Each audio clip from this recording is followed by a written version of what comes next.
Welcome, welcome, welcome, welcome. This is exciting. We are on our final day of the Beauty of Blackness. One second, I think I'm getting some reverb, and I don't want to get a whole lot of that. We've already had those challenges, have we not? Welcome to the final day of the Beauty of Blackness Fine Art Show, and I am so excited about having you guys here. One second. I think I know where this is coming from.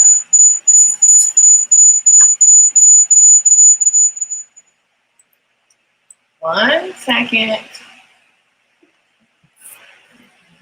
1 second.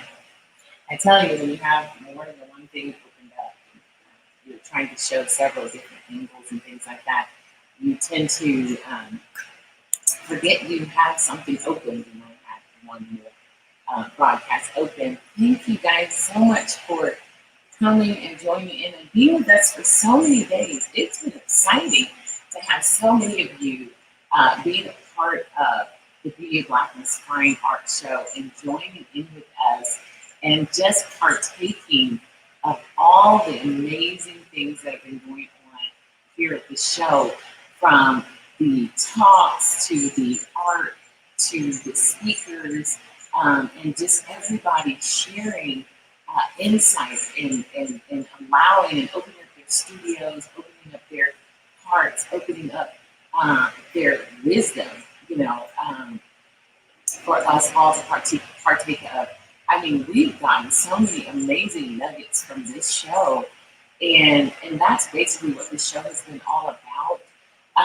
Giving you something that, creating a virtual fine art show, but also giving you something that you would not get if you were at a fine art festival, things that you wouldn't normally get. So this has been amazing because you have gotten so far 3 days, 3 whole days of some pretty amazing things, and have been able to interact with artists in a way that would not have happened except through the Beauty of Blackness Fine Art Show. So I am so excited that we were able to capture all of these moments on video. And so you can go back and watch them on video for all of eternity, pretty much, as long as YouTube and Facebook stays in existence.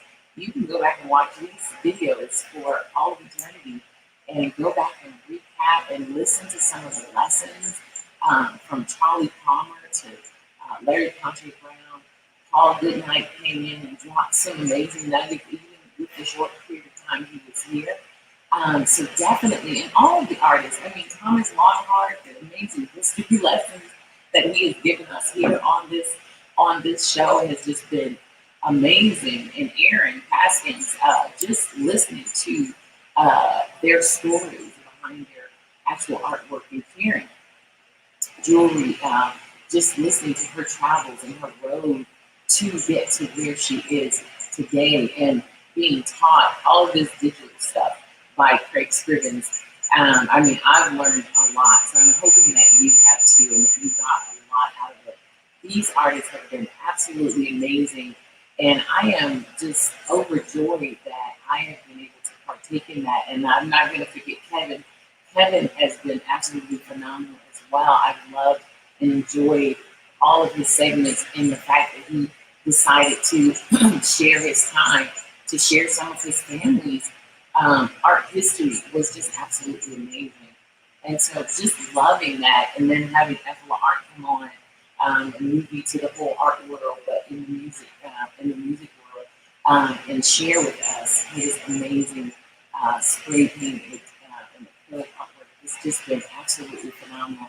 So I just want you guys to kind of saddle up, because today is going to be pretty exciting. We're going to see some artwork, some more artwork.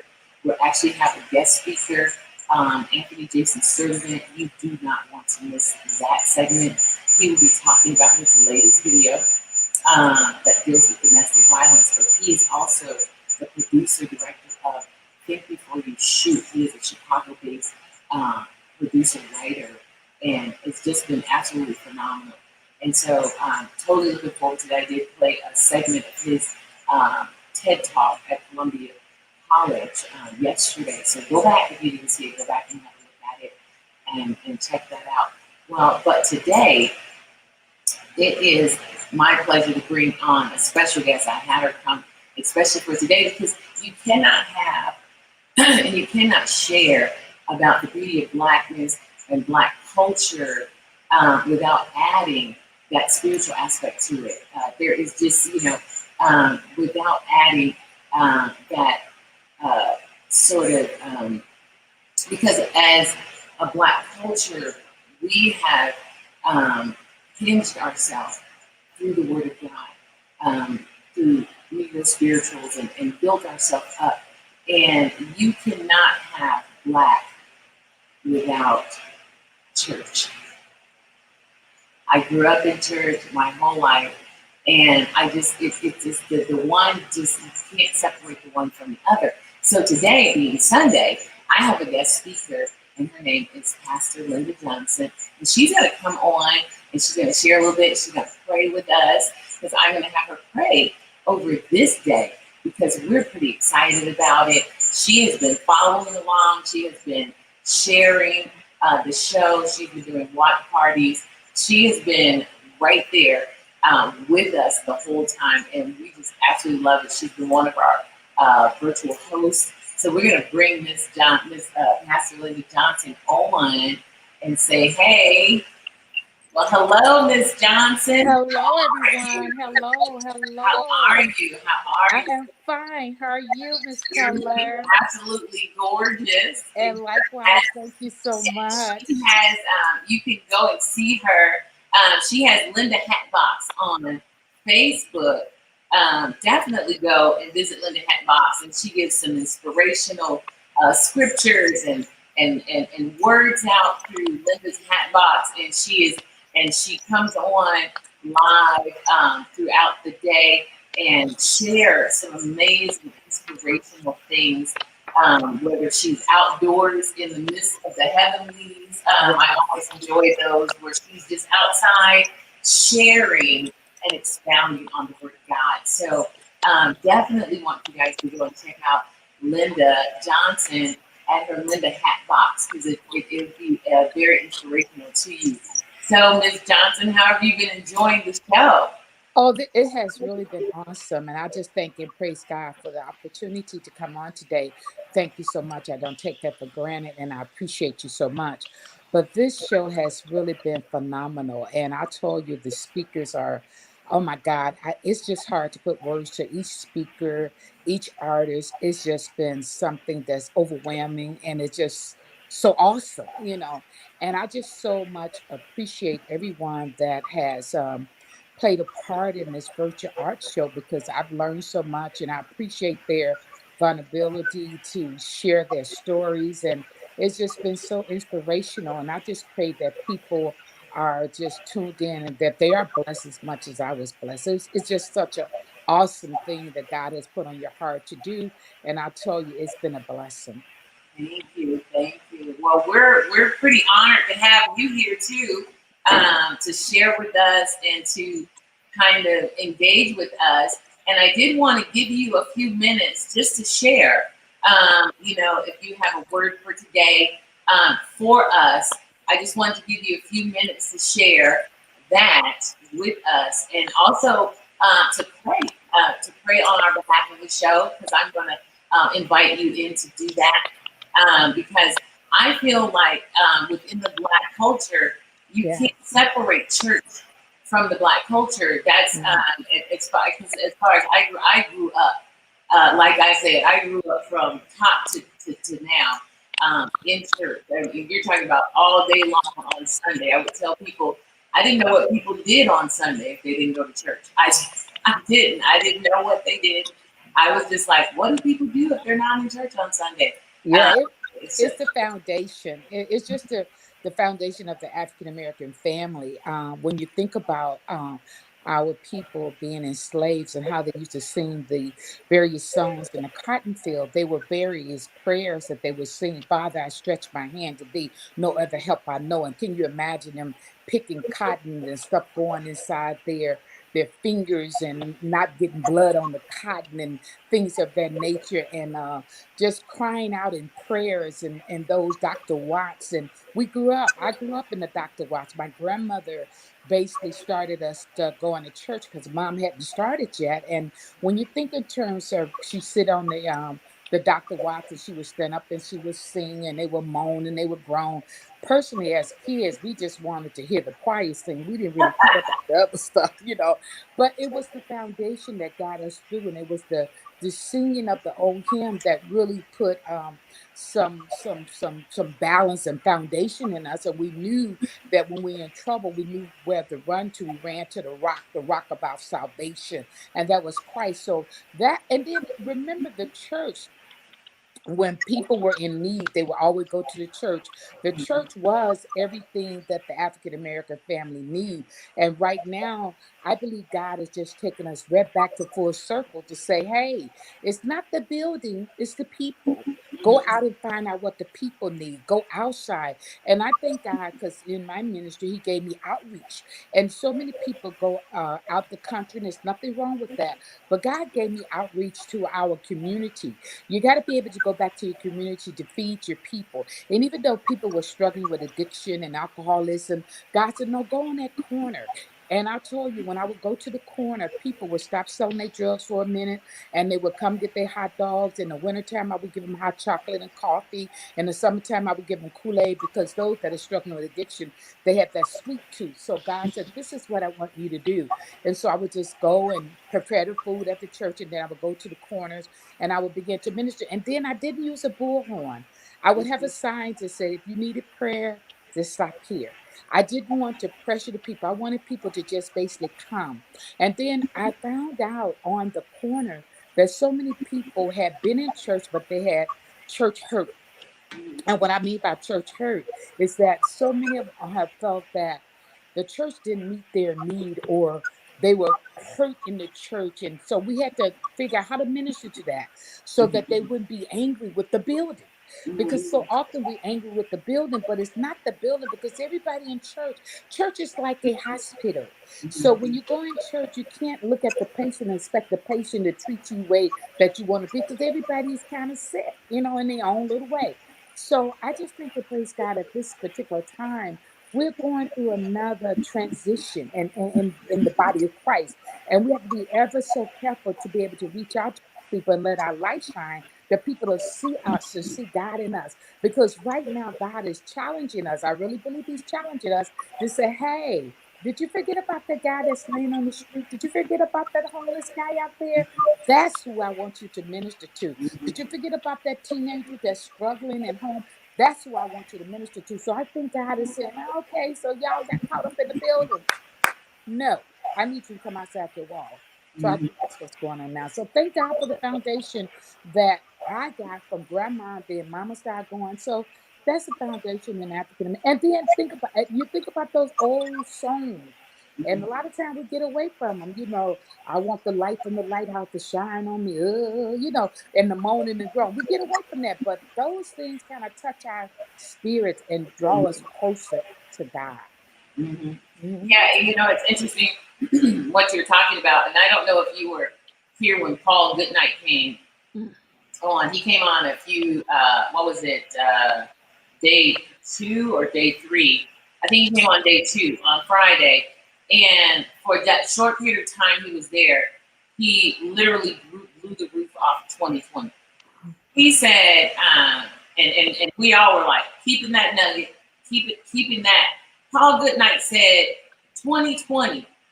Think about 2020 as 2020 vision. It's a year of clarity.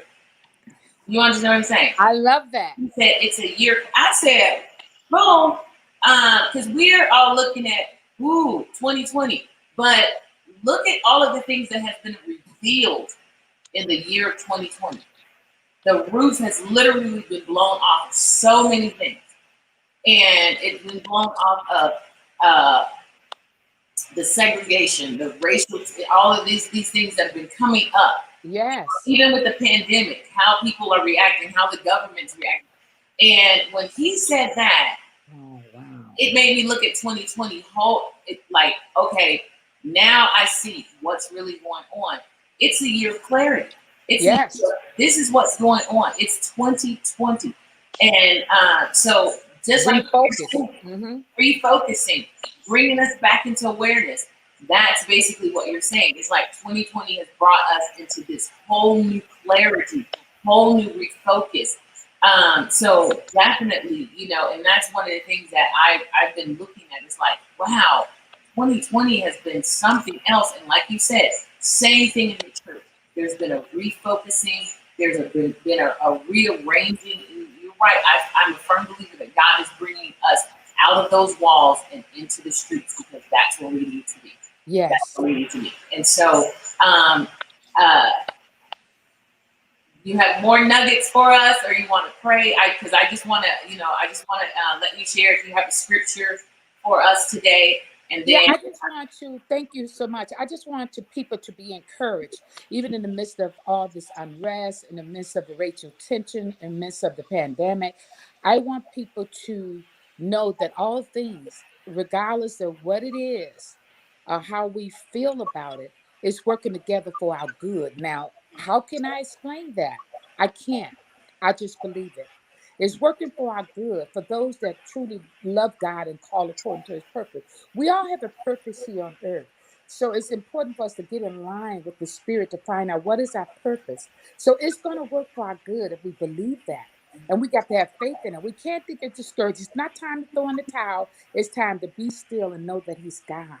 And watch him do what he needs to do. And um not get anxiety, not get stressed, not get depressed, but just trust the process and know that this thing is going to work out for the good, and it's kind of hard because we can't explain it, but we got to believe it. When you put your pen to the paper, you're going to believe that you're creating something that somebody's going to love. Come on. When you put your paintbrush to a canvas, or a blank canvas, you're allowing creativity to come through you. And through that creativity, you're allowing somebody that's going to, you believe in that when someone sees that, or that clay, when someone sees the finished product, they're going to want it. And that's what you have to believe that's going on now. We are living in this canvas is God. It's not ours. So he's creating us. He even strengthened relationship. So many people have called me because they have never been at home this long with their spouse or kids. So people have been really challenged during this time. In the midst of this challenge, we must believe that this thing gonna work out for the good. And so that's what we must believe. And I just want people to be encouraged. And so that's what God allows me to do maybe once or twice a week, just to come on words of encouragement, not battering, not preaching, just encouragement to the people to let them know, hang in there. And when you get tired, tie a knot in it. If you feel like it's slipping, tie a knot, be creative and hold on to his unchanging hands. Amen. amen, amen. So go and Father, we thank you. We bless you. We praise you. We give you glory and honor. God, we don't take this opportunity that you've given us for granted.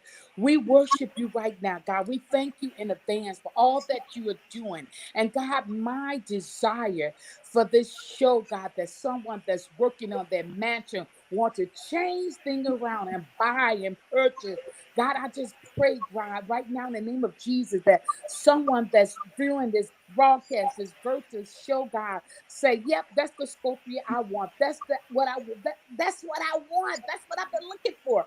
God, I just pray that you would bless each artist on this virtual show, God, that you would bless and meet their needs. And God, we thank you right now. We praise you. We give you glory. We give you honor. And God, we cannot negate the fact that some of of us may be struggling in our bodies, in our minds, in our spirit. And God, we pray that you would line it up with you, God. We pray that healing would come, that you would touch their bodies in the name of Jesus, that you would strengthen them where they're weak and build them up, God, where they're torn down. And God, oh, touch their minds and their hearts, God. Let them not get weary. Let them not get weary, God. You have given them the creative ability to do what they're doing, God. Let them keep their faith in their work and be encouraged and know that, God, you're going to work this out. So, God, we thank you right now. We praise you, and God, we give you glory and we give you honor. So, God, I pray that you just encourage your people today as they go throughout the day, the last day of this show, that somebody somewhere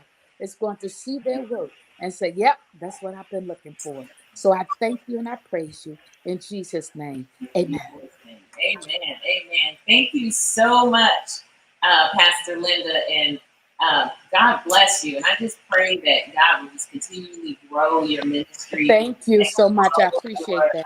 grow your Thank faith you. within the community, because you are a blessing. So thank you so much, and thank you for coming on our show and blessing our show and being a part of it. So, all right.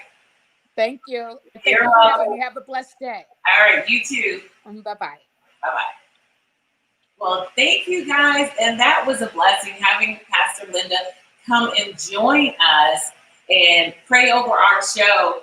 I just felt that you cannot have a Black art show without including the church, because and to share Black culture without including the church, because the church has been such an integral part of the Black culture. So I just wanted to bring Pastor Linda on and share that. And then we do have, we're actually going to bring up, and no, this isn't a church service, but it is Sunday. So we're going to have a little bit of music, and we're just going to share this song. Hold on one second. We're going to do, we're going to share a song. And 1 second. And I hope you guys enjoy it. It's actually a song that I'm singing. And so, hold on, there it is. Da-da-da. So we're going to share this song, and I hope you guys enjoy it.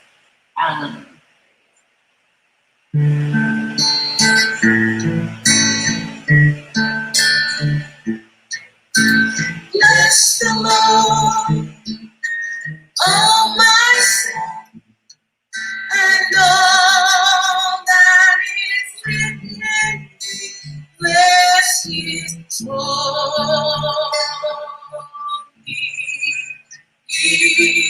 name.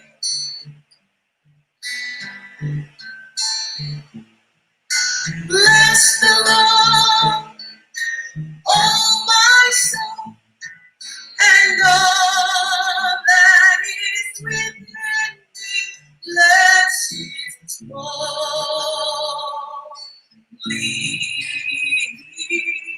name.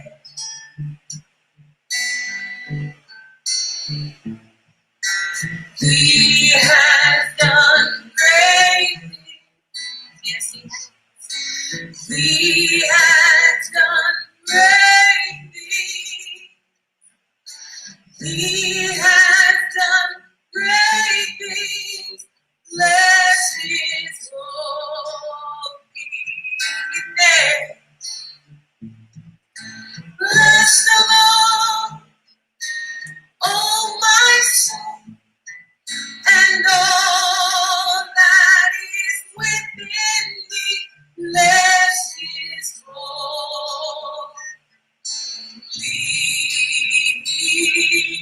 name.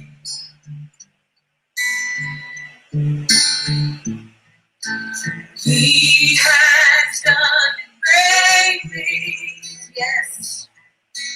He has done great things. He has done great things. Bless His holy name.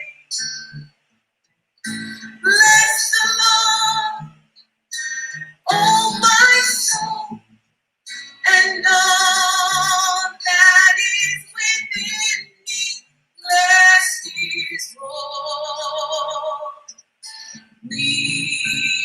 I sing that. Bless the Lord, bless the Lord, oh my soul, and all that is within me. Bless His holy name.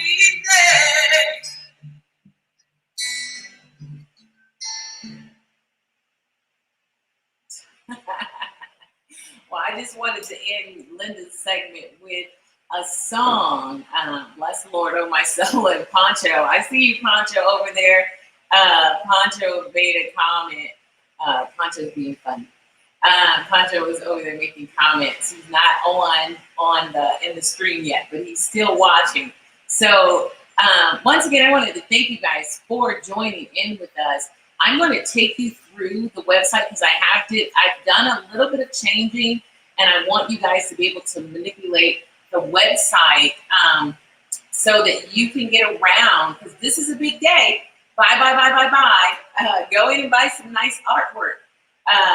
Or just come in and visit us, and we like that too. So don't worry about it. We've actually been enjoying all of your comments. We've been enjoying everybody that has been participating in the comments.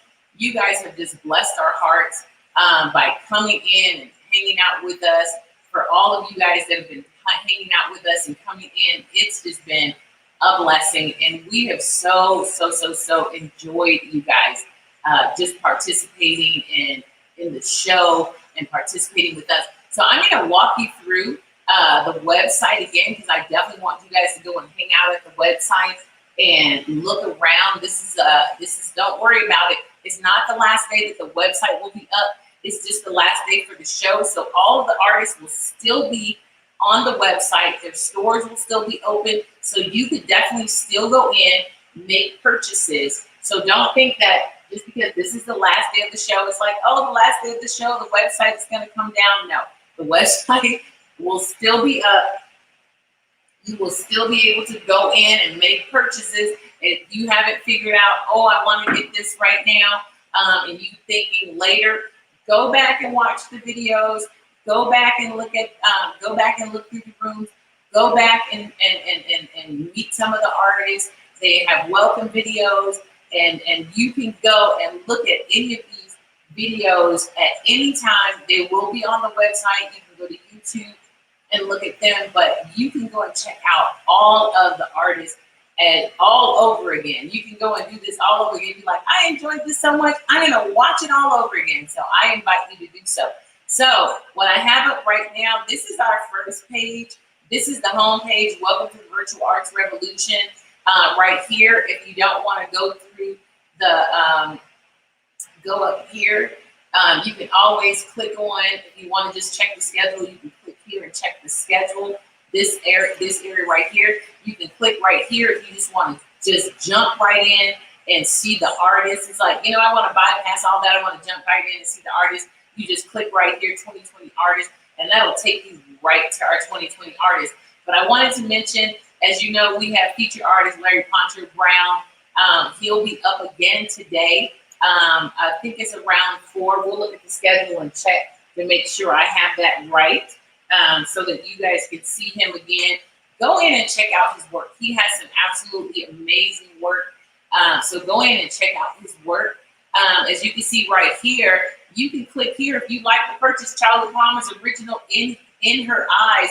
And this is actually the original work from the Times Magazine cover.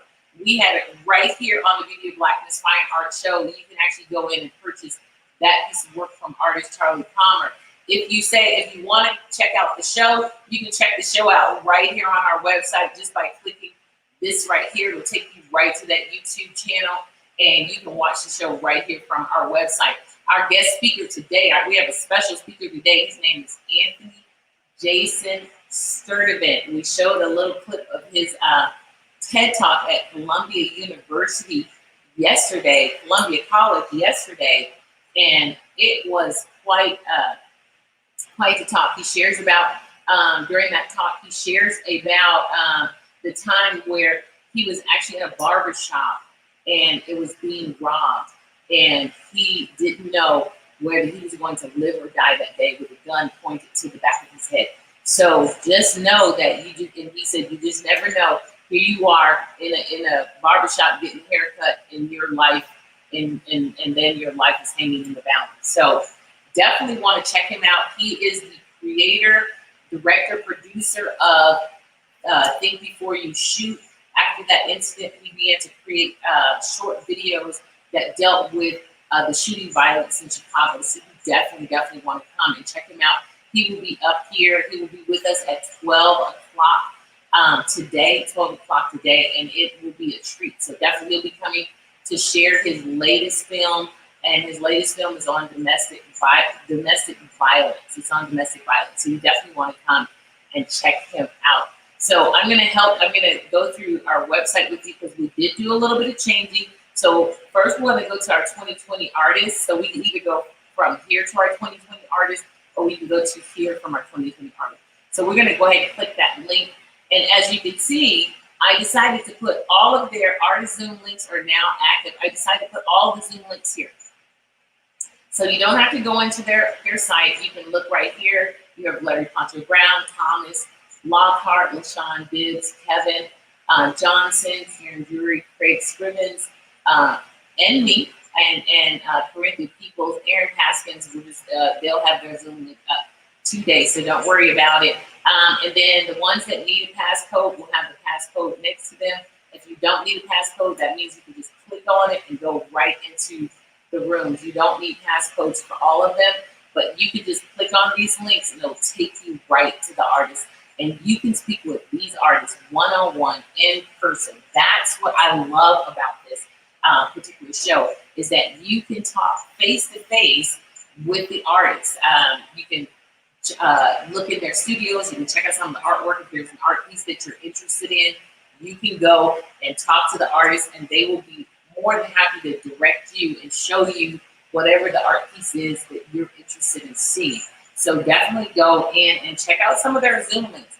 The other thing I want to show you is you can, we'll click on Larry Poncho Brown's. You can now access the store through the artist page. You don't have to go out and access the store. My page is a little shrunken down, so it looks like everything's blending together. Let's stretch it out a little bit. If it's stretched out a little bit, they'll separate. So right here it says click on store link to your right. This is Larry Poncho Brown's store link right here. You can just click on his store link and go directly into his store. So right here, this is his room. So if you want to just peruse and look at some of his amazing art, you can click on it and see the title, have a nice look at it, see it in full view. It's a beautiful, his work is just so vibrant and so full of color. It's absolutely beautiful. So you can click on those links and go in and see some of Larry Poncho Brown's work, and then you can click on the link and go directly into his store. It's the same thing with Charlie Palmer. When you click on Charlie Palmer's link, let's go. We're going to click on Charlie Palmer, and you can go directly into. You can click on his is underneath. You click on that link. It says store link under artist's name. You click on that link, and you go directly into Charlie Palmer's store. And you can come in here, and you can see right here in her eyes is the first piece that you will see. And you can go ahead and buy that today. Just go ahead and buy it today. You can share and let people know, hey, Charlie Palmer's time cover is at the Beauty of Blackness Fine Art Show. You might want to check it out and buy it. Just add it to the cart. All the artists handle their shipping. So shipping will be handled through the artist. It's not on here. So when you make purchases, the shipping cost is not in the on that purchase because the artist handles those. Trust me, you want the artist to handle it, not UPS and all that kind of stuff. You want the artist to handle those kinds of things, especially when it's dealing with priceless art such as this. So we'll go back. We'll go back to Charlie Palmer. Oh, we're gonna go back to, okay, and this is Larry Poncho Brown's work.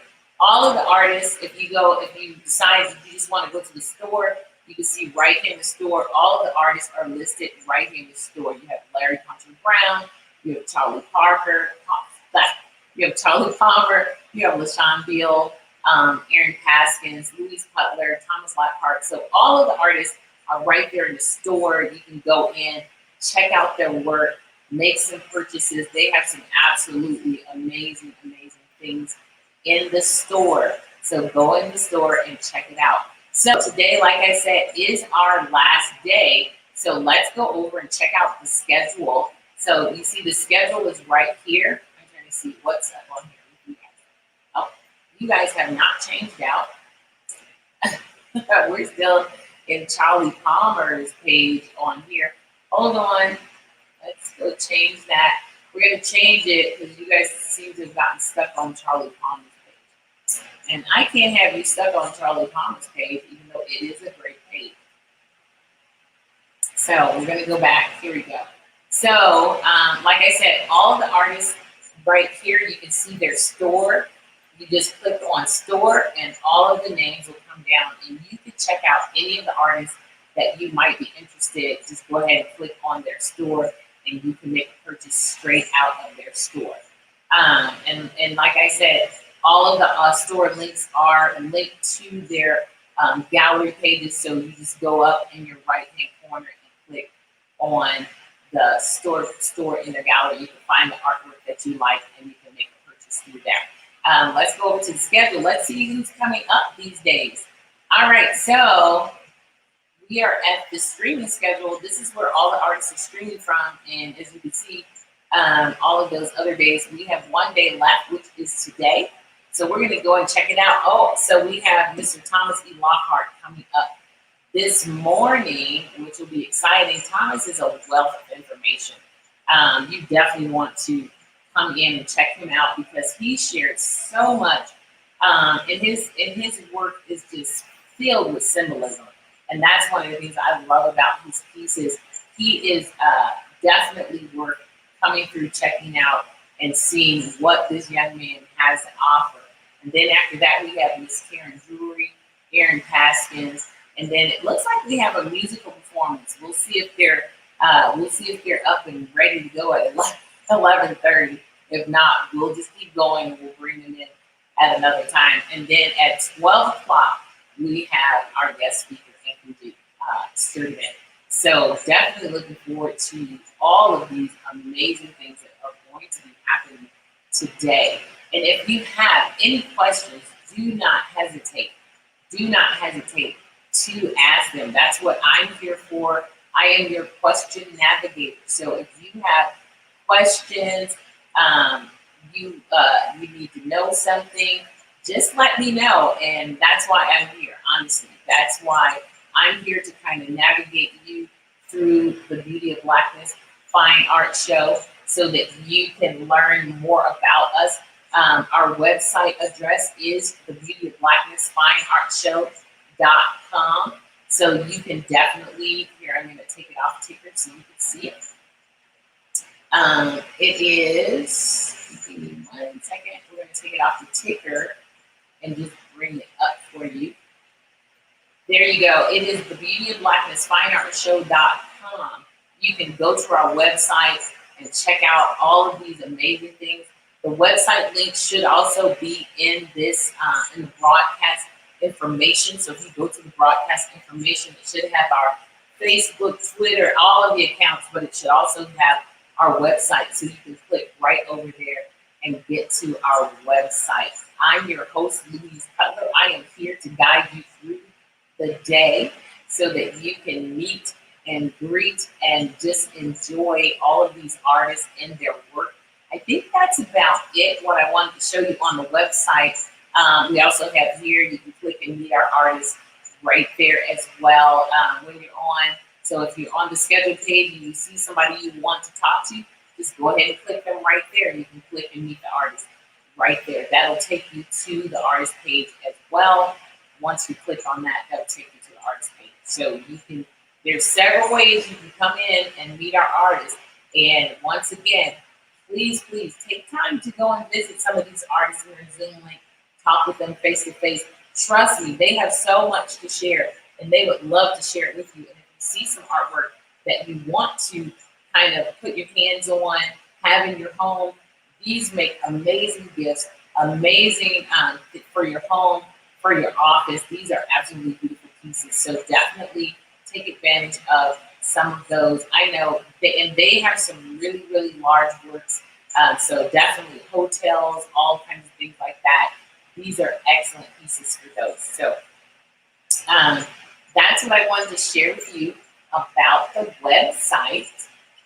So if you have questions about the website, there's some things, if you want to know some things that you didn't see, if you have questions about the artist, definitely chime in, let me know. And that's what I'm here for. I'm here to help you, to guide you.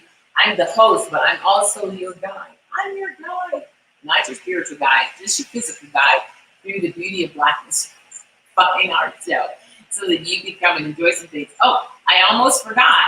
I want to let you know about all of our amazing things we have here at the show. You want to grab up some of these really cool things. We have our Beauty of Blackness Fine Art Show cup. Make sure you grab up one of those. Beauty of Blackness, that's what I'm drinking out of today, my Beauty of Blackness Fine Art Show cup. And we also have our You Are Beautiful, I Am Beautiful, We Are Beautiful t-shirts. As you can see right here, I think I have this down too low so you can see it. Give me 1 second. I'll bring it up so you can see. Can you see the whole shirt? Almost. So it's the You Are Beautiful, We Are Beautiful t-shirts. You definitely want to kind of grab those. These are, trust me, these are commemorative pieces right now, because this is the first annual, I'm just going to tilt that up a little bit so you can see the shirt a little bit. This is the first annual Beauty of Blackness Fine Art Show. So you definitely want to pick up some of these pieces. So this is the You Are Beautiful, We Are Beautiful, You Are Beautiful, I Am Beautiful, We Are Beautiful, Beauty of Blackness Fine Art t-shirt for this show. And then we also have our commemorative cups. Same thing. And I know I told you when I created these shirts, I really wanted to, my whole thought process for creating these particular shirts were beauty that we all possess. It was to show that beauty that we all possess, and not just, I'm just trying to angle it. I didn't get my angles right today. I had my angles right on a different day, but I didn't get them right today. So the reason for creating these was to show and share the beauty of us all, not just for black, white, pink, yellow, but the beauty that resides in us all. And I also want to share with you these amazing gifts that, good morning, Thomas. I also want to show with you these amazing gifts that we got from our feature artist, Larry Poncho Brown. And we've been giving, these are gifts that we're giving away to our audience. So if you're in our audience, you have an opportunity to get some of these amazing gifts. One is this amazing print right here. These are signed prints by our artist, our featured artist, Larry Poncho Brown. He was nice enough to give us these amazing signed prints. That's a female one, and then we also have an all male one. So these are absolutely amazing prints, absolutely amazing prints. These are entitled gradations. So you can see the different colors and things like that. So those are entitled gradations. So we've been giving those away to our audience, so our studio audience. So you have an opportunity to get some of these amazing mini prints. These are Larry Poncho Brown's mini prints, and they are all assigned. So you get an opportunity to get one of Larry Poncho Brown's mini prints. These are, I'm looking, I have new one. I'm gonna frame new one. He doesn't know though. But I'm gonna frame my own. I'm gonna frame my mini print and put it up on my collector's wall, my art collector's wall. So you have an opportunity to actually get one of these amazing mini prints and things like that from Larry Poncho Brown. definitely go to our website and check out our product page. Here, I'll bring it up because I didn't. I'm just going to bring up our product page because we didn't get a chance to show you. So you can definitely, and we are in the store. So you can go to the store and just look for the TBOBFA store. That's us, the Beauty of Blackness Fine Art Show. And you can go in and purchase any of the items. So here are the t-shirts, the cups. We even have some amazing refrigerator magnets. We have stickers. All of those things you're able to go in and purchase. And the refrigerator magnet, I mean, the stickers are pretty amazing. This is one of the stickers. It's the You Are Beautiful, I Am Beautiful, We Are Beautiful sticker. You can get that sticker. We also have one of our other stickers is also the You Are Beautiful, We Are Beautiful, They Are Beautiful, Black is beautiful, white is beautiful. Every color is beautiful, and love ignites the beauty in them all. So we have some really, really amazing stickers for you. So go in and help support, because these all, buying these, all these things, this is one of our refrigerator magnets. These all help to fund the Beauty of Blackness Fine Art Show. So this is also a refrigerator magnet, and this one as well. And these all, by buying and purchasing these things, it actually helps support the Beauty of Blackness Fine Art Show and help us to continue on. This is our first one, and we're looking to do many, many more. So go in and purchase some of those things. Especially, I really love the shirt, and I think this shirt would make a wonderful gift to your son, your daughter, your good friend, yourself. You know, gift it to yourself. It's a perfect gift for yourself. You are beautiful, and I am beautiful, and we are beautiful. So it makes a perfect gift for you, a friend, children, just anybody. It just makes a perfect gift. So that's enough self-promoting for today. That's enough Beauty of Blackness self-promoting for today for me. I'll put it that way. But definitely go in, make a purchase. Everything that you do, every item that you buy from the Beauty of Blackness Fine Art Show, even from the artist, percentage of it goes into the Beauty of Blackness Fine Art Show, and it helps to support what we're trying to do. So everything that you buy is in support of the Beauty of Blackness Fine Art Show and helps it to grow into whatever it's supposed to become. Right now, it's just this amazing show, and we've just been enjoying it. And so we are constantly growing, and we're continuing to grow, and we want to grow even more. There's also on our website page, there is a donate button. So if you would like to come and be a donor of the Beauty of Blackness Fine Art Show, we welcome you to do that as well, because everything that you put in, you will definitely get something out of it. So definitely go ahead, push that button, and support the Beauty of Blackness Fine Art Show. So we'll go through the rundown of what's going to happen today.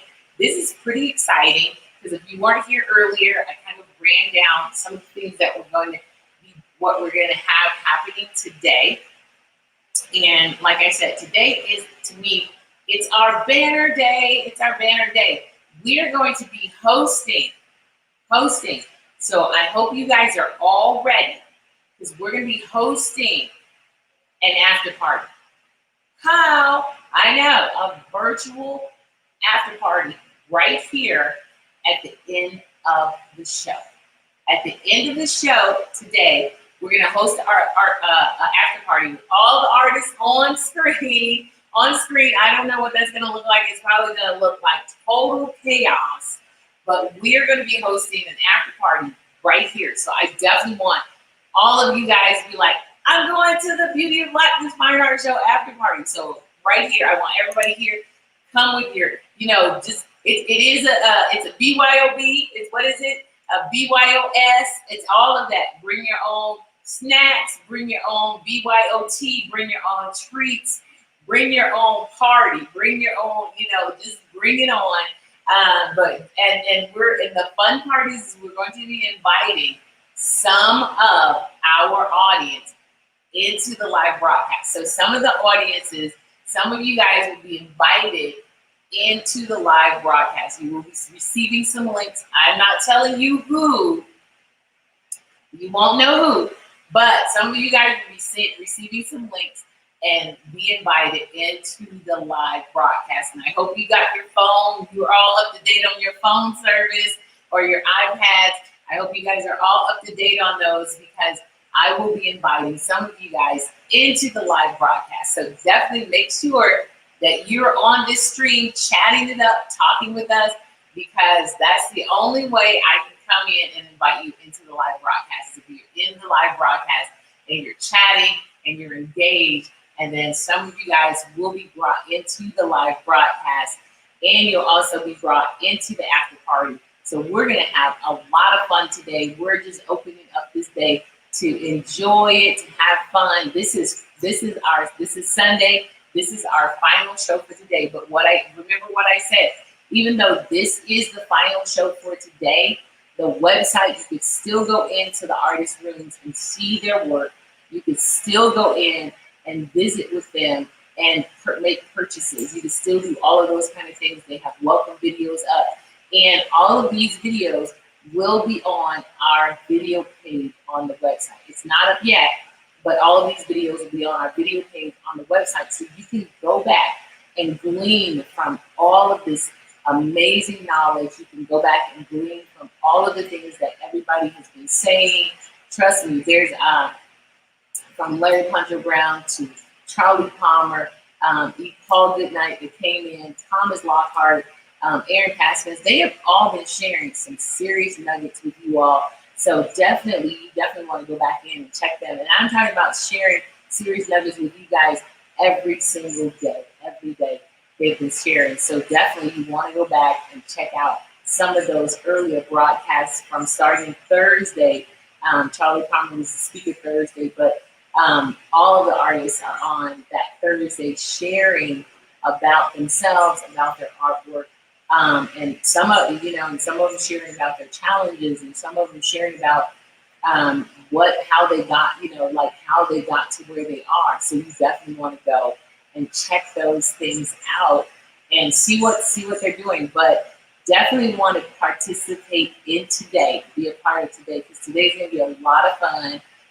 We're looking forward to you guys chiming in and being here with us. So we're going to take a short break, and we'll be bringing you back, hopefully, Mr. Thomas Lockhart, which I don't see in the room yet, but Thomas Lockhart will be joining us in a few minutes. So you guys sit back, relax, and enjoy the last day of the Beauty of Blackness Fine Art Show.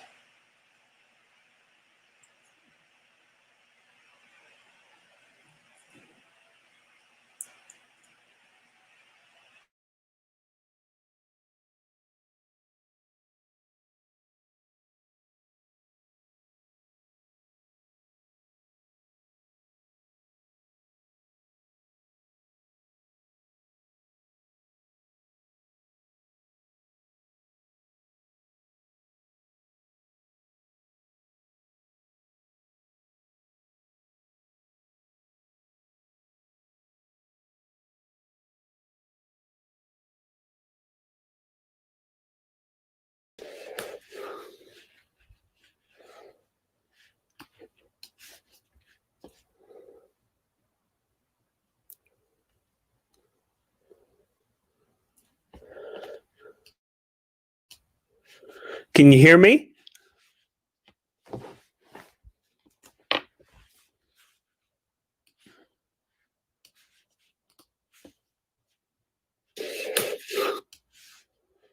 Talking. There we go.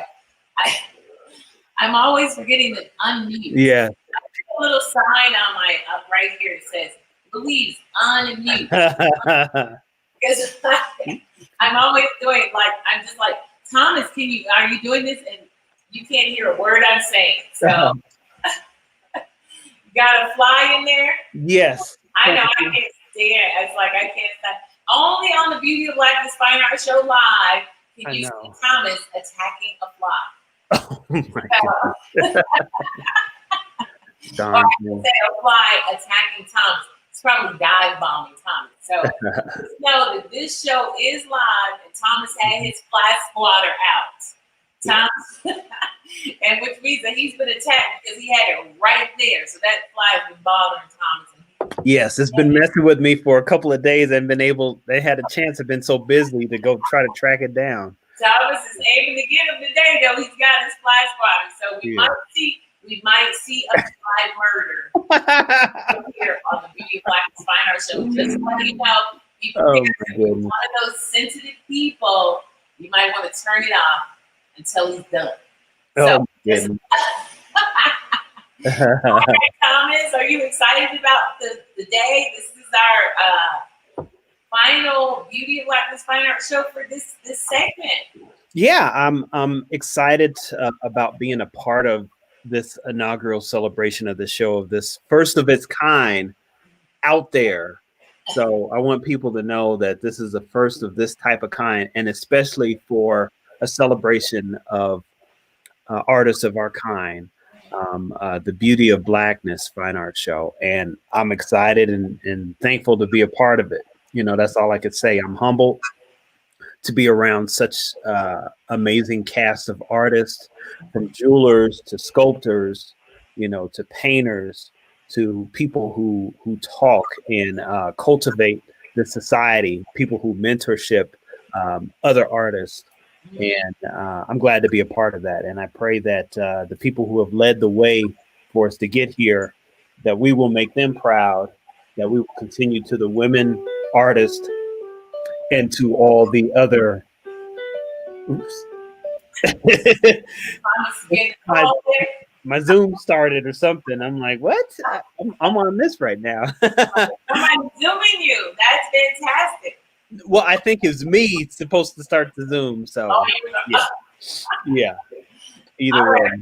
Yeah, I'll have to figure that Zoom thing out. It's kind of. I know it's been a little tricky with the Zoom. I know how to go. I know how to go to somebody's Zoom and watch it, but me hosting it and bringing people to it, I think I could figure it out. I know with mine is I'm like, oh, I keep forgetting to open it, and so I'm like, I hope no one's trying to meet me because I keep forgetting to open it, because you have to have it open, the room open, in order for people to come in. So absolutely. I'm not going to take up any more of your time. It is now 10, and it's all you, bud. All right, so I'm going to turn it over to you. Okay, wonderful. Thank you, everybody who is able to join. I know some people are out and about with their families for this Labor Day weekend. And for the people who are able to get on the show, thank you so much. Wonderful Sunday to you, and blessings to you and your family for safety and security in the midst of all the trauma and tribulation that we are going on in our nation and around the world. So I'm praying for you, and I pray that you are praying for me and my family, and believing that this is a very interesting time in our lives, that we have to make an adjustments. And for people who are not interested in change, unfortunately, it's one of those things that you have to participate in, or you will be left behind in many different aspects. Many people are changing the way they communicate, the way they bring their products and their possessions to other people, the way they are able to embrace other people. And so I'm thankful to be here and being on the other side of the viewing of the TV when I see these devastating things happen. I know that I'm blessed, and then I have a role to be able to play and to help other people in their daily walk in life too as well. So I'm very thankful for that. So for the people who may be joining who don't know about me, my name is Thomas Lockhart, and I am the first artist today for that's on live. We are on live here in Colorado. It is 10:02, and just tell you a little bit about myself again. I am a professional artist, and I have been for at least about a good 20 years. I've been fully pursuing my art for the past almost 4 years, but I've been pursuing it on a regular basis for about 20 years. And so I've been able to go full time. And in the midst of this COVID and all the different things shutting down, it has really changed the scope of what we do as artists to present our work to the public. So we thank the public for allowing us to come into your home and come into your space that we can show the work that we spend hours and hours and days and months and years putting together, the thoughts that come out from our mind, the visions that come out from our ability to bring concepts to life of things that are dealing with historical facts, things that are dealing with uh, just the many other things that go on in our daily life. So I, I had said before yesterday, I'm a father of two, a loving husband, a beautiful wife that I have that she gives me a lot of support. And I'm very thankful for the things that she does in my life. Wonderful friends and family that prays for me, and their prayers are doing such tremendous things right now. The connections of people that I'm involved with and the projects that I'm doing this month of September, I think is going to be pretty amazing. But I pray that I could be able to take other people along with me. Like this shirt, this King of Kings, I represent Christ, and not trying to push my belief on anybody else, but I believe that my love for you through Christ will strengthen your heart. It will give you a positive outlook on life, even in the midst of the days and weeks and years to come, that you will prosper and your family will be blessed, and your mind and your soul and your spirit. These are things I have to tell myself every day that I got to help me to continue to grow, even though when things are going right, there's always evil presence in the back trying to make things go wrong. So we continue to press forward together and believe together and know that together we are stronger together. As you see this piece, there we go, in the back. This is called the body of Christ. This particular piece, I'm going to kind of go through some of these pieces today and in the 30 minutes that I have to just kind of talk to you about the blessings of us working together, Black and white and Asian, Hispanic and Puerto Rican, and all the many different wonderful cultures that are out there. And I'm a mix of many. I got Native American on one side, I got Haitian on the other side, I got French, I got African, all those things that are tied into me to make me who I am. So I pray that I can learn so much about those other cultures that I can be a wealth of knowledge. I from this wonderful speaker and pastor that has passed before by the name of Dr. Miles Monroe. He says, don't seek out success, seek to be a person of value. And I want to be an amazing person of value within my family, within my friendships, within the people and associates that I cultivate with, and within a value as an artist that people will see my artwork as value, and they will see it as something that could be investment for themselves and for their future generations. So, in a wrap up, that's me as an artist. So, I love to be straightforward. What you see today is what you see yesterday, and people have known me, known that I haven't changed, and I pray that they know that I've gotten better. I am a friend, a confidant. I'm someone who loves to vibe around others, to learn and to grow. I believe the people that I'm connecting with in 5 years now, my 5 year intelligence will be far beyond what it is today, and that I'll be able to help far more many people than I am in my space where I'm at right now. So this year in art has been very interesting, as we talk about for many artists. Some artists have not been willing to branch out, but they have looked now and said, well, if I want to keep on um, moving my art and my abilities forward for people to see, I'm going to have to jump on the social media train. So moving into places like Etsy, I have a site on there, my website, pushing my website, Lockhart Gallery.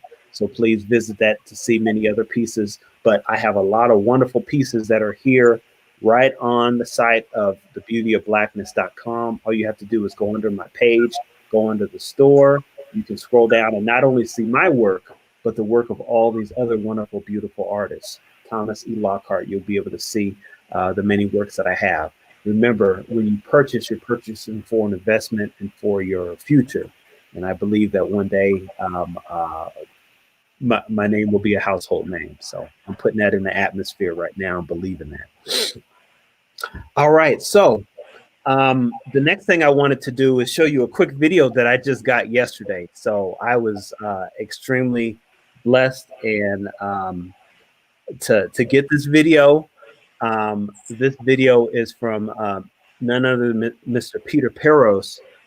Many of you who have seen the show, The Have and Have Nots, or have seen him back in soap operas and have seen him in movies and have seen him way back in the day when The Knight Rider, I used to love that show. He's probably the only black guy that was on there. So he sent me a video and I wanted to show it because I was so excited about what he had said. And so he commissioned me a year ago to do a piece with Tyler Perry, and we got to take a picture and show it, and that was wonderful. So I pray that there'll be many other things that will come out of that. So give me a second to get this queued up. I'm gonna share my screen with you. It's only just a couple of seconds, but all right. Let's see. We have it. I'll put these down.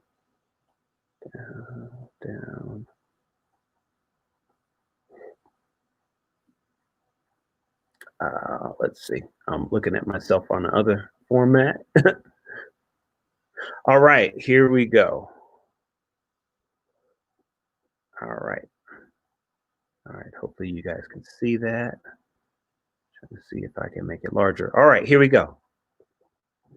Hey there, my name is Peter Peros, and I wanted to give a 5-star excellent recommendation to Thomas Lockhart. If you're thinking about commissioning some art or getting some artwork done, he does incredible work. I commissioned a special piece from him for Tyler Perry for a special occasion and was just amazed not only with the quality of work that he did, but the amount of research and detail that he puts into his art and just the different textures and techniques. It's really awesome and incredible work that he does. So I just wanted to say, if you're thinking about it, he's well worth it. And if you want to have some quality art, call Thomas Lockhart.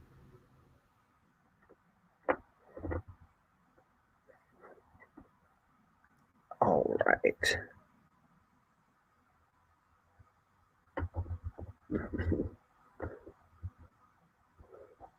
Oops.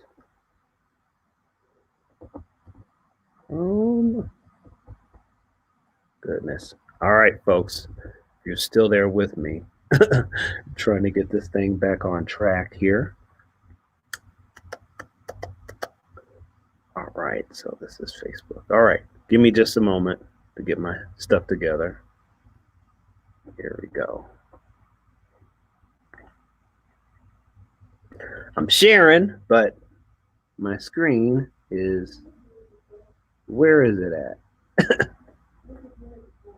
Yeah, you can hear it. I'm just trying to get myself back on the screen. I'm like, what the heck?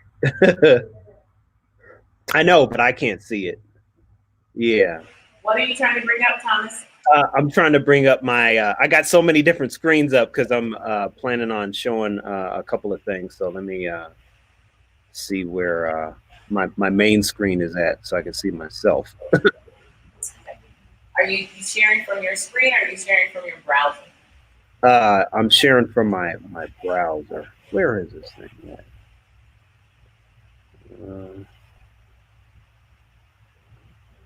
Okay. What I'm gonna do is I'm gonna, because it should be here. Yeah. Yeah. Sorry, folks.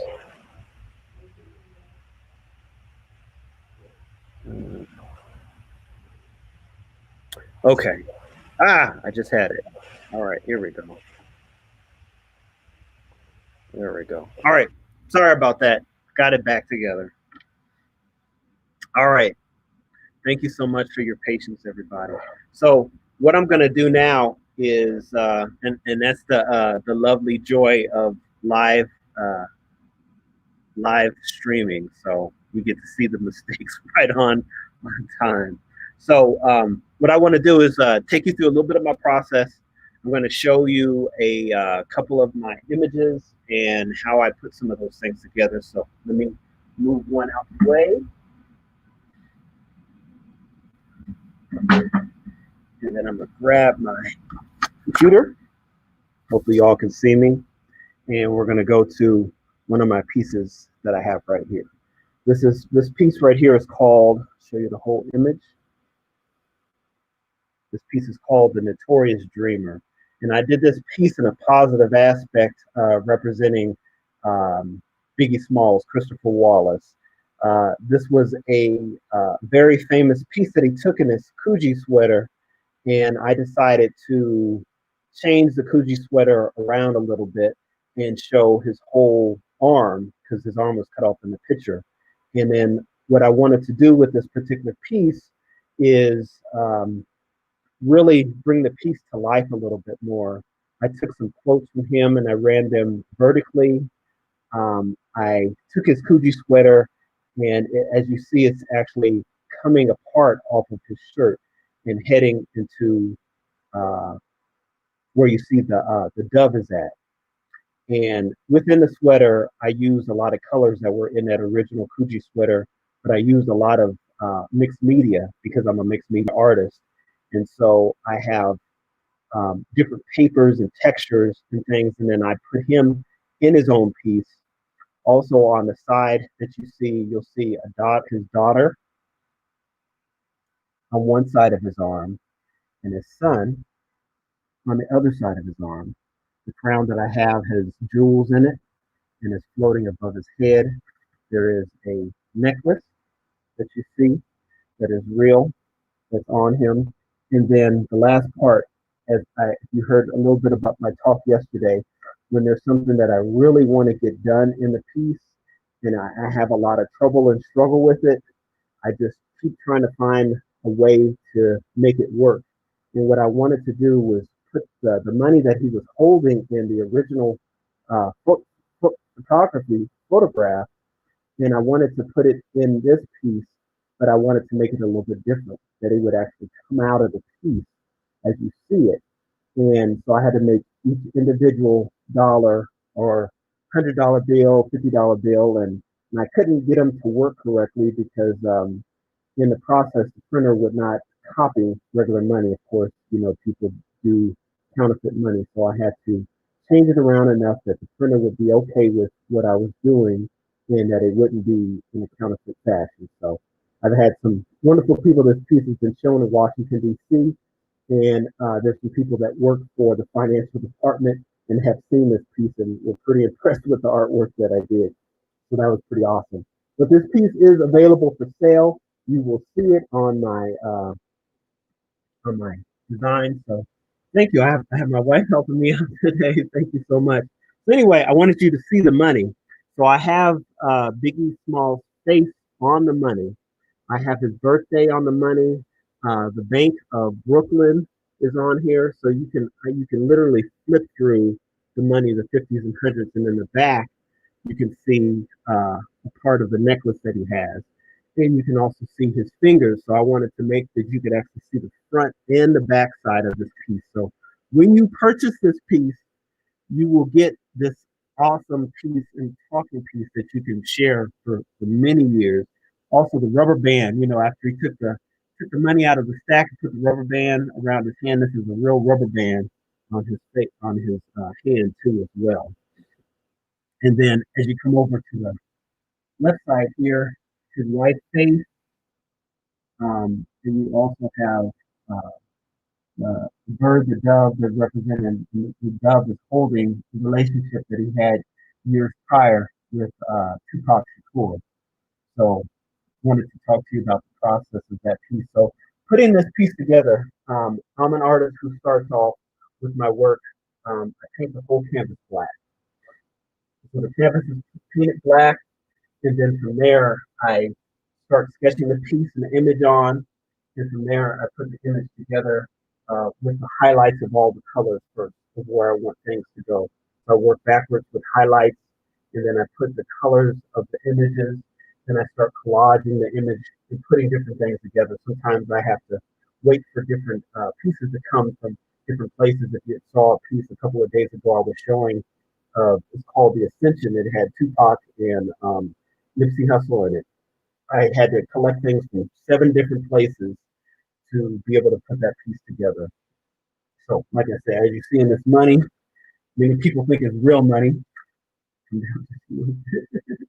It's real money, but it's not. So, but it is a wonderful part of the piece that comes out. The next piece I want to show is the body of Christ.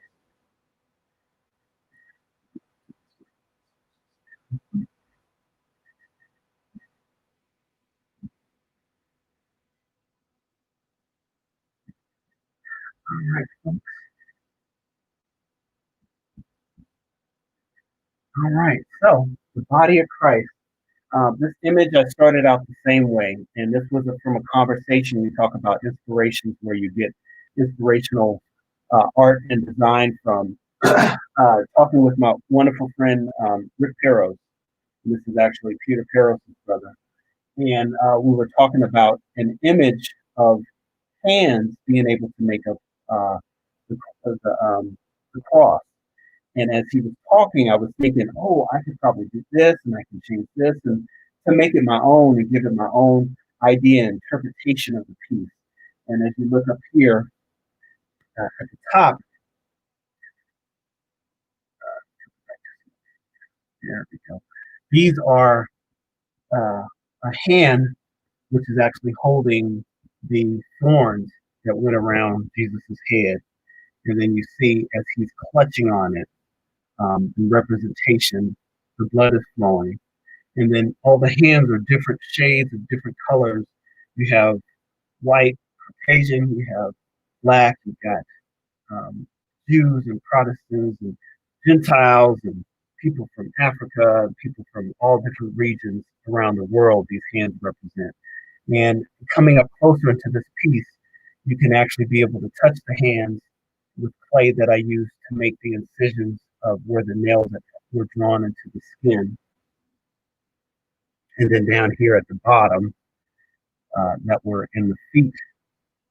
And then also have the nails down at the bottom too as well that show our collage into the piece too as well. So this is one of my favorite pieces, and many people have been drawn to a lot of emotion because of their faith and their belief of what Jesus did for us and died on the cross for our sins. So I wanted to give a wonderful representation of that, and I believe that it came over well, and I pray that I can even do better as time to come. So the next piece we're going to be talking about is the mothership.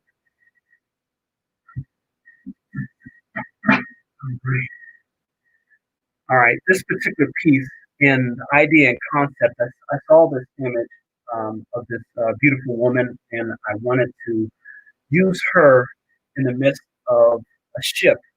And many ships are representation of women because women hold children. They're like vessels, and they carry things that are very deep importance.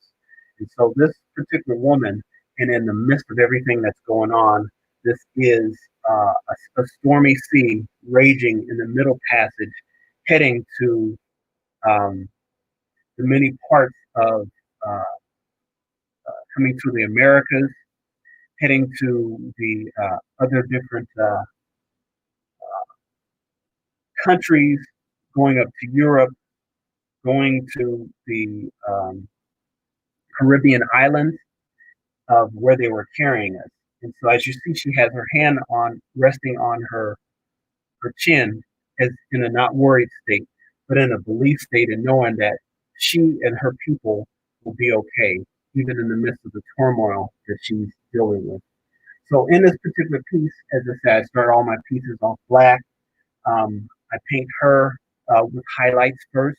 I bring all the highlights first, and then I start putting the different parts of the image together. I changed her hair to braids, to African braids. There's real wood on this piece. The sails that you see in the piece, in the straps, these are all individual pieces of paper that I go back, collage on, add color, add tone, and other different types of things into the piece. Down here you see the lion. This is all hand painted, and the rest of the bottom of the ship are different individual pieces of paper that I go back and I collage into the piece and add different tones and everything to it. The water has clay in it to give it the feel of when you like rub your hand across the water. There's also the whole piece is connected with acrylic. And then down in the water, there are different coins and dollars representing commodities for the lives that were lost at sea and the lives that were heading to Americans that they considered us a commodity and a collateral to represent and build this country. So this piece is called Original Freedom. I'm sorry, it's called The Mothership. All right, so the next piece we're going to show is I Will Send Down an Army. We'll go to that one. And I think my lovely wife is in back holding the pictures and everything for me. All right, so this piece is called I Will Send Down an Army. And I started this piece over a year ago, so 2019, with my friend doing some modeling for me. So he modeled all the angels that you see in the sky, probably January or February of 2019. And I started the piece, and I worked on a lot of other pieces, and so I had set it aside several times, and then finally came back to it and put everything together. And I got the piece done January 1st at 1:30 in the morning. I was working on getting the piece done diligently, so I was very thankful for that. So for each of the images of the angels that you see, they all have a collage mechanism to them, different types of designs that are in them. In the swords of the piece, they have names of God that are on the swords, because what they are doing is that the man at the very bottom, he is on the last leg, and this could represent anybody that is probably dying and broken and bruised and mentally anguished. He's about to be taken out by this Roman soldier with a sword. He's on the edge of the cliff, so he's going to be taken out and probably just tossed right over the side. But God said, I will send down an army to protect you and to guide you and to comfort you, and I will not let you be forsaken and let go. And so that's what these angels that you see as they're coming out of the sky, sent by God to rescue this man.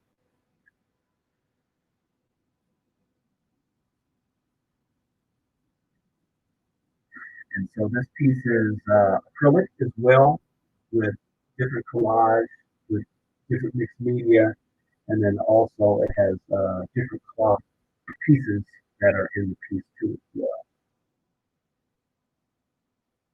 well. I got the inspiration from this particular piece from a song called Rescue by an artist by the name of Lauren DeGale, if you say her name correctly. So hopefully she's seen it. But she was my inspiration for the piece called Rescue. Daigle, sorry, Lauren Daigle. So she was the inspiration for this piece. I remember I was first time hearing her album. I was driving to go work out with a friend of mine who actually did the modeling for me, and she talked about rescue, and she talked about that about sending down an army and all those things that start drawing in my head. And I grabbed a blank envelope that I had in a pencil, and I just started sketching what I thought I saw in her song, and this is what came out about a year later from the particular piece. So I was very thankful to be able to hear that album and get that inspiration from that piece. The size of this piece is 48 by 48. This piece is 10,000.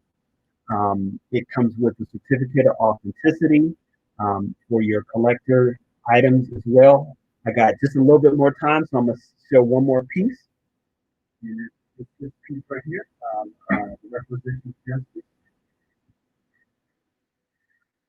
So this piece, the requisition of justice, this one took me about a year's process. I started it in July one year and finished it in June the next year. And again, I was working on several different images and several different pieces. So I thank for my wife again for sharing this piece. So this, as you see his hat, it says one of many, but one of many represents many people that have lost their lives in the midst of gun violence, in the midst of police brutality, in the midst of the hatred that is going on in America. And we're just saying it's enough. His hands are raised, as they were saying, hands up to shoot, but also raised in solidarity and in praise to God. You see the two doves that are on each side representing peace and the Holy Spirit. You see the woman in the background. This is blind justice. But as you see, her justice veil is not over her eyes, so she sees just great. I have Martin Luther King down here. This is a piece that I collaged and added some other things to this particular piece. Let's see, come over, bring it down a little bit further. Over to the, oh, not still not showing. But it's okay, we'll put it back out. You see a little bit. Anyway, I have all these I am a man signs that are in the background. We have erase. Okay, that's good. That shows it. These bullets that erase, proven until guilty, a black male life. And there's a lot of things going on over here where you have this man sitting on top of all these police cars that are stacked. And then there's people in protest, blacks and whites in protest of Black Lives Matter. This ruler that's in between represents that our justice system does not measure up. And then you see the White House. What are they doing in the midst of this? We see it playing out in our news today. So this piece is also 10,000. This is a 36 by 36 piece.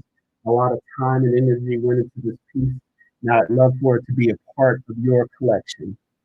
So thank you so much for my wife, for everything that she has done for me.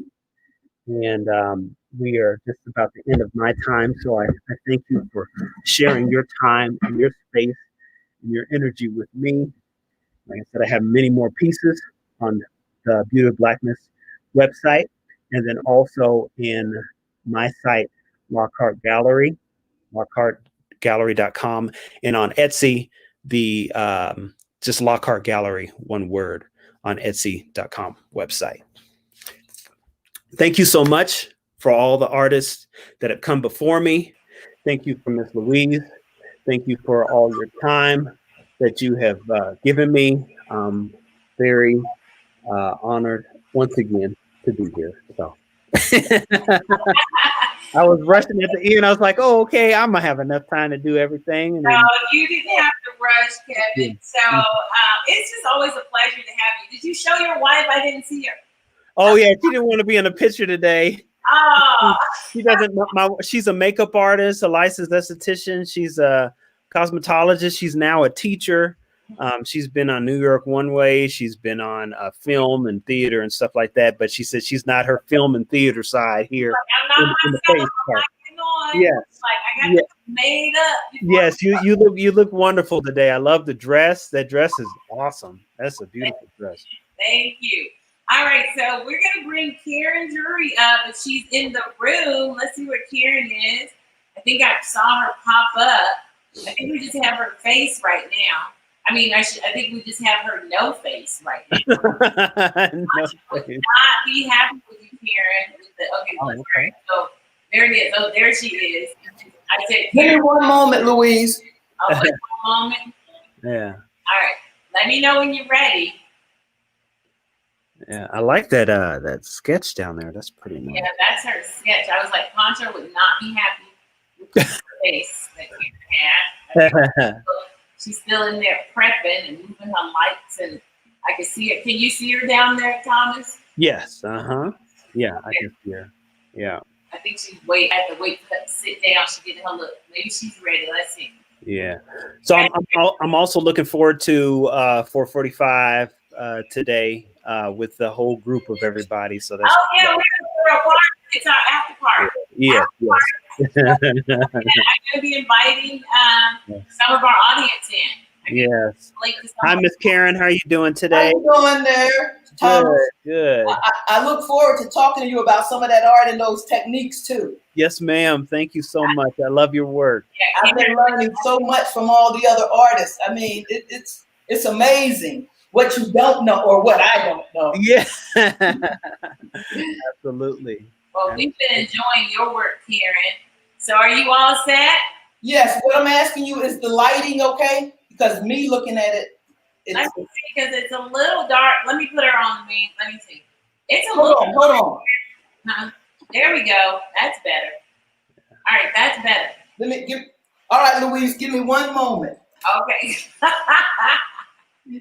Trying to- I've been trying to organize some things so I can like put everything in here, you know. Mm-hmm. So I'm ready. I'm just gonna recap what I talked about. All right. So do you want me to take that other screen out? Pardon me? You have two screens up. You want one out? Yeah, one out, and then when I start showing the work, just put me halfway in, and then the work. I'm gonna do the cut the camera off on the computer and start with the other camera. Okay. All right. Sounds good. All right. Hello, everyone. Here I'm here again on the last day of the Beauty of Blackness Fine Art Show. I'm artist Karen Drury, and what I would like to do today is just give you a recap of some of the artwork that I had shown throughout the first 3 days. Again, like I mentioned, for those who did not tune in before today, I'm an artist who enjoys doing 2D and 3D artwork, and a lot of the mediums that I use are paint. I use paint. I like to paint on wood. I will use metal, glass, found objects, and so forth. And I just want to go back over some of the paintings that I had talked about. And what I would like to do is just give you a little bit of history about how I came to do this. I've been painting now for about 40 years. You know, and none of it has been like in a classroom until like within the last maybe like 5 years. I decided to go back to school and learn some new techniques. I'm learning a lot myself just from this art show, watching some of the other artists, learning a whole lot that I was unaware of, and I'm sure that it's going to also help me to move forward and progress in my career as an artist. And just to give you a little more about myself, a lot of the artwork that I do in terms of 3D artwork, it deals with my concept of issues that relate to racism, sexism, classism, and mental illness. And I do mental illness because I myself, being an Army veteran, I have been diagnosed with post-traumatic stress disorder, commonly known as PTSD, probably about a good maybe like 12 to 15 years ago. And at that point, I started using a lot of my art as a form of therapy for me, and also to try to incorporate some of the concepts to talk about mental illness, because it's commonly not spoken of as highly as it should be. So without further ado, I want to just start talking about some of the art pieces that I talked to before.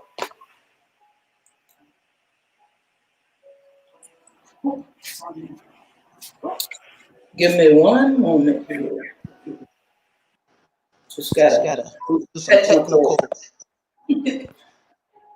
back camera.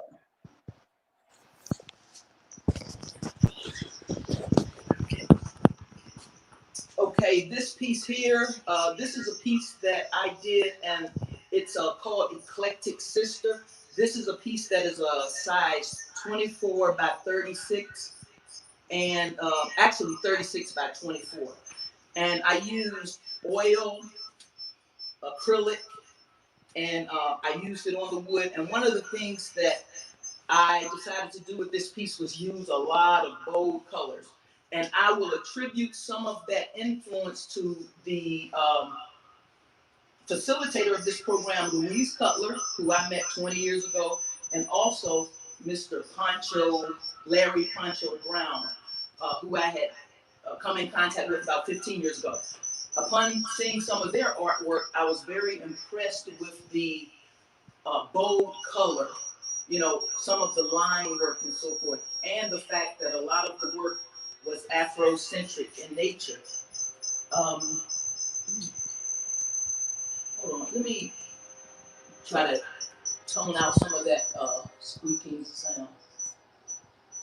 Okay, and then I also decided to use a lot of the line work. I wanted to get a lot of line work in, and as you can see, there is a lot of line work in the dress itself.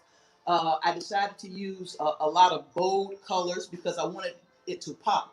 One of the things I did also was I wanted to use a dark background to allow these colors to pop forward. And I decided to add in the drums to give it like somewhat like of again an Afrocentric look. And with the rope work, I wanted to uh, put in the line work there to try to show texture. Over here, I wanted to use just a little bit of detail with the drums. I usually paint very, very detailed, but I'm trying to like come out of that. With the hair, I decided to use uh, the dark color, and none of the paintings that I've done primarily I've used any black in them. I've used a lot of colors like purples, greens, and mixed them together to give me the illusion of the black. And then I kind of highlighted it lightly with another some kind of grayish colors and some browns in here because I wanted the hair in terms of the locks to look somewhat textured. I enjoyed doing the painting. It took me about roughly about maybe 7 days to complete this. Um, I decided to make the drum covers very, very light. And I added a little yellow to give the appearance that, the drums had been played on. I didn't want to make them like just a flat white color. I tried to use that color to make them realistic. Moving right along, this painting here, I decided to entitle this The Beauty of Blackness. And I checked with Louise before to make sure that there was no conflict of interest. I decided to name it that because I felt very honored that she asked me to be a part of this. I'm an up and coming artist. I'm learning a lot. I'm new to the business. And I just felt that it was, a good thing that she invited me as a young artist, and also not only as a young artist, but as a female artist. A lot of female artists, and particularly a lot of Black female artists, have not gotten the recognition that I feel they should in this industry. With this piece, I wanted to also go with an Afrocentric look. I decided to use a wood background again, and with the wood this time I decided to use a wash instead of using making it an opaque color. And the reason I did that was because I love to work with wood and I love the grain in the wood. When I used the wash on this background, it allowed the wood grain to come through. Within the picture, this picture I used acrylic paint, fabric for the bangles, and fabric and trinkets for the earring. I decided to go with these colors. One, I do love teal color, but I wanted to use two different forms of teal. So here I added a little black wash to this teal to give it this color. And then I decided to use fabric which has the teal color and the oranges to make it pop with the nail, and to also accent this gold that I used, the gold that I used for both the necklace and the armband. I felt that that would also bring forth the color of the skin. I love the dark color skin that I used, and I like the fact that with the lips also, I decided to go with a mustard gold and combined with some orange in the lips to make the lips pop out. in the background here at the bottom, this little texture that I decided to use, I used some colors of teal, brown, and tan in here. And I only used it at the bottom of the painting because I didn't want it to take away from the beauty of the face. Again, this piece is entitled The Beauty of Blackness. Now going to the next painting. With this painting, this is a self-portrait that I did. It is on canvas. It is oil on canvas.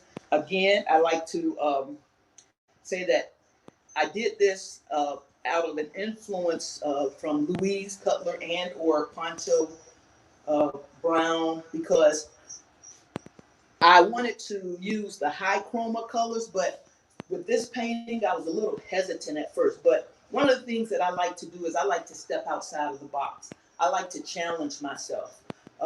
And trust me, I've made a lot of mistakes in the past, but the more that I've done them, the better I've gotten. It helps to build my confidence level. I was pleased with this piece. I decided to go with primarily blues and oranges, complementary colors, and then I also did not use any black in this painting. What I did was I used those blues, oranges, and and purples to give me the black. I like the fact that the hair is very textured looking, and to highlight the hair, I decided to just add in very, very light touches of yellows and oranges and some blue. I like the way the colors pop here within, like with the eyes in particular, and the glasses, and using those yellows against those dark purples and blues mixed together. It helped to bring those out. Here, as you go further down, I decided to use more of the yellows and the lighter colors for the mouth and the teeth, with minimal color of the blues, but that also helped it to pop. And I was pleased with this one. And in the background, what I decided to do was go more with some of the lighter colors, but to make them real bold. As you can see up here where the hair is, I just wanted it to bring forth the image more so. And again, this is just a self-portrait. I don't have a particular name for it. I want to move to my next piece, which is entitled Peacock Princess. And with this piece, I decided to use wood again on this piece. And what I did with this is, I'll tell you, this piece has a lot of glass. It has wood, glass, and I used acrylic paint. And if you go further, if you look at it further with the glass up in here, you will see that the glass is very textured.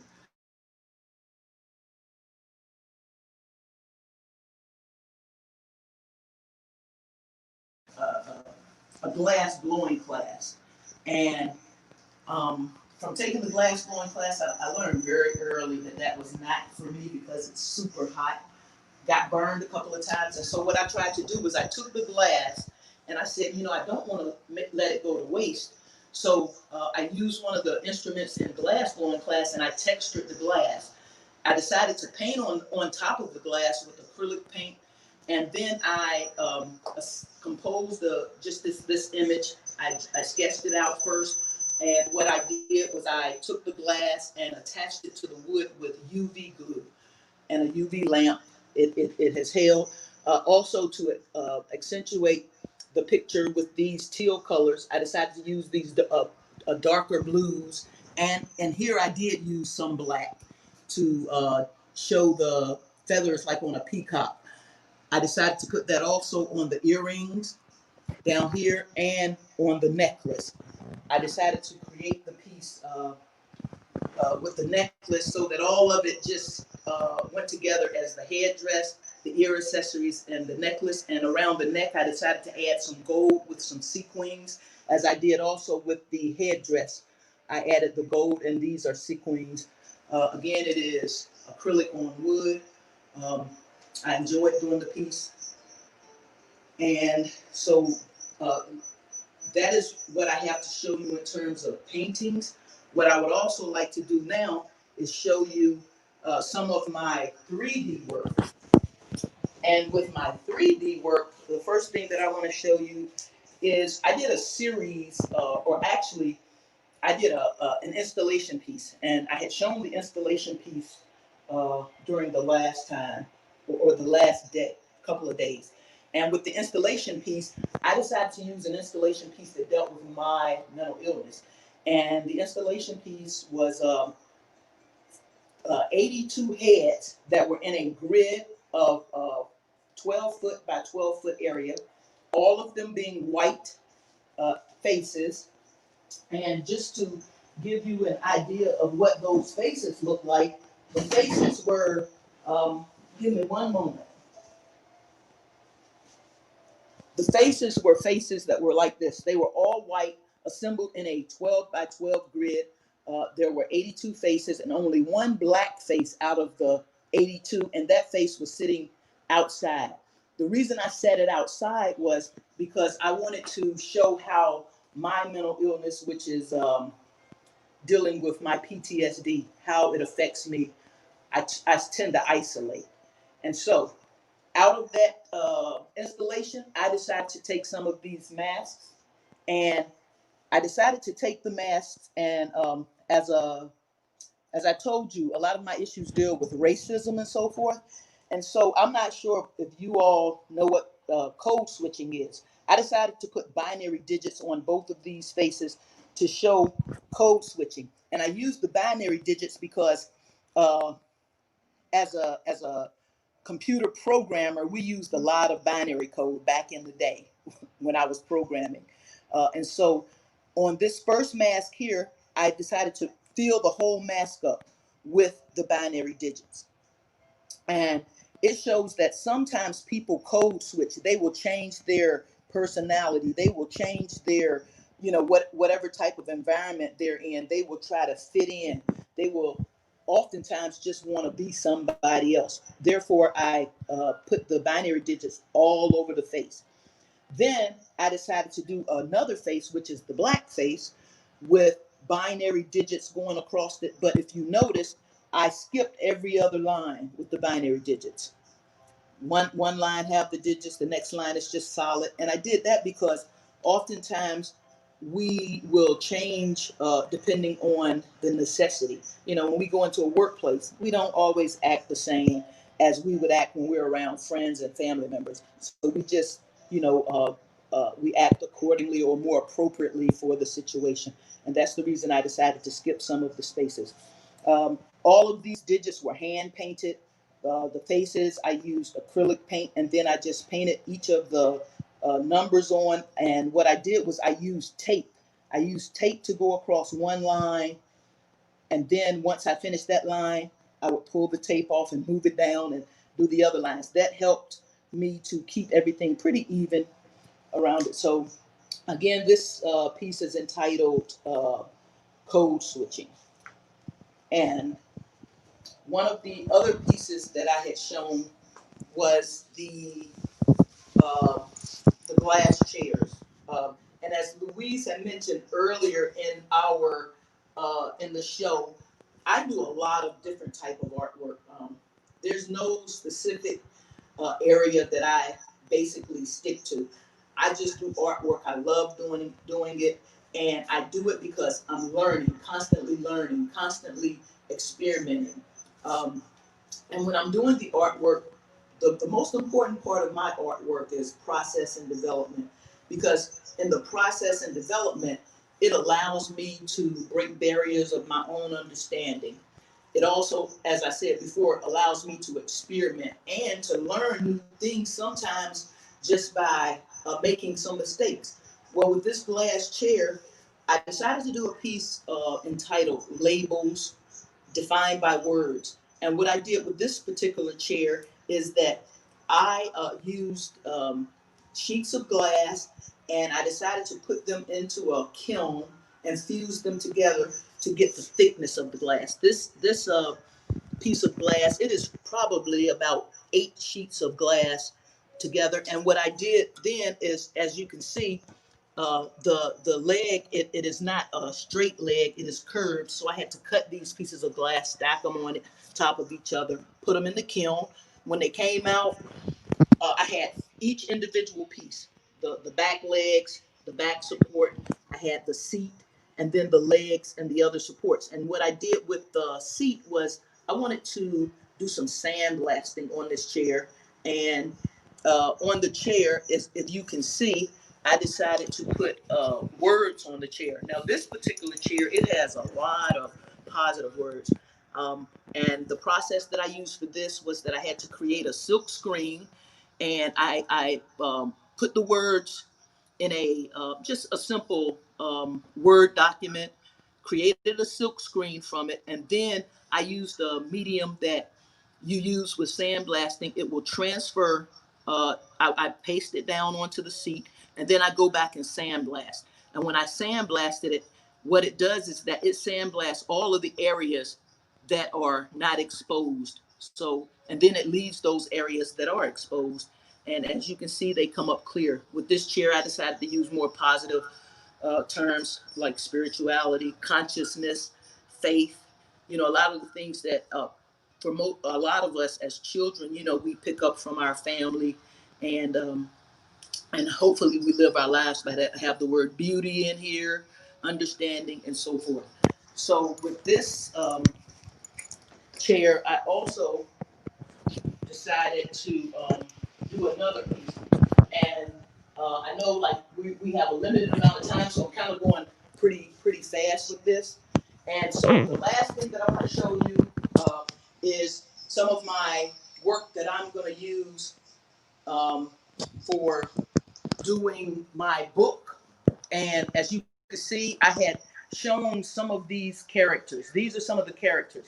The characters in the book that I'm going to use, it is from an acronym called the King Nut Club. Now, mind you, the reason I did this, I didn't mention it to other people before. I did this because, again, as part of my mental health issues with PTSD, you know, usually when you talk to people and you tell them you have mental health issues, they will tell you, oh, you're nuts, you're crazy. So what I decided to do with this concept is actually use nuts. I have here a Brazilian nut, an almond, and each of these nuts have characters and they have job descriptions. Here it is the shape of a peanut. Here, the face is the shape of a chestnut. And what I did with these, a walnut, if you can see, an acorn. This, her body is the shape of a cashew. Here's a pistachio. This person has the shaped head of a hazelnut. So what I did with these is I created narrations. And in the narrations, you will see that they're just stories, little stories that I'm telling. And I have the text and everything with them. And I'm working with a partner of mine to write the stories for me, and I create the artwork for them. And I know it's kind of hard to see, but give me a moment. And what I want to show you is some of the other uh, narrations that I've done. I'm going to switch back to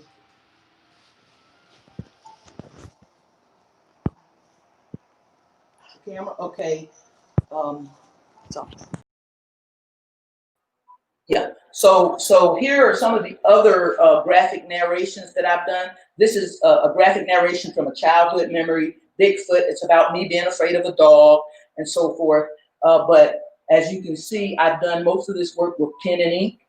The others, I started to use color. This one is Get Bigfoot. It will be turned into a children's book.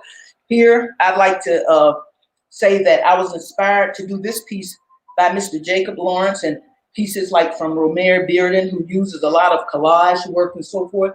And a lot of their collage work or their artwork talks about African American. It tells a story about the African American history. And so I decided to use a lot of Mr. Jacobs' pieces of his artwork in here. Again, I used a lot of pen and ink. It is entitled Moving On Up in honor of his migration series and so forth. And here I tried to get a little creative and use like 3 words. I used cat, addict, and lonely to create a story. As you can see, it takes place in an attic. If you look at it, it has a lot of the cats in it, and it's just talking about how the addict was lonely without a cat. And just the last piece is this story will talk about an adventure, and it talks about children. I particularly use my grandchildren in this piece, and it's called The Adventures of Mink and Kep, and it just talks about, this story talks about how we have such power with our subconscious mind, and when we think things, those things turn into actions, when we think things, those things turn into words, and when we speak them, they turn into actions. And so this story is talking about how they use their mind to think about a place that they want to be, and they can actually go there, and they have superpowers to fly and so forth. And again, all of this work was done with pen and ink. One last thing that I want to do, I want to show you all, using my share screen, some other work that I've been working on. And it's just to give you an idea of some of the work that I do. Let's see, let me go here. Excuse me, give me one moment. I'm just gonna quickly go through a couple of pieces. Yesterday, I had talked about view, give me a moment, view to full screen, okay. Here, I had mentioned to you all that I did a bust of myself, and Louise was asking how the process I used for it. Well, what I did was, I'm going to go a little closer. This is a bust, and it's in the Carlston Gallery. My piece was chosen to be a part of a piece, of a show called Faces and so forth. And what I did here, I decided to use 5 images of my face, left side, right side, 45-degree angles from the front, and a frontal view. And I formed clay and carved it out to create this. Let me go back. Okay. And excuse me. This piece right here, this is a piece of work that I did, and it's on illustration board. What I decided to do with this was to use paint. I used fabric here, some of the mud cloth fabric. Here I decided to also use illustration board on top of illustration board and paint. And what I did here was, originally I had intended for this to be a mask, an African mask. And what I like to do with some of the abstract work that I do is I like to turn it around and just, see what it does. And upon turning it upside down, in my mind, I was like, it looks like an African queen. And so I decided to keep the piece in this, from this view, turned upside down. This is what I decided to keep it as. And this piece is entitled African Queen. Here is just a charcoal piece that I did of myself. And it is a charcoal on paper. I'm still kind of working on it. As you can see, the white lines down here. And so oftentimes I will kind of sketch out what I want to do, and then I'll start adding color. And I don't do it in any particular fashion. I just, as I'm working, I may jump around on my piece of art and do the work. Hey, Karen. Yes. So that was great. How many other pieces do you have? I'm going to just go through them real quick, and maybe like 5. Okay, because, all right, that's fine, because the Paskins are coming up next. Right? Okay, and this, well, I'll go with 2 other pieces. Okay, all right. This piece is a, just to show you, I also do ink washes and so forth. So I decided to do an ink wash of a cow skull here. Again, like I said, I'm just showing you some of the other types of work that I do. Here it is. Okay. A boot, and I used pointillism. I just used this boot is all dots, no lines at all. And this is also in remembrance of when I was in the military, feeling a little lonely. So what I'm gonna do without further ado is turn it back over to Louise Cutler. I appreciate you all tuning in to watch some of my art, and hopefully you have enjoyed what you've seen. And Louise, you can take over. I appreciate it. It's always good to see. It's always good to see your work and your enthusiasm about showing your pieces. That's one of the things I really enjoy, and I'm hoping you're going to come back for the after party. I was there. Yeah, you come on back. You come back. You'll use that second link that I sent you for that. Okay. All right. Thank you so much, Louise. Okay, I'm going to bring Our Story Studios up and let them hang out with us. Right, and Gina Paskins. I'm here. Aaron's here too. Let me take all.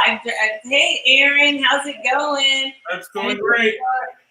Aaron and Gina up. Yeah. I don't know. He'll be in once I get kicked out. Gotcha. There we go. That'll work. I love these colors you got on. Yesterday you had on a white shirt. I love that green. You Thank you. just be It punches, right? Huh?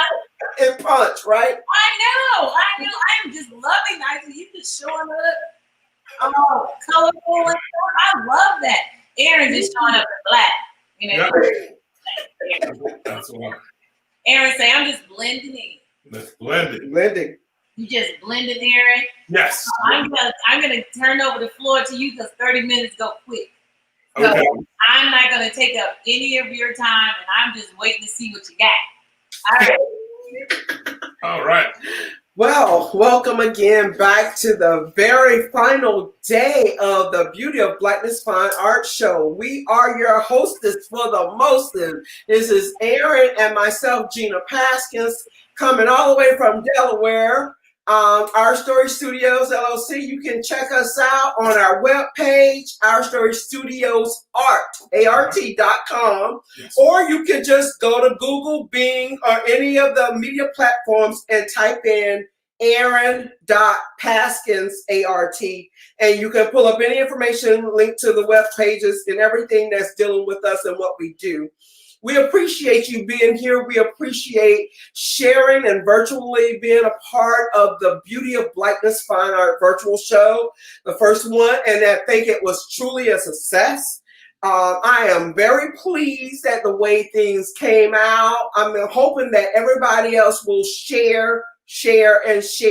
You always can. The best part about it is that you can always go back to previous days and look at what happened in those days that we were live, and comment and talk about it and ask questions. Me and Aaron both love questions. We love questions concerning what we do, because our medium that we do is more like a three-dimensional sculpture, and some 2D, not much, but more 3D. And I think a lot of people are interested in it, but they just don't know what the ins and outs of.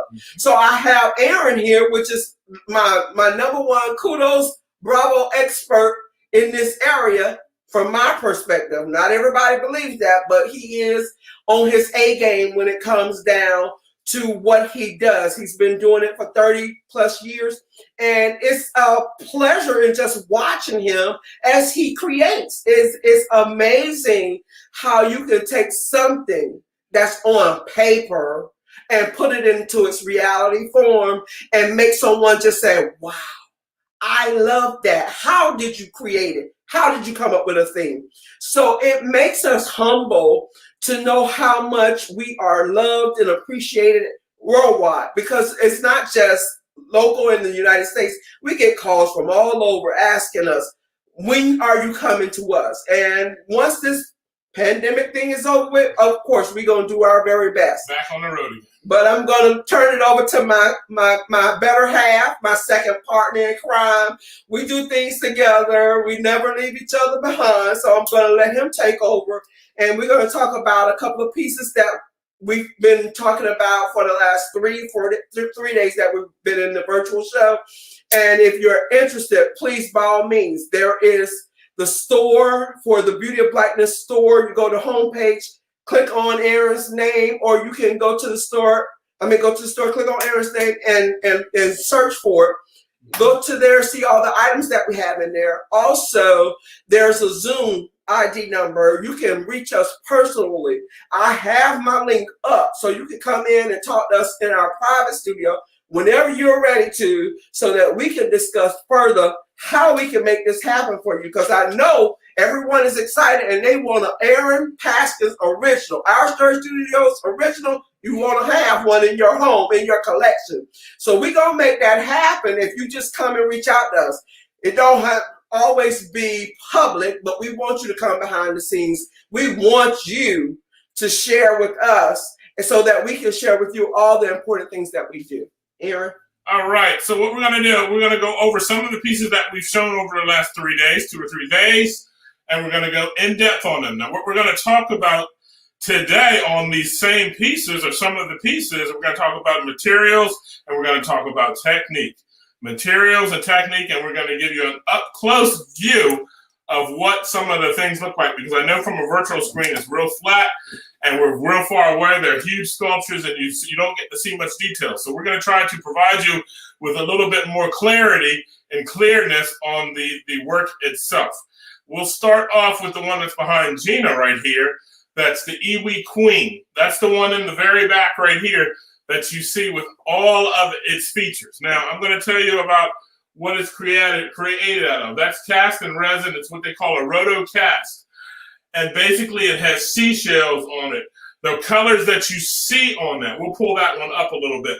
The colors that you're seeing on that, they're a little bit of browns, they're a little bit of bronzes, and has a lot of iron in the piece. So when you're seeing that, that's actually not paint. That's actually what they call iron oxide.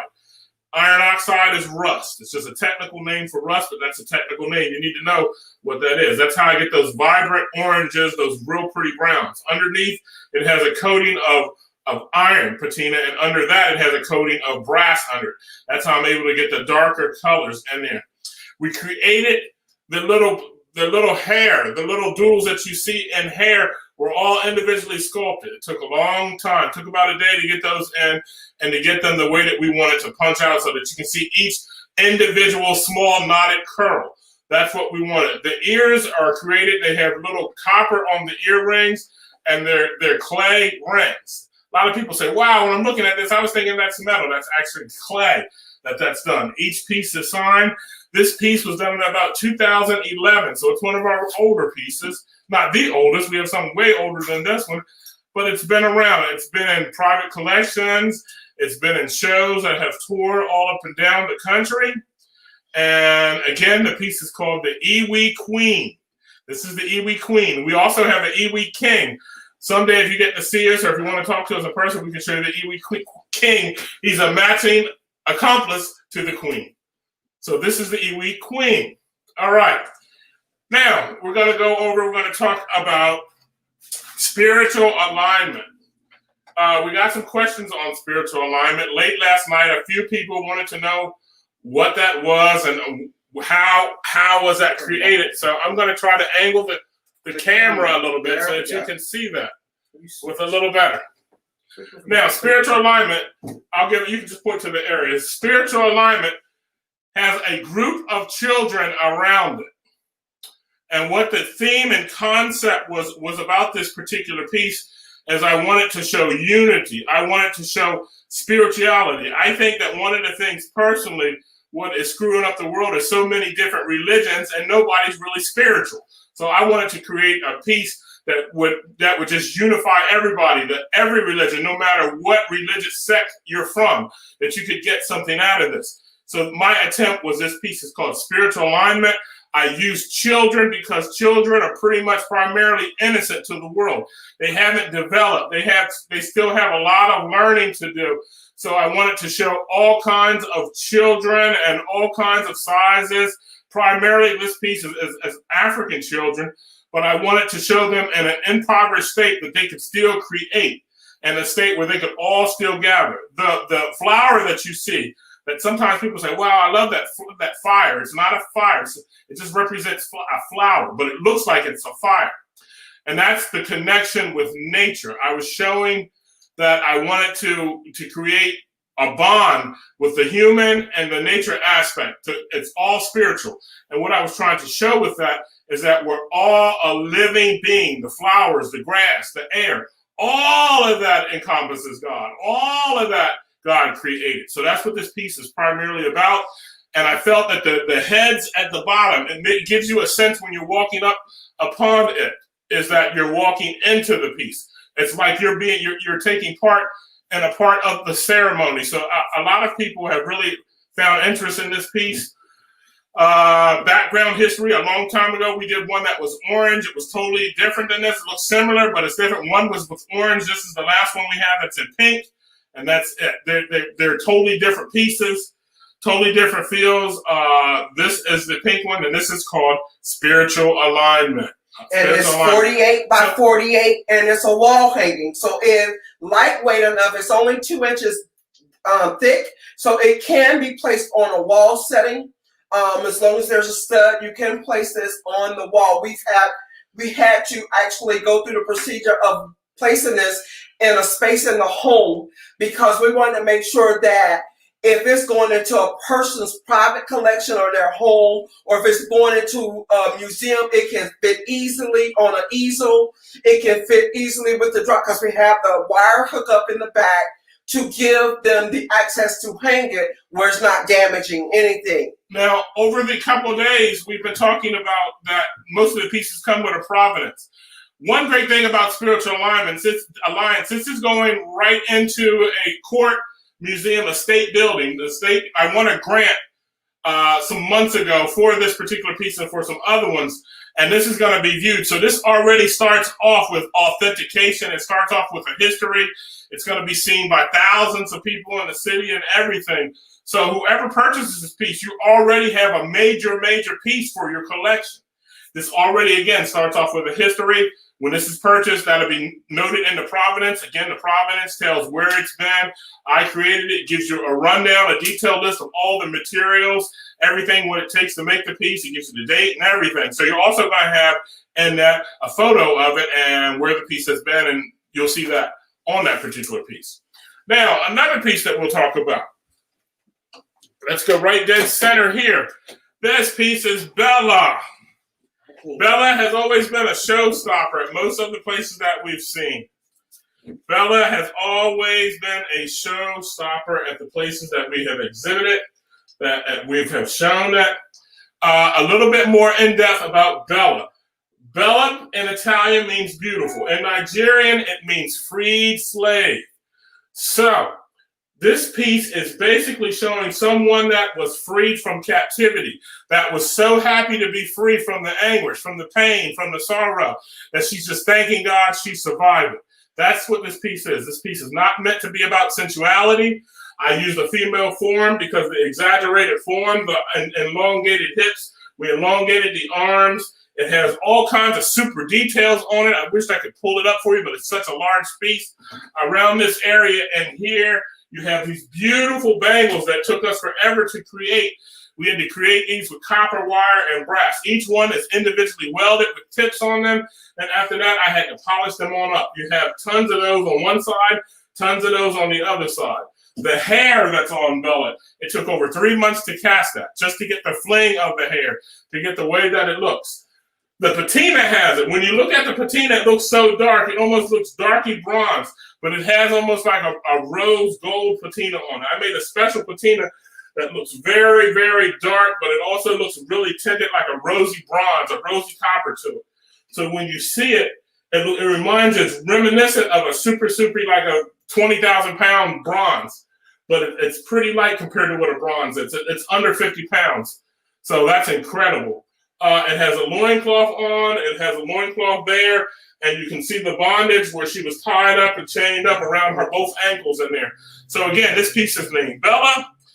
It's a freed slave. In Nigerian, it means freed slave. In Italian, it means beautiful. Now, we're going to talk about one of the ones that we didn't, that we have shown. We have two of these. Hold down for you. This particular piece was called the Melanin Connection. I have two of those. I have one that's in silver, a chrome, and I have this one. This is the larger one, the Melanin Connection. Why I called this piece and gave it the title Melanin Connection, the circles represent our ancestors who are going on into the heavens. And I wanted to show a piece of work that was connecting us with the ancestors to kind of let us all know that they're always around us. All we have to do is tap into them. So you kind of see her in a pose where her eyes are somewhat open, somewhat closed, but she's just like contemplating and thinking. And the circles with almost like the iridescent colors and the bubbly forms around them show that the ancestors are always around you. So that's what I was showing in this piece. It has, again, iron oxide. This is not paint. This is actually rust that's on there. The only acrylic paintings I have is that you can see up here in the little hair piece. And that's what's created. This was cast, and then after it was cast, I carved into it. It's about 3 inches thick, 3.5 inches thick. It's ultralight, and it can hang on the wall. So it's a great wall hanging. It's a statement by itself. It's such a bold piece. It's an inset relief, so it's like a relief.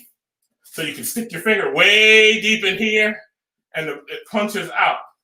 I'm going to show you the other small one for a second. The smaller one is just a miniature version of Melanin Connection. This was a stainless steel. We had actually chromed this one, and the chrome was so bright you couldn't see the figure, so I had to dull it down a little bit. So this piece right here is the chrome version, a smaller version of the same piece. As you can see on it, it has a clear finish on it to protect the chrome that we put on it. If you turn it to the side, it's glaring. You can probably see Gina's green shirt on this side over here because it's in chrome. So we chromed this one, and it has iridescent, what they call microcrystals in here that automatically would change and shift colors wherever you turn it. So I'm going to turn it for you so you can see it shifting colors all the time. That's the smaller version for this. And again, it has some of the primary things that the larger one has. It's letting you know that the ancestors are always around you wherever you are, that they're always present, to be happy of your culture, to be proud of who you are, and to walk in respect. That's technically. Now, that was the Melanin Connection. Some of the other pieces that we have. We're going to go back over here behind me now. Let's see. Kimba. No, Nikisha. And let's see. Kimba we don't have in here yet.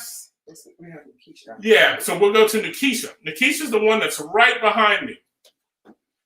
Now, Nikisha represents a mother, and so we let me tell you the whole entire story. We went to Africa. We went to sub-Saharan Africa, as which we do. We're always searching out for artifacts and everything. We took a family trip, and while I was there, I was working, which I'm always working on sculptures. But the one thing I noticed about sub-Saharan Africa, and the place was Togo, is the country is somewhat impoverished. The people have such a loving spirit, and I wanted to create a piece for remembrance of what I've seen. And they have so much pride. It's a beautiful country, and this is our representation of that. And Nikisha right here represents that. She's the women are always holding up. The women in the village and the culture are the matriarchs. They control, they run the power, and they run a lot of the government institutions and stuff. So I wanted to create an image, a concept, and then from there with a sculpture that represents that. So with Nikisha, what you're going to see on that particular piece, you're going to see her as a pregnant woman holding up the whole entire village. I know it's hard to see in here, but that on her arm, she has a whole entire village that she's holding. It's an African village that's all around her. So she's pregnant. She's holding the back of her back. She has a beautiful necklace that's on there. She has beautiful braiding hairstyles that's a full in depth. They go all the way around. And it's on a granite, what we call a chocolate chip granite base. So it's absolutely beautiful. It's absolutely beautiful. It's a one-of-a-kind piece. She will be shown in Los Angeles. That's if it's not purchased. And it's going to be taken to some shows. The next piece we're going to bring is Kimba. We'll give you a real in-depth look at what Kimba is. This is Kimba. Now, Kimba was based on a series that we did called African healers. In African culture, you have a lot of people that are healers. When you go to Africa, you have a lot of shops. I always like to do various African healers. This particular healer was a female. Her name is Kimba, Mystic Messenger, and she uses natural elements. So that's why you see the bamboo.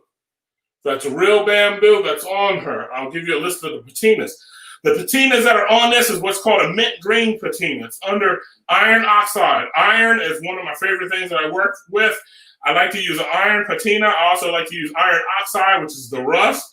And I also like to mix that with brass. So that's why you get these beautiful colors that come through. The process that we use for Kimba up close was what they call a raku process. So after I'm heating the chemicals, spraying the chemicals, and respraying the chemicals, you get to see all the beautiful colors that are in there. All the beautiful colors.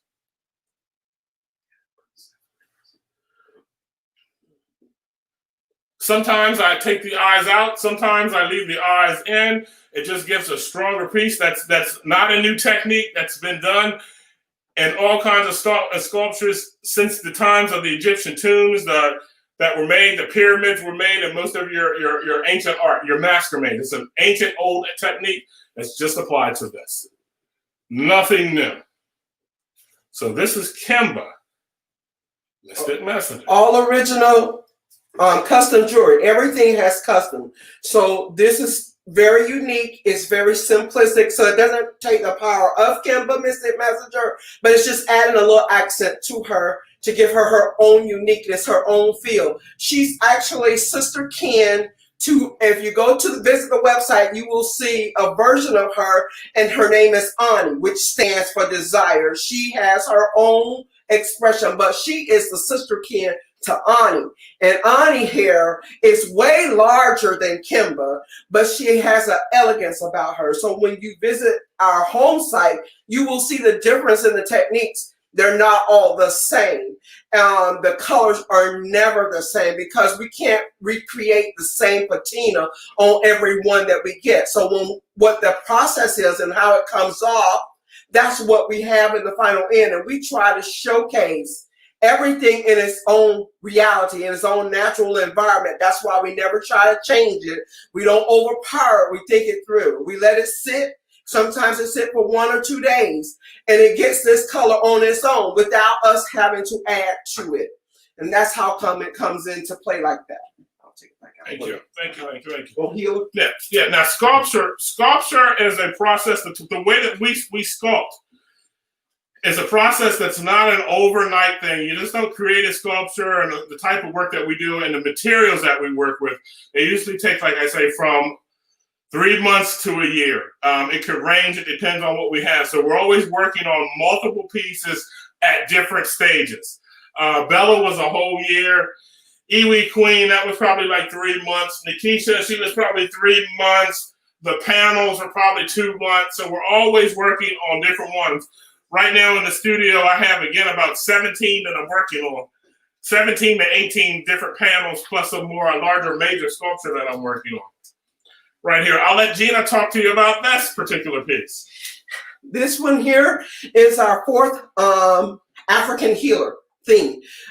Each one is significant because this one here has the actual guinea feathers, and it has ostrich feathers in the headdress.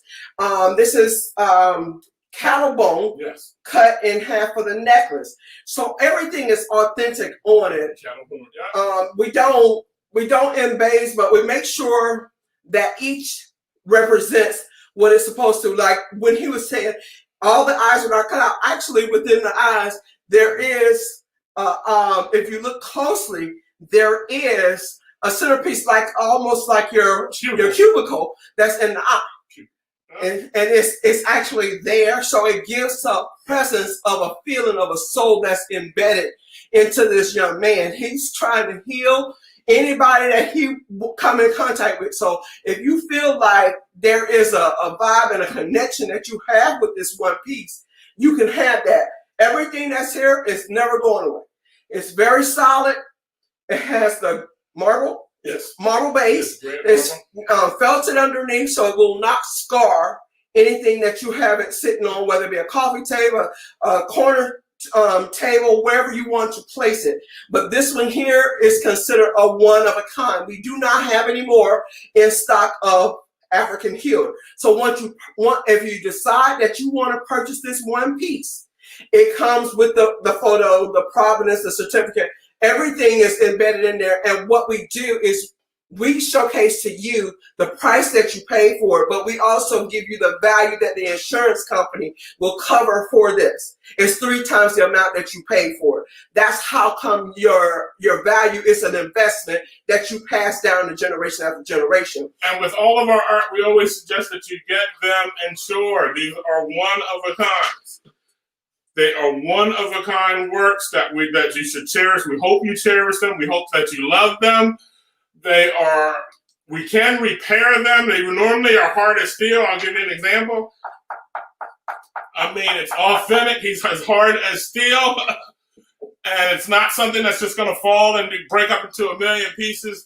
These take a long time to cast. They take a long time to heat. They take a long time for the patina.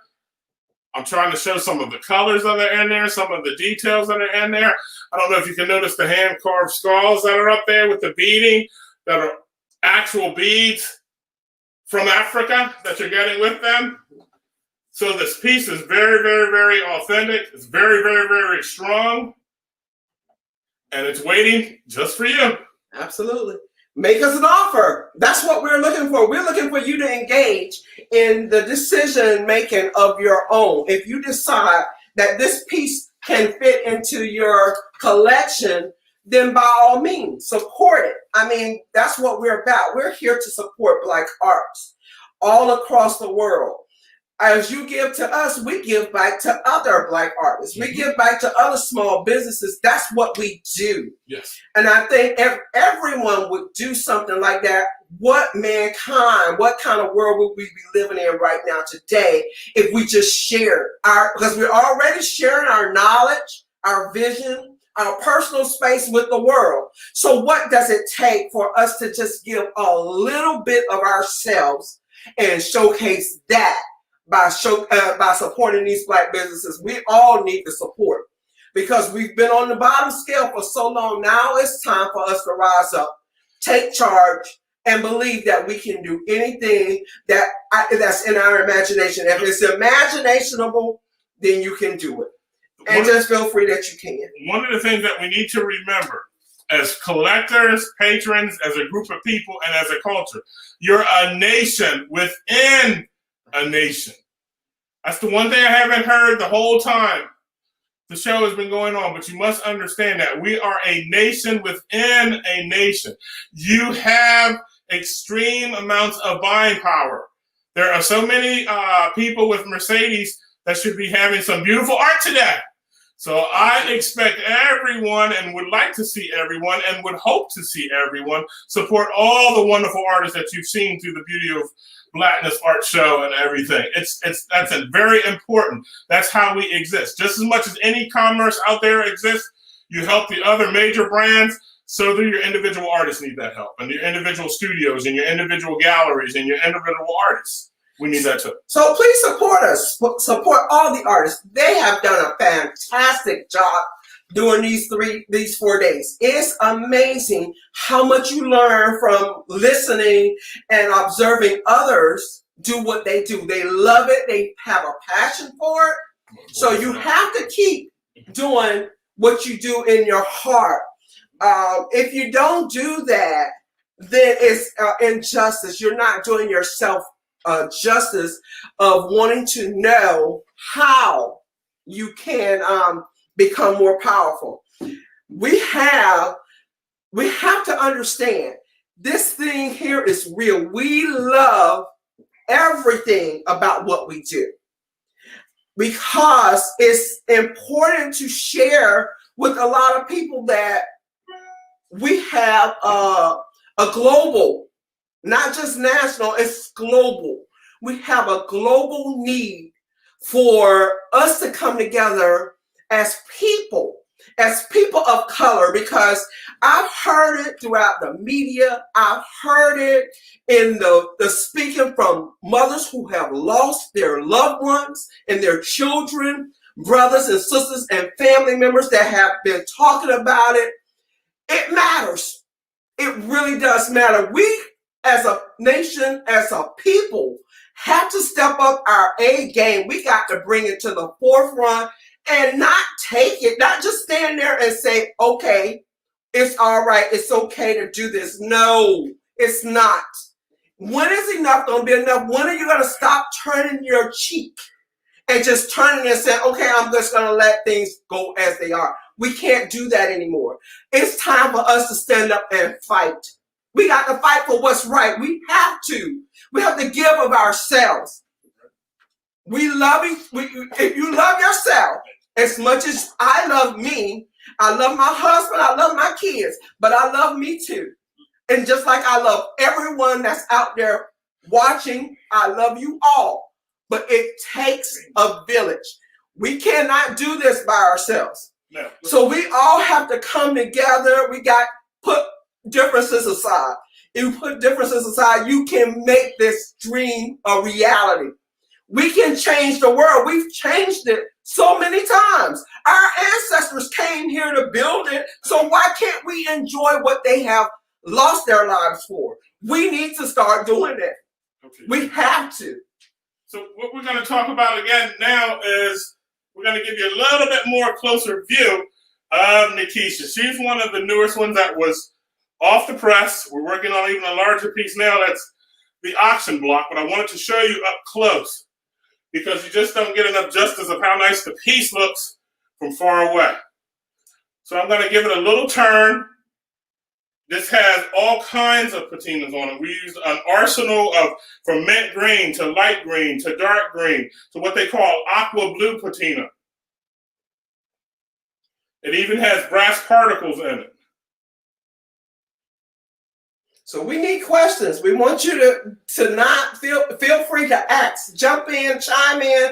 Let us know what you think because we feed off of your feedback. If you give us a feedback, then we know if we're going in the correct direction or we're not going in the right direction. We love that. Hey, yeah, absolutely. Hello, Ms. Jones. We appreciate you chiming in. That's beautiful. Thank you. Keep sharing, keep liking, keep watching. Have everybody else come in. I know you're out there because I've spoken to you earlier. So please feel free to come back in and visit with us. You only have a small, limited amount of time, but we're here all day for you. Even behind the scenes, so you could come to the Zoom link ID meeting and meet with us personally. That is fine because our door is always open. So feel free as Aaron continues to talk about our pieces. All right, now Nikisha, again, and she's carrying a whole village. It took a long time for the concept to come to fruition. We did a lot of sketching on this to try to get the proportion right, to try to figure out how we're going to get the angle right, to try how we're not going to, make the pregnancy look like it is. Now, with her pregnancy, she's keeping up the whole village. She's birthing a village. She's birthing a culture. That's what this piece represents. There's all kinds of beautiful beads from Africa on this piece. Simulated acrylic turquoise that we have in here. Real authentic beads that were hand carved and hand sewn that we went to Africa, Togo, and purchased ourselves. Some of the beads you even see that we even carved in there just to give it more authenticity to it. You're going to see the striping designs. I use what's called more of a splatter technique because it takes, in order to get this patina, it takes intense heat, an extreme amount of heat to get this. That's how I have to do it. And you do it over and over and over and over again. And then you have to let it cool. Then you have to reheat it. You have to let it cool and you reheat it. So I think that it's wonderful that you get to see it. I think the back is just beautiful. I think it's beautiful. It's just as beautiful as the front, but the back is beautiful also. That is very beautiful. And, this is resin. This is all cast resin. What is that made out of? It's all cast resin from the hair all the way down. It takes forever to do the braiding. Thank you. That's pretty amazing. Just in resin too. I'm sitting here like I use resin, but how in the heck does Aaron get this done? So do you think like a mold? Well, what you do, you have to create, everything starts with a maquette. You have to start with a maquette. Before you even get to the maquette, of course, you got to have your sketch, you got to have your concept. Everything, no matter what you do, starts out with a great concept. The sculpture, it's hard to pull off a sculpture if the concept is kind of wavy. If you're kind of, okay, I don't know if it's going to be like this. In my mind, the way that I work, I have to have clarity on exactly where I'm going with it. You know, I mean, it's just like standing in the middle of the city and saying, okay, which direction do I go? I don't work like that. I have to know exactly what road to take, where I'm going, and the destination. The destination for this particular piece, again, was the concept of a pregnant lady giving birth to a nation, giving birth to a culture. So in here, you're going to see a village that comes all the way around it. I don't know if I could pull that up closer, but I know it would be nice to be able to see that. We'll try to lift it closer for the camera to see, right? You see that? Okay. Oh, yeah. Hold on. Let me remove your banner right quick. Stay there. I'm going to take this off because I want to see it. All right. Oh, wow. So it has all of those. There's so many patinas and so many assets we have on this thing. I could go forever just telling you how many various patinas that it has. But it always has. I always start off with what they call an etching primer underneath. It's a special primer that etches. It burns into my surface. Okay.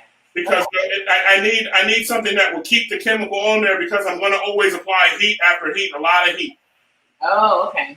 So I use my heat range goes all the way up to 300 degrees to 600 degrees, depending on how dark I want to go, how light I want to go, and what reactions. It depends on how much heat I use, and that's how I get all the pretty blues you see in the back.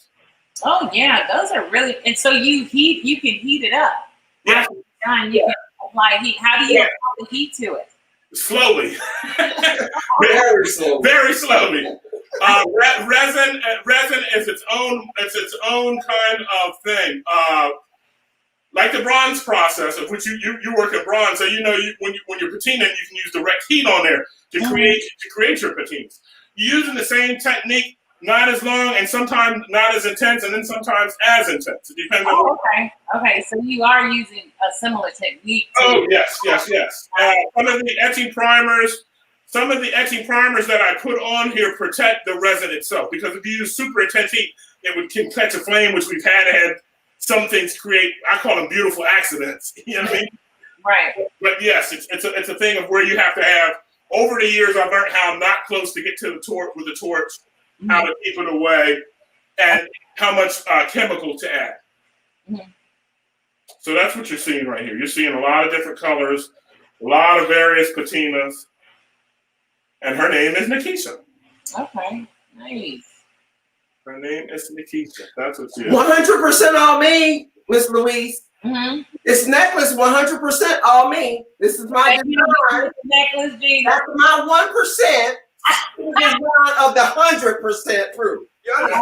Gina, it's nice. I have to throw it in there because I mean, he can make stuff, but he created. But if I don't have my accent touch on it, it seems like it don't want to leave. Sure. So I add my little 1%, and that forces people to say, "Oh, I gotta have that. Can I just have the necklace?" No, it's an all unit inclusive one piece. In order to get a necklace, you got to buy the piece. Yes. That's right. Well, it's really pretty. All the adornment. So she's way more than just 1%. I know. She just like to tell us she's 1%. Yes, exactly. She does a lot more than that. I want to say thank you to you guys. You guys are awesome, and I always enjoy you. And to be able to see that up close and personal is just amazing. Because I see the pictures, and then she's sitting way in the back. So I'm glad you guys brought her up close because it looks absolutely beautiful, and because you could see the hair and all the work that you put into the hair. You can really see all of that. So thank you so much for putting that up. Welcome. Go and visit Gina. Now I'm calling you just Gina. Go and visit Erin Paskin's page on the Beauty of Blackness Fine Art Show page. Check them out. Their Zoom link is up. They are sitting there waiting to chat with you. So definitely go in and check them out and come back for the after party. Whoop, whoop, whoop.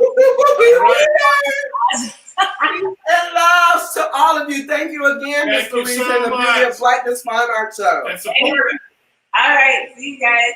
Bye-bye. All right, so up next, we're going to have musician.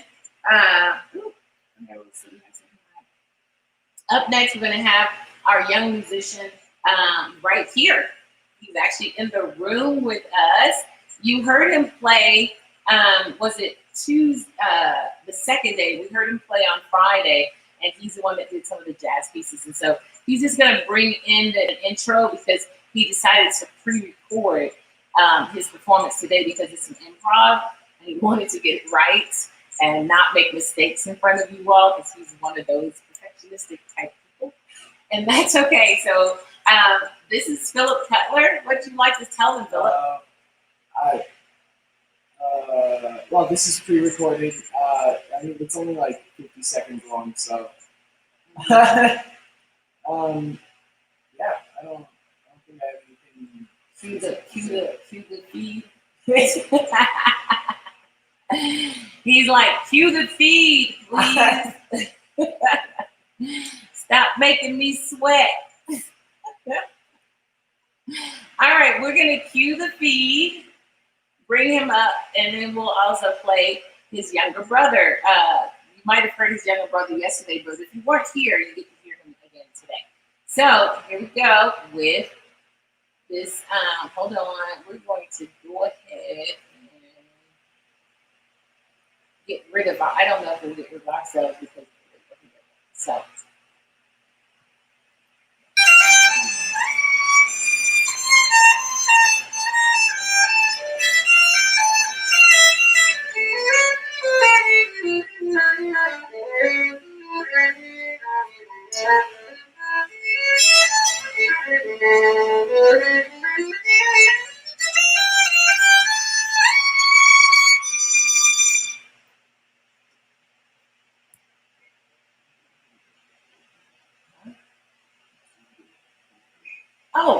Oh, hold on. I didn't stop here. I'm sorry. Let me start it over. I started it way far down. So hold on. He's over here telling me. Okay. I started it halfway through, and he's like, you started in the wrong spot. So here we go. Let's do that again.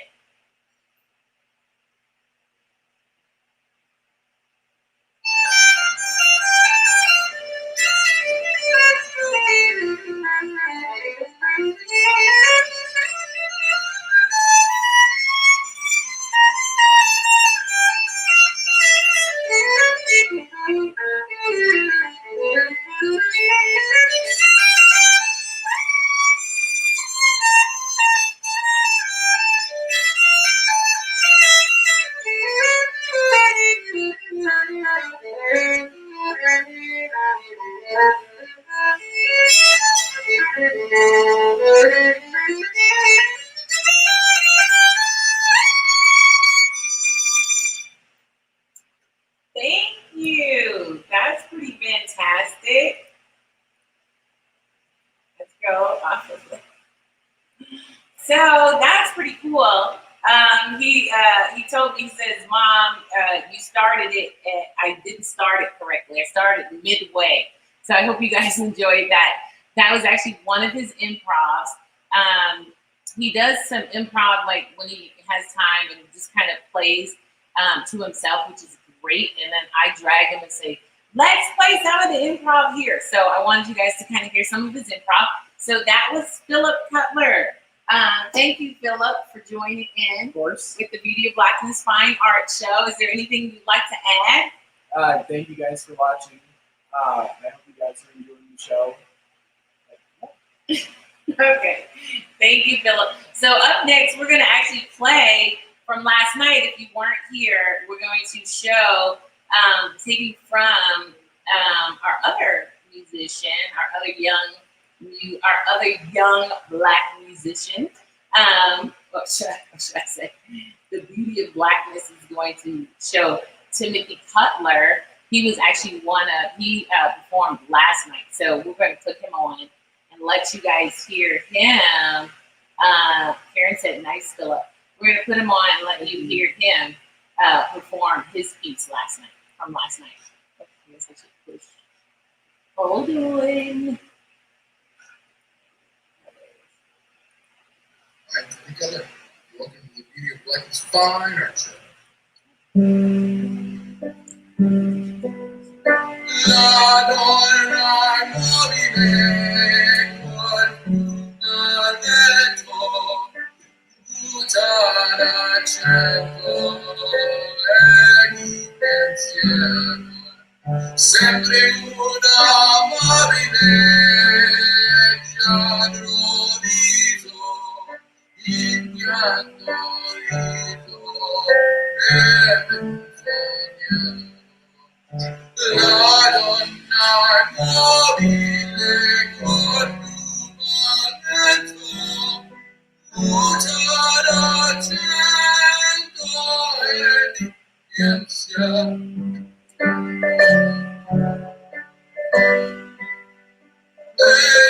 Yes, yeah.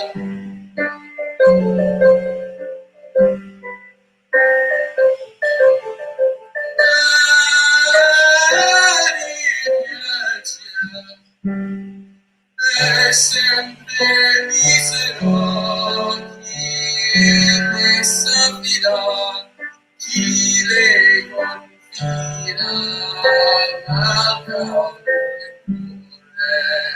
Ormai non sentirsi felice pieno, chi su per cielo non mi vergogna. La donna mobile col lumaretto, muta l'accento e di pensiero.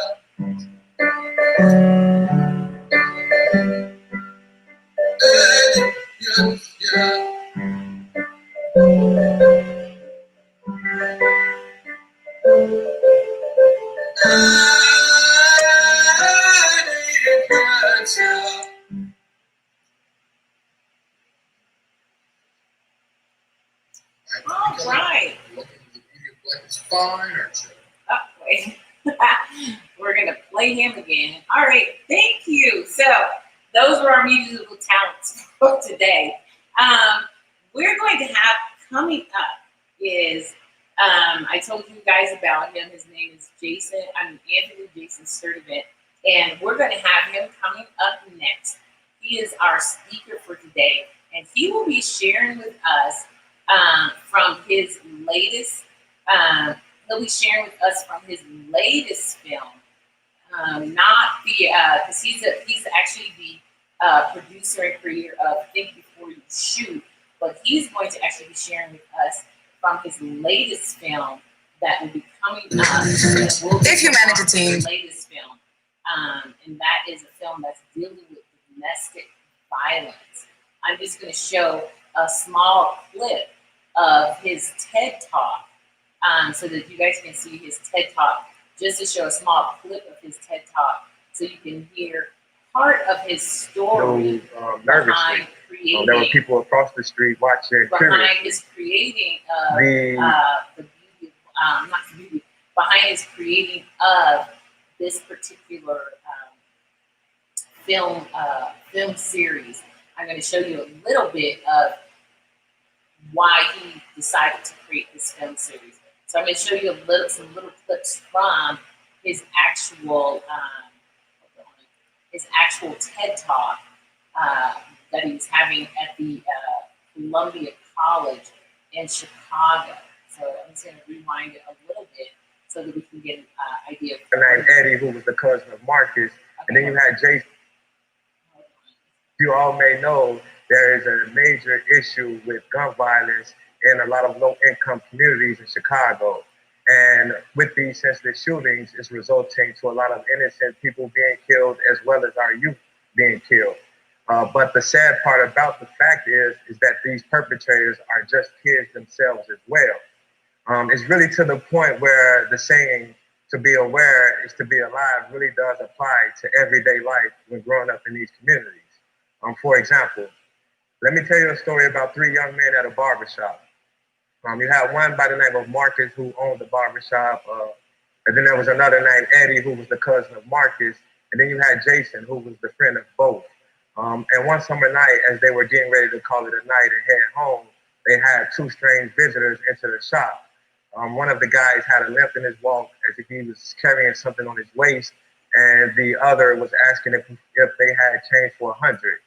Now, the fact that it was so late and people were walking around looking for change for 100, it kind of made things feel a little suspicious. So Marcus and Jason decided that they were going to go next door to a restaurant to see if they had that change that they were looking for. Of course, they were aware that something wasn't right. So as they went next door to get change, they noticed that Eddie never came out. So thinking quickly, Jason decides to go back next door to check on Eddie, only to find out that the robbers had a gun pointed to the back of Eddie's head. At the time, he wasn't aware of what was going on because he was half asleep in the barbershop. So Jason decides to kick the door in order to distract the robbers and try to run off. And let's just say that the distraction worked, but the attempt to run off wasn't so successful, as the robbers now had the gun pointed to the back of Jason's head, telling him don't move or they'll shoot. At the moment, Jason said that while the robber was going in his pockets, all he could think about was the people's reaction around him. He was hoping that no one triggered this perpetrator to shoot. He said that he noticed that the people in the restaurant was watching from the window nervously. There were people across the street watching curiously. And then there was a young lady running inside the restaurant with her son as they were running to safety. During this time, Jason notices that his friend Eddie is now sneaking across the street to safety. One of the robbers decided to let Eddie go, and they were advising the robber who now had Jason to do the same so that they could get away before the police come. But before the robber decides to let Jason go, he had to threaten Jason's life a couple of times. So he just kept yelling to him, I should shoot you. What else do you have? But eventually he does decide to let Jason go as they ran away before the police come. But you can see how an ordinary day at the barbershop can turn into a life-threatening situation. Here it is that you had someone who was just trying to get a haircut and just hang out, and now you have two robbers threatening their lives. At this time and at this rate, what if that shooter had not thought and instead shot this innocent victim?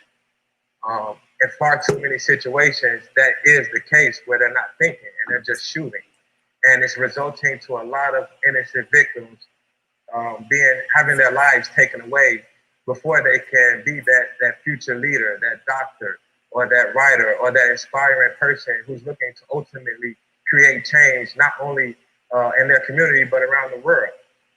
And with that being said, I would like to introduce myself personally.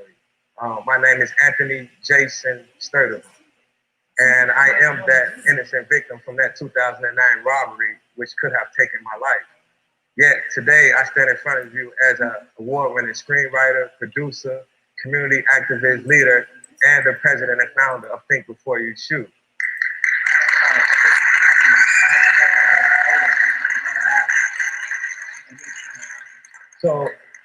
So it's not a lot of people who get an opportunity to walk away from that type of situation and grow into who they want to be. So what I decided was I had to figure out a way to help change what was going on in our communities. So what I did was I actually went and I started a organization called Think Before You Shoot with my first film that I released in 2011. At the time, I was educating myself into how to be a screenwriter and independent filmmaker.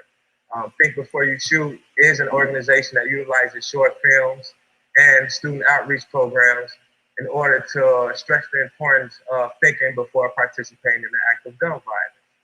And what I wanted to do with these short films was I wanted to create a certain level of success that would help develop more students.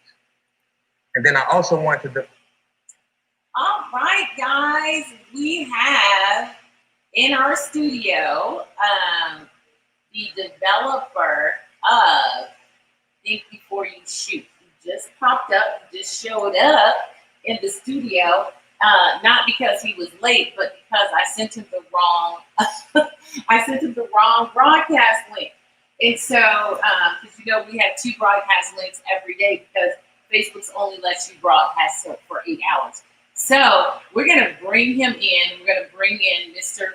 Anthony Jason Sturdivant, who was a part of this, whose TED Talk we just watched, and who actually was a part of this robbery. And so we're going to bring him up, and he'll share with you all, and he's going to share his latest film, which deals with domestic violence. So Anthony Jason Sturdivant, hi there, how are you? Hey, how you doing? I'm good. You can hear me? Yes, we can hear you. We can hear you. Okay. And I was making sure it's in my headphones, so I have to check. Yeah. So, no, I'm excited. I've been waiting for this for like a month now. So, yeah. So, how's everything coming though? Like the entire show and. Pretty good. I noticed you're in a sling, so you're at home right now. Yeah, just had surgery last week, rotator cuff. Okay. So have you been doing any? No, I'm fine. Have you been doing any creating, or have you been using this time to write? At the moment, more so reflect on what I want to write or the project that I want to pursue next. I haven't gotten to that creative stage yet because I guess the not necessarily the pain, but just the process of surgery kept me down a little more, and not mentally or anything like that, but just low energy wise. And so I haven't been as productive writing, but yeah, I am working on different ideas and centering myself to make sure that I'm ready whenever I am put back into action. So you want to share a little bit about yourself with everybody? Yeah, so as I can see, you just watched some of the TED Talk. I'm not sure if you saw the whole thing, but yeah, my name is Anthony Sturdivant. The J is for Jason, my middle name, which is usually said by family, so I tend to go by that as well. I'm a screenwriter and producer from Chicago, Illinois. I started in 2010 where I left employment and just took a chance and took a faith with God because I just felt like there was more for me out there. And so with my first project as a filmmaker, I actually dedicated to the gun violence in Chicago due to the high rate in which it was being produced in my community and others like it. So I created a film series called Think Before You Shoot, 7 short films, if I'm not mistaken as well. Some of you have saw the second episode yesterday. So if you haven't, you can also research that online at YouTube called Think Before You Shoot. Um, and with this film series, I also created a outlet for me to go and speak to different schools, consider from second grade to universities. And with these visits and these presentations, I went and shared these series. I went and spoke after the series was shared to actually detail and talk to them about each message within the film. And most importantly, I gave the youth the opportunity to be creatively expressive and give them the confidence that they could use their ideas to get it out there in the world and not only help themselves but help others. So Think Before You Shoot it wasn't created to preach down on individuals or to preach down to tell people to stop shooting, but it was really a way to inspire and give students and individuals hope that they can create change. So yeah, I had the opportunity to speak to different youth, start a program, obviously travel Chicago and impact a lot of people. And another summary of it, I moved to LA, Los Angeles, which is where I am now, 2 years ago. And I just wanted to pursue more, let the students and the people that I built these relationships with in Chicago know that if you have to, you can leave, you can pursue a different path, but with the same goal. So I also want to show the youth that even with the success you can bring, and even if you find yourself content, you don't have to stay in that same position. So after moving to LA, I continued my same goal. The way to get to my goal just changed the setting. I changed the scenery in order to expand my mind. And so my first film that I will actually show you all here, the first film I wrote and produced in LA is called Rain Days. So I tend to use my creative skill set to not only entertain, but give the people and the viewers a positive message and an opportunity to bring awareness to the situations that we face as a community, as a people. So, Rain Days, the first film that I wrote and produced last year, I released it this year, has made a huge impact on the viewers. I mean, comments, people sharing their voice on domestic violence experience. And that's the most important part. Again, I can entertain, but when I get people to make comments and discuss and share their past experience, how they survived, and what they seen from their parents, that's the best feeling when it comes to art. And so I create my art based upon inspiration and passion. So again, at this point, I am still the same writer and producer. I didn't change my actual end goal. I just changed the path. And Rain Days is the next film that I'm going to show you all. Um, and after that film, what I'll do is actually come back and I'll discuss to you all more about the film, why I came up with it, how I came up with it, and discuss some of the subliminal messages that I created to subconsciously get others to think about when it comes to not only domestic abuse, but the people that's involved, like the children and the mothers of the victim and the mothers of the actual perpetrator. So right now, I'm going to get right into that, and then again, questions and things that we could speak on after the film. I would love to do that as well. It's 30 minutes, so again, it's very impactful, and I hope you enjoy it. Okay, let's All bring right. up Rain Day. Thank you Yes. so much, Jason. I'm going to bring it up. I'm trying to bring it. I don't want to bring it up in your. There we go. That's how I want to do it. So we're going to bring this. I want them to be able to see the whole. I want them to be able to see the whole screen. Yes. To the corner. Right here. Right there. Yep. All right. All right. There we go. There we go. And now it's a full screen, correct? Yeah, it's full screen.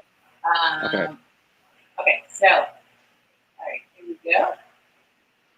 And here we go.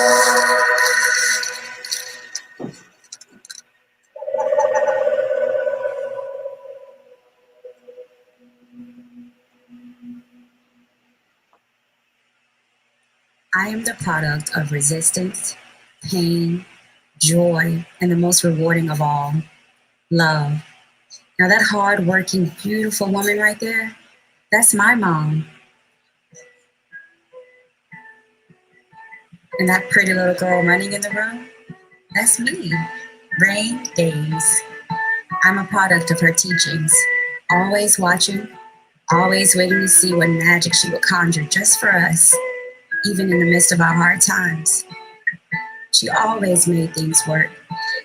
I always knew that I wanted to be just like her, a nurse. I wanted to help heal others from pain and suffering just like my mom. She said she named me after the dark days she went through in order to get through to the brighter seasons. And that life brought her the rain she needed to grow, to produce new life.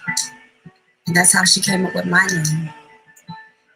And like a rose from concrete, my mother rose above it all. She built my life around having confidence and dignity in oneself.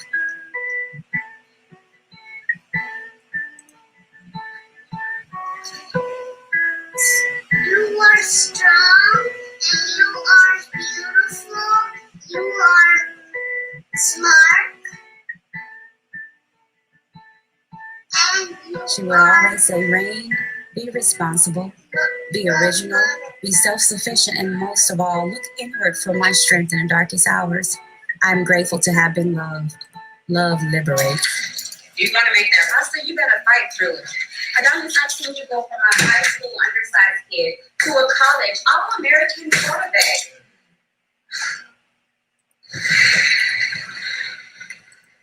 You know I'm going to do right.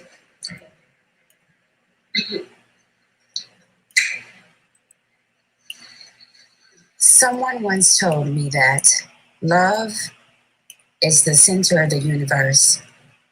Some say it's for better or for worse. I say love is more than a 4-letter word.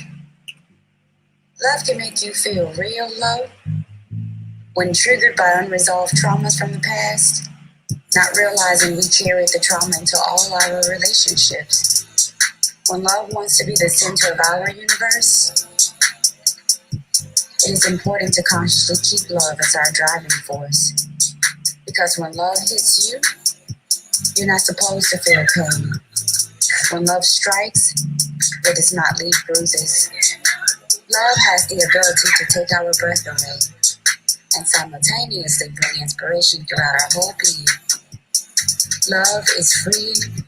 Love is secure. Love is safe. Love is compassion in each embrace. Love is willing to be patient, willing to understand, never raising their hand unless it's to ask a question to gain clarity. Because the whole premise of love is to create unity. So since it's from the guidance that I was thinking, I was thinking of Donna. And that's Donna.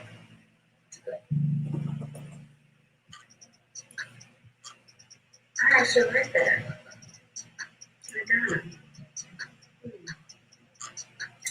My Donnie and my Donnie.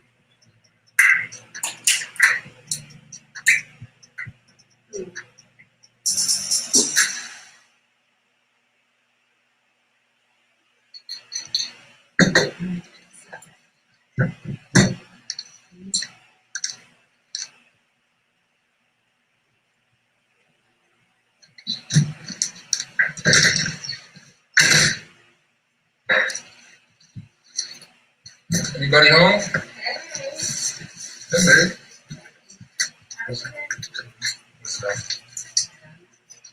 Adonna! Adonna!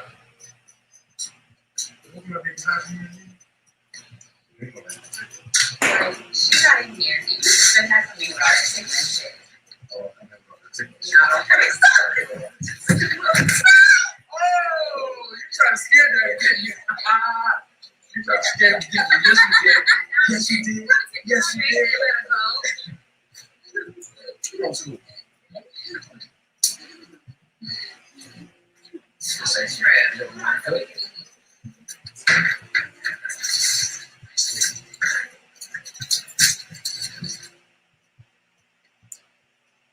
All right, girl, call me tomorrow.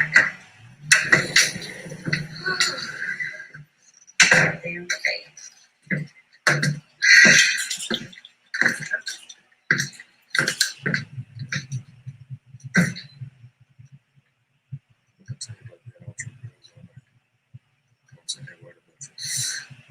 You ain't gotta be the all that word about me. I got this. And why you in the dog with the lights on? That's some real creepy shit. Where you really?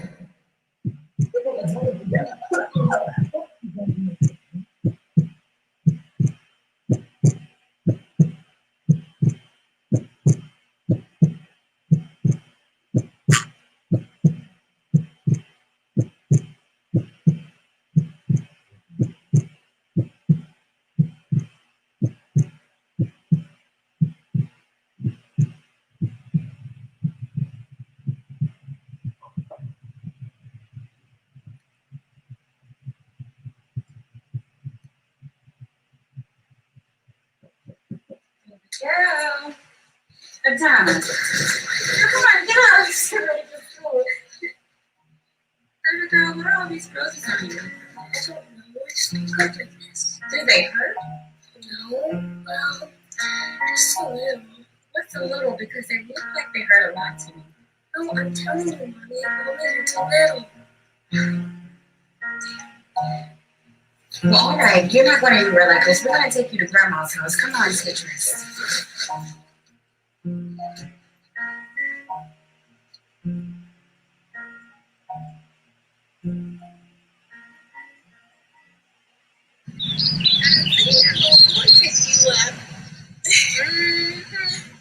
He just hopped on. He just hopped on and you come running on. Something else, Miss Days.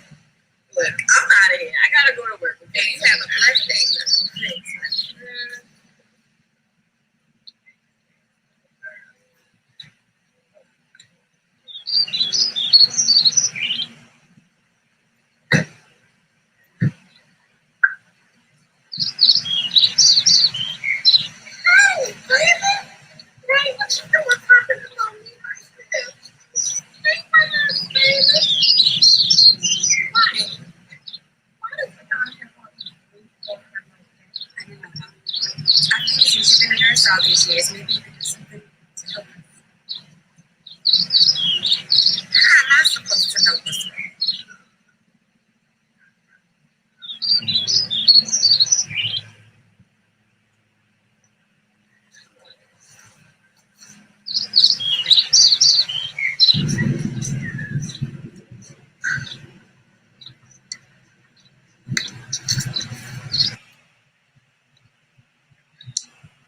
Donna, baby, is there any abuse going on at home? Is your daddy hitting your mommy? Are either one of them putting their hands on you? Now, Donna, I know they're your parents, and I know you love them. Sometimes people can have anger built up in them. It causes them to yell, fight. You gotta be honest with me, okay? You can't be scared to tell grandma if somebody is being angry with you. You know grandma love her baby.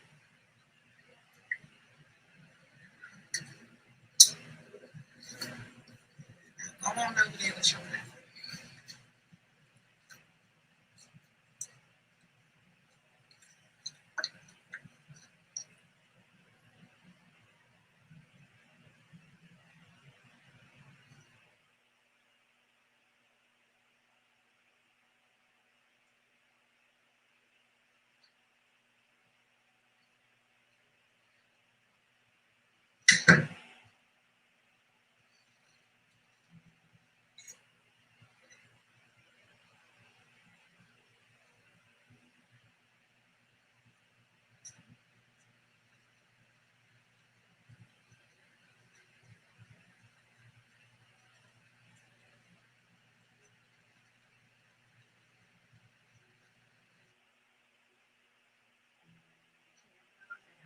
Donna.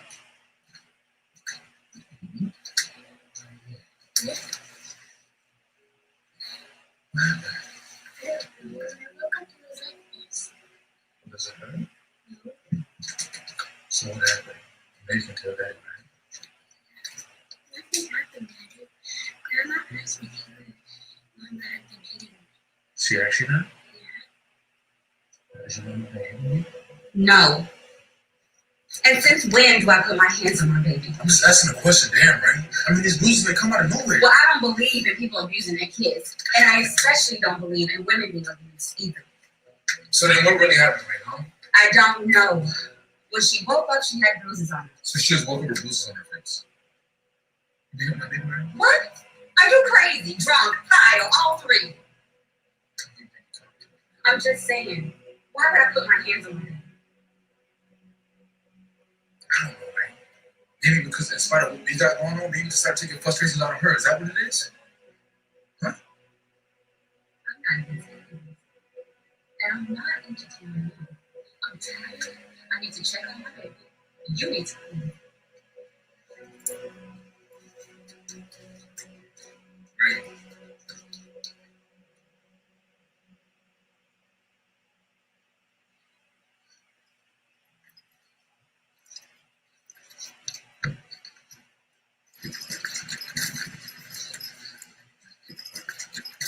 Where do you think you're going? I'm taking her down to my mother's for the weekend. What makes you think that's a good idea? Take my baby girl away from me for a couple days. You've been under a lot of pressure for this season. You could use some time to relax.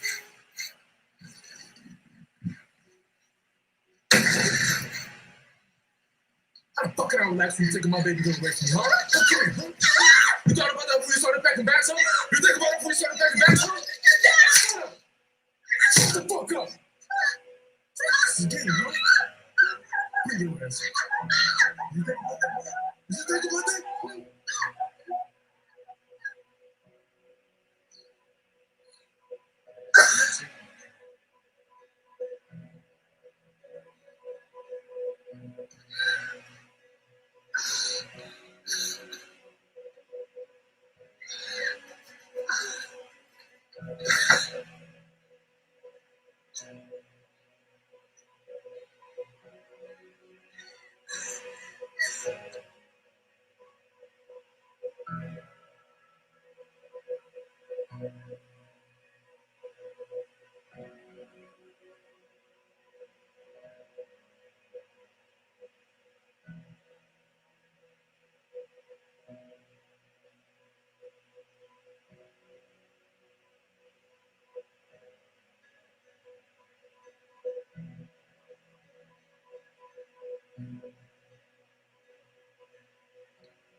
So that's what you want, Adonis? I'll be in the house in a minute, okay, Adonis? I told you not to put your hand on my friend anymore. Who do you think you are? Seriously? You think because you got a good relationship with your daughter that you can come around and do this to her? Don't come to my mama's house with this bullshit, right? Fuck you! Don't worry, Adonis. Rain may not do anything about this now, but you will not get away with this. Are you stupid enough to think that this starts and ends with what you do to my friend? Nigga, whatever. What you don't realize is what you're doing now will someday have a huge effect on Madonna. Because one day, she will grow up to realize the coward her father really is. And on that day, Adonis, nothing will compare to the pain of losing your daughter because you couldn't keep your hands off her mother.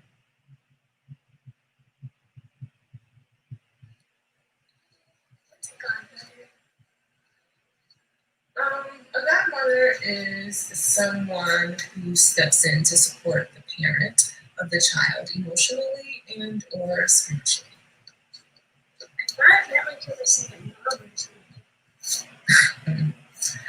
Well, in the event that something were to happen to your real parents or they were incapable of taking care of you, then yeah, the godmom would step in and act as the parent. So, is something that happened to my mom and dad? No, of course not. No. I would never let anything happen to your mom. And I promise to do everything in my power to keep it that way. You too. I love you, Madonna. I want to tell you something. Your mother is a strong, smart, beautiful, and loving woman. And I'm telling you this because one day you may be to my purpose. Okay?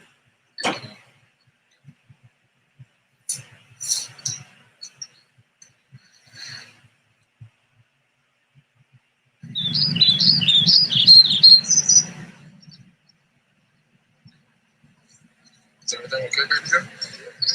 Let's check since you left the house. Don't let that situation with Faith bother you, okay? Is something gonna happen to Mama? No, baby, she's fine. I said everything's gonna be fine.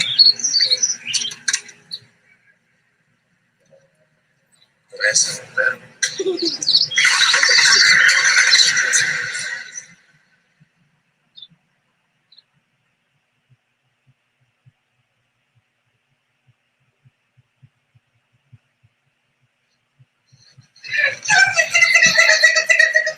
You're not late.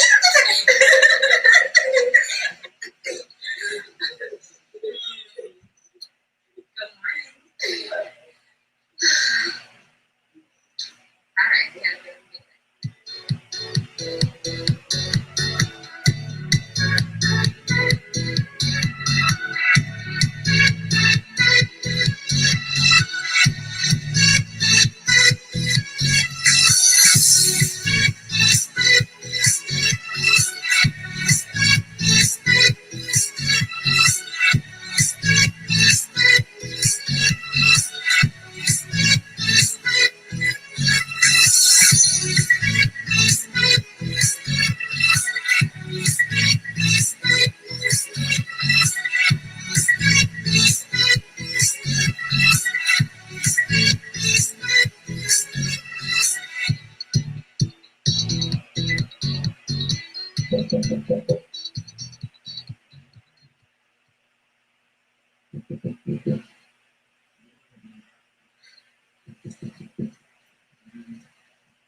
What's up, baby?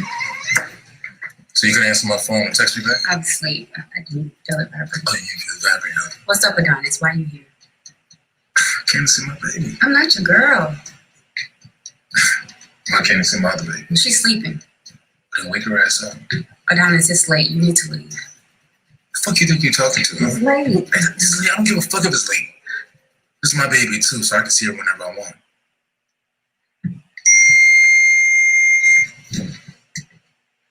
Who's this, young man?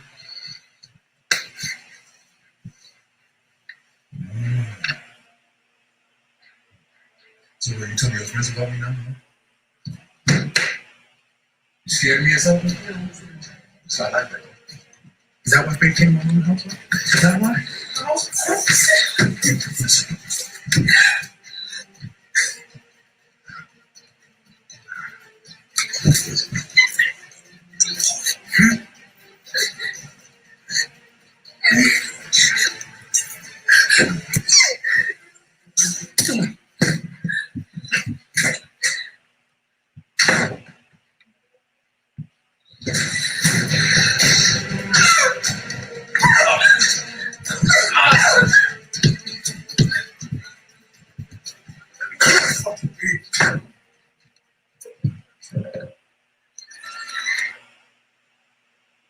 Girl, how long you gonna keep this man around? Y'all not even together anymore. He's still coming around acting like he can control you. I've been wanting to get away from him. It's just, she has this amazing relationship with Adonis. She would be devastated if I took her away from him like that. Rain, she would be devastated if she were to grow up and find out that her mother has been accepting abuse from her father. What you Or want? better yet, that her perfect father has been abusing her mother. What you want?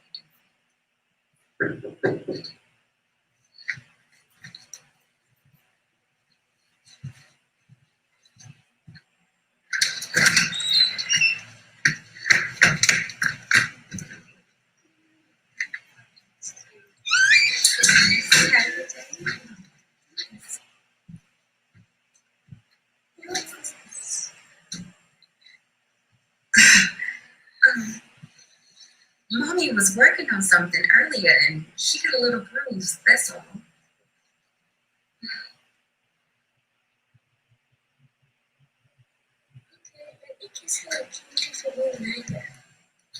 Ah, so cute.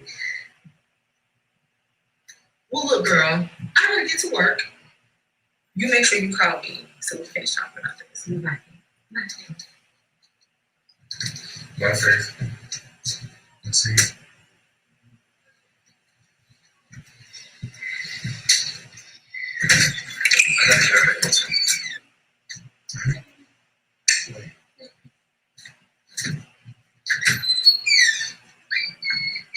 So, how was your weekend? Okay, what do you want to do next? Well, how about we get you a bath? Because I can sing it up. Come on, go ahead.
Come here, baby girl.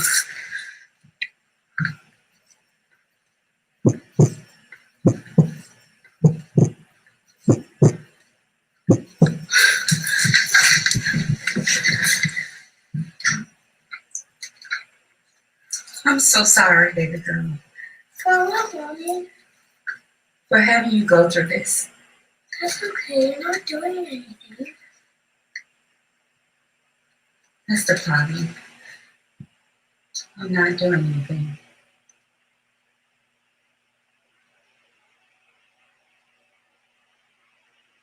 You got something to help you test. Yeah, I do. What's that? I finally figured out why our baby girl been waking up with bruises. Oh, really? Yeah. Every time you hit me, she wakes up with bruises. Put two and two together. Think you sound crazy. Did you not see her face the other day? I'm telling you the truth. So that's the best you can come up with? So let's see if we can prove your theory is true. How about I just beat your ass right now? Stay here tonight, and then wake up tomorrow morning and see if she That goes. doesn't make any sense. What the fuck would you do that for? It doesn't make sense. No, it doesn't. make sense. Let's find out then.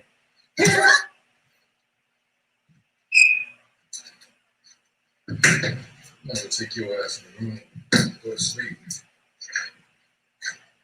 I'm sitting on the couch tonight. We'll wake up in the morning and see if it's true.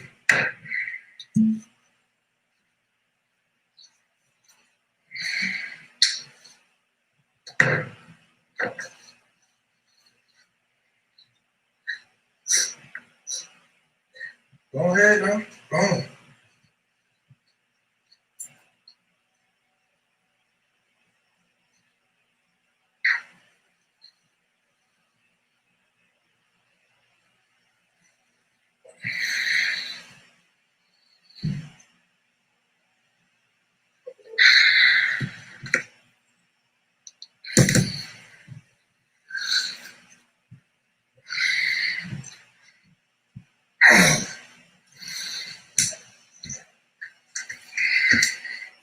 Baby girl.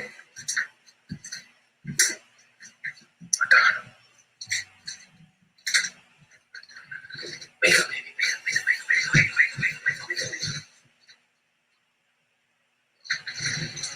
Rain! Are you okay? What happened? What just happened? What just happened? Are you in pain? Hey.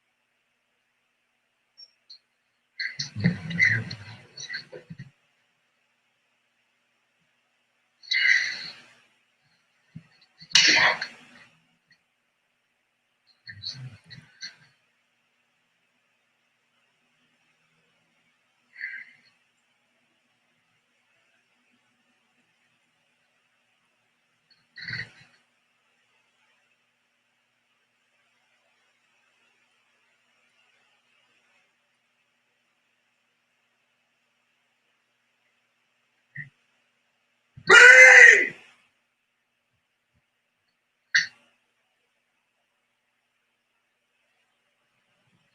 Your mother is a strong, smart, beautiful, and loving woman. And I'm telling you this because one day you will be too young to get this. Okay? It's okay, Mama. You can cry. You're strong, loving, and beautiful, Mama. And I love you so much. I love you too, baby. Now buckle up your seatbelt so we can go, okay?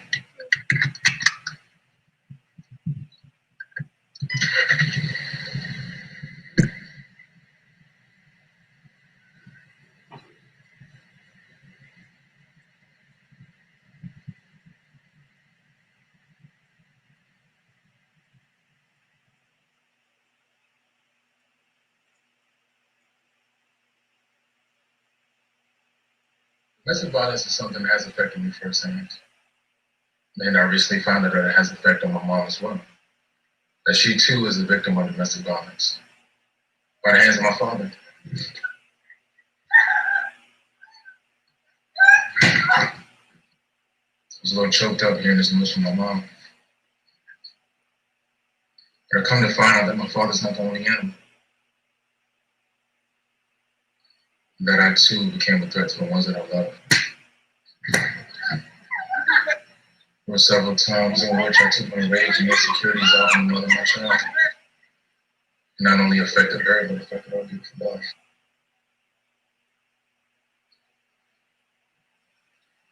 So Rain, if you're watching, I just want to say thank you. Thank you for being there for me, but most importantly, thank you for not giving up. You are a strong, beautiful, and intelligent mother. To the best daughter that any man could ask for. And I thank you for that. Come to realize that domestic violence has affected me ever since I was a kid in more ways than I can count. And as a result, that's why I'm starting a foundation, a nonprofit foundation that will bring awareness to domestic violence and child abuse, and hopefully put an end to the patterns that it causes and start breaking these generational curses. I want to thank you guys for tuning in. I hope you guys will support this foundation and support me in my journey of becoming a better man.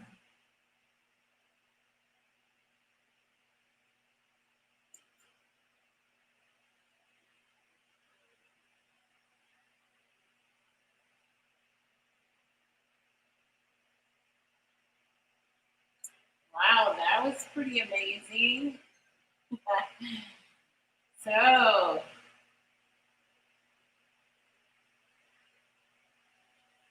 that was pretty amazing. So share with us, talk to us about Distance. this film. It's made it clear that the best men.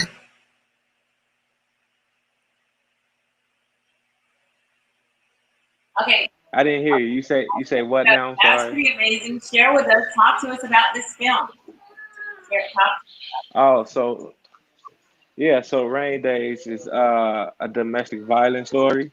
So I pretty much came up with it to tell a perspective of the child in a family that's having domestic abuse. We tend to focus on the perpetrator. We tend to focus on the victim, and so I felt like the story of the child, the emotion of the child who also has to experience this, I felt like they never really get to share their story because no one knows how they really feel. So I wanted to show that this child not only can see what's going on, she can feel it as well. Because no matter what, she cannot escape the cycle. And so what I wanted to do is show that, okay, the mother can keep saying she's strong, she's okay, nothing happened. And she could see that she may not have abuse on her face. But what is it like when a mother keeps saying, "Okay, eventually I'll leave. Eventually it'll stop," but then she wake up and see that her daughter has the views. So now is it like, "Oh, I'm strong enough at this point"? This is probably her one of her weakest moments because now she has to face the fact that what she's doing is physically showing versus emotionally because you can hide your emotion. You can wait 15 years. You can wait till you see a therapist. You can wait to mentally exhaust you before you actually speak on the mental impact that it has on you. So if I can show the physical impact that it has on her as a young age, then I felt like it would be more of a disappointment to the parent. So one, you got the father. I wanted to show him be like a girl dad, and this was before girl dads came, but I knew how important a father was to a daughter and how much a daughter looked up to a father. So I wanted to show that this actual abuser, this perpetrator, does understand the value of a girl or a child uh, or a woman in general because he valued his daughter. So I wanted to show how much he valued his daughter. His name, he named his daughter Adonis, which is after him, and his name is Adonna. I'm sorry, her name was Adonna. His name was Adonis, which is father's daughter. So it's a few things that I did to this film that will make people have to break it down and reveal another message within the actual film. So it's really to get viewers and survivors and former abusers to watch the film and take themselves out of the picture and think about the child or whomever else may be witnessing this abuse and how it could affect them as a cycle and also how it could affect their child. So and and again, it was something that I felt was needed, considering the pandemic that had came. I wrote it, like I said, I wrote it and produced it a year ago, but I didn't think about releasing it until the pandemic came and domestic violence had a huge increase, and that increase came because you actually had women who were being abused. They had, They're at I'm home sorry. with their spouses and they're Yes, now they're at home all day with this guy. They can't go out for work. They can't go visit someone. They pretty much can't do anything. Some who didn't have anywhere to stay, they have to resort to going to stay with someone who probably former or used to abuse them because they don't have anywhere else to go. And then you have kids who's not attending school anymore, so they're home. So now they right, may be home to experience this abuse more often, or some may never have because they were at school or somewhere else to stay outside of the household. So at a right. moment, it was just a huge increase from state to state, city to city, dealing with that. Yeah, so that's what made me actually release it ahead of the time and the schedule in which I wanted to. Right, without even knowing that this was going to happen, which is amazing. Tell us about how you went about coming up with the name for Rain Days. Okay, so the name for Rain Days. So when I initially came up with the idea, I did extensive research. I didn't know what to name the film. I didn't want to just call it, a domestic violence story. I didn't want to just name it anything to grasp or sell the idea of it just being a film. So what I wanted to do was make the title something that people would have to wonder, like why is it that, or something that would have a message to show the growth through this cycle. So I was looking for flowers, something that showed growth in the flowers, something that showed growth in the world. Anything that would show growth that was passed on from one cycle to the next or one generation to the next. So rain days is actually a double entendre. So rainy days and rain days. Her mother named her after the she had a chance to start life over. So she named her daughter after the rain that appears uh, she named it after the rainy days that gave her new life and new soil for opportunity to grow. And so that's how she got the name Rain Days, and that's how I came up with the title to represent new growth, new soil, and opportunity to change the things that was already dead and grown. It's pretty powerful that it's amazing because just throughout the show, all of the hidden messages, just within the Beauty of Blackness Fine Art Show, some of the artists, a lot of their works have a lot of message behind it. There's so many art pieces, and then for you to come in with your art piece, because that's what this is your art. You to come in with your art piece and here it is. There's this little hidden message behind your title and the different work that you're doing. Hmm. What kind of I know with the Think Before You Shoot kind of pushed you into that area, but what kind of pushed you? Because I've seen some of your other films as well. Yeah. So what kind of pushed you into? Do you look for um, current events? Do you look for, hey, this might fit? Was there domestic violence in your family? How did you kind of shape your head around that? So initially, like even with Think Before You Shoot, what I did was when I found out that I could be creative, and I found out a way to discover my purpose, I decided to dedicate that to inspiring messages. Again, in Chicago, gun violence was just all around us, all around our community. And I never wanted it to hit close to home. And I never wanted to be the person who had to wait until it hit close to home in order to do something about it. So once I discovered my talent and my purpose at the same time, I decided to dedicate that to helping inspire the youth by doing something positive. So what happens in our community, people look up to rappers or athletes, and the chances of becoming one of the two is very slim, but that's all they see around them as far as how to get out of the struggle that they live. But just because you know how to write or entertain don't mean you have to be a rapper. So I wanted to show people you're limiting your talent, you're limiting your art. And so instead of just coming up with the usual writing that we see every day in our community, whether it is gun violence or sexual content or uh, drug abuse or anything like that, that's not showing success. That's not showing the blueprint to success. That's just showing what we used to seeing every day. So I wanted to use my writing as a way to create success by doing something positive. And what that would do is inspire others around and say, hey, I could be successful by doing something positive versus having to be someone I'm not just to entertain people.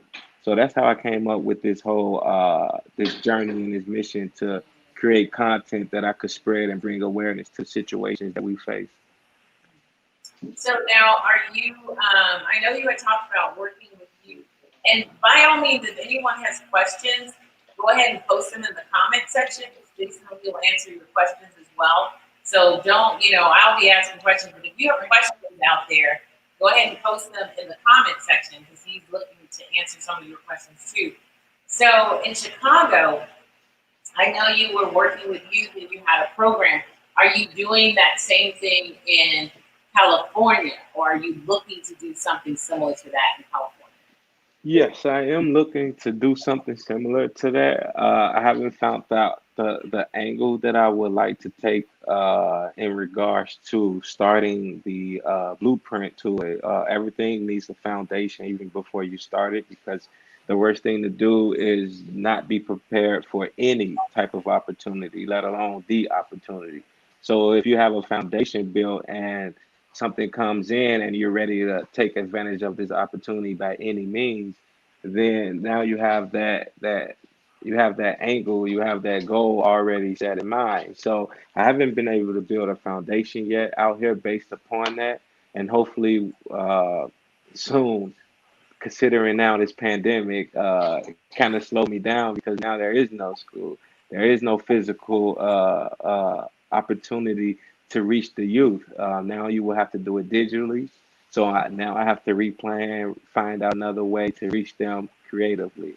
So at the same time of me continuing my purpose as a writer. I just continue to do the films, and once the films continue to bring attention, success, and awareness, then I'll use that to build the foundation in order to go out and speak and be that vocal point that I like to be. So, how do you feel about what's going on? Because you're from Chicago, and I tell you, with this whole racial, social conflict going on, there's still a lot of, lately, we've been seeing reports of gun violence and all kinds of things. And and I think one of them kind of hit a little close to home just recently with a friend's Yeah. daughter. How is that? How does that affect you, and how does that affect you in your work as well? How does that affect? I mean, sad enough, and I hate to even give this type of response when it comes to gun violence and death, but we kind of immune to it. Like it's almost like a normal. Sometimes you wake up and you're waiting for a phone call just to hear about anyone being shot, whether it's a associate or someone that you know through someone. So a lot of times when you hear that it was someone close to you, you're more so not shocked. You're just upset that it got close to you. So a lot of times when you get those calls and before they even get to tell you what happened, you kind of already assume it's gun violence. So when it happens close to me, I feel more so upset and disappointed that someone I know have to live through this now, because a lot of times it's not as close to me to where I have to wake up and deal with it daily. So a lot of times when I'm thinking about it, I'm thinking about the person who has to now deal with it after the loss.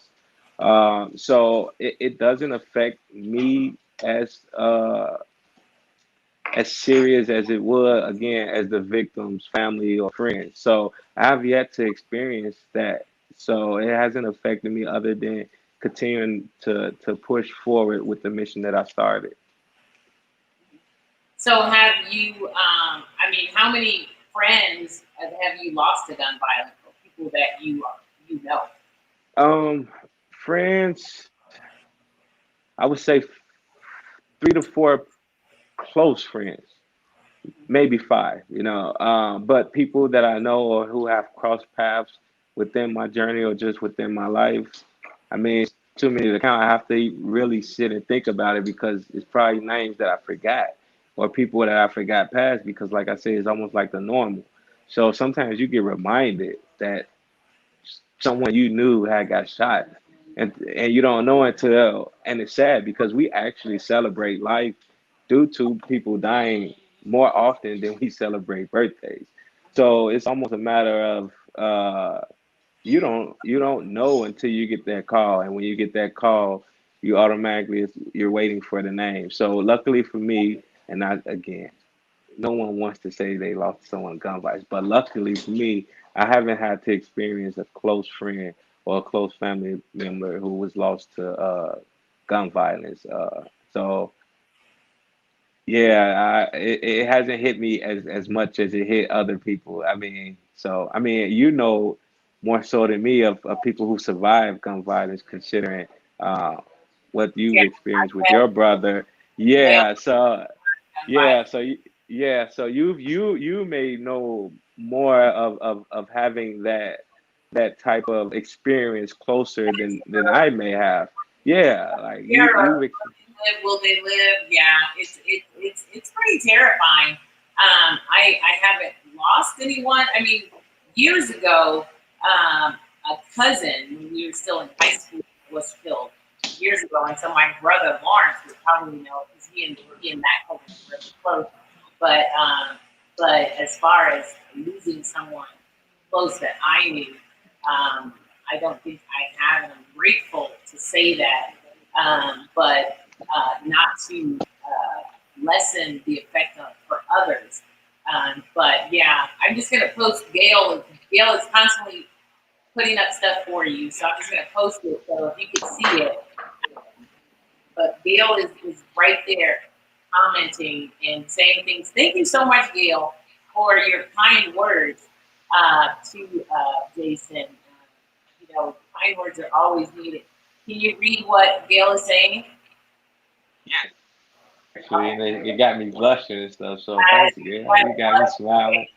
Here's another one. I think Gail was talking about. Uh,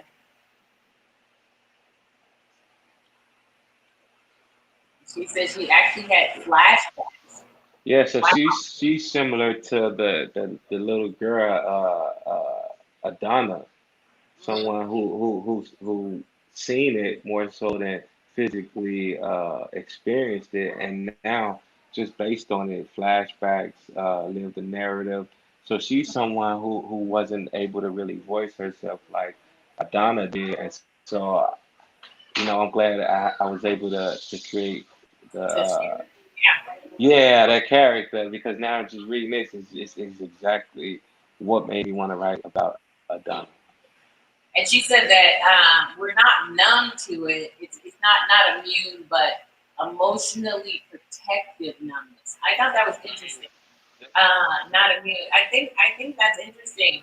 Emotionally protected numbness, and I think that's what people get because you get prepared so that you can dispel it in a sense. Yes.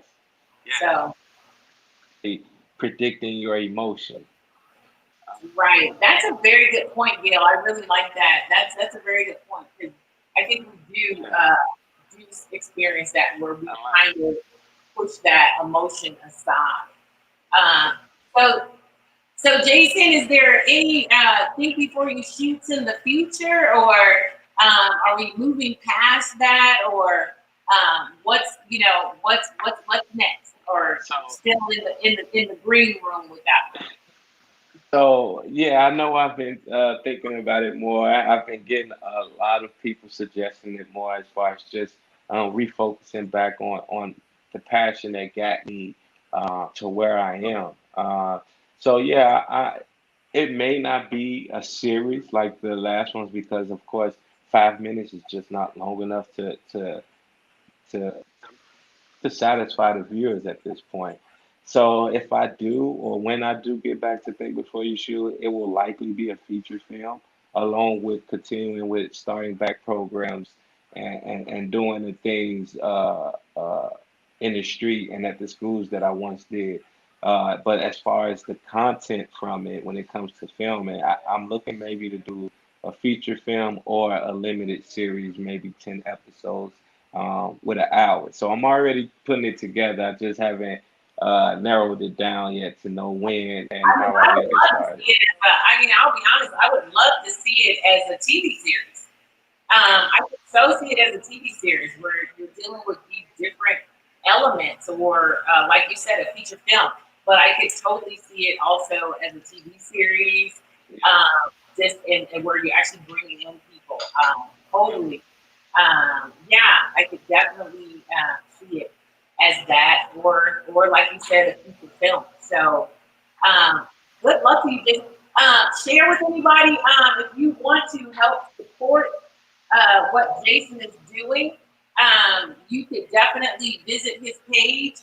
Let's see. I don't think I have your page up, but definitely if you like that, share Rain Days. It's spelled RAYNDAYES.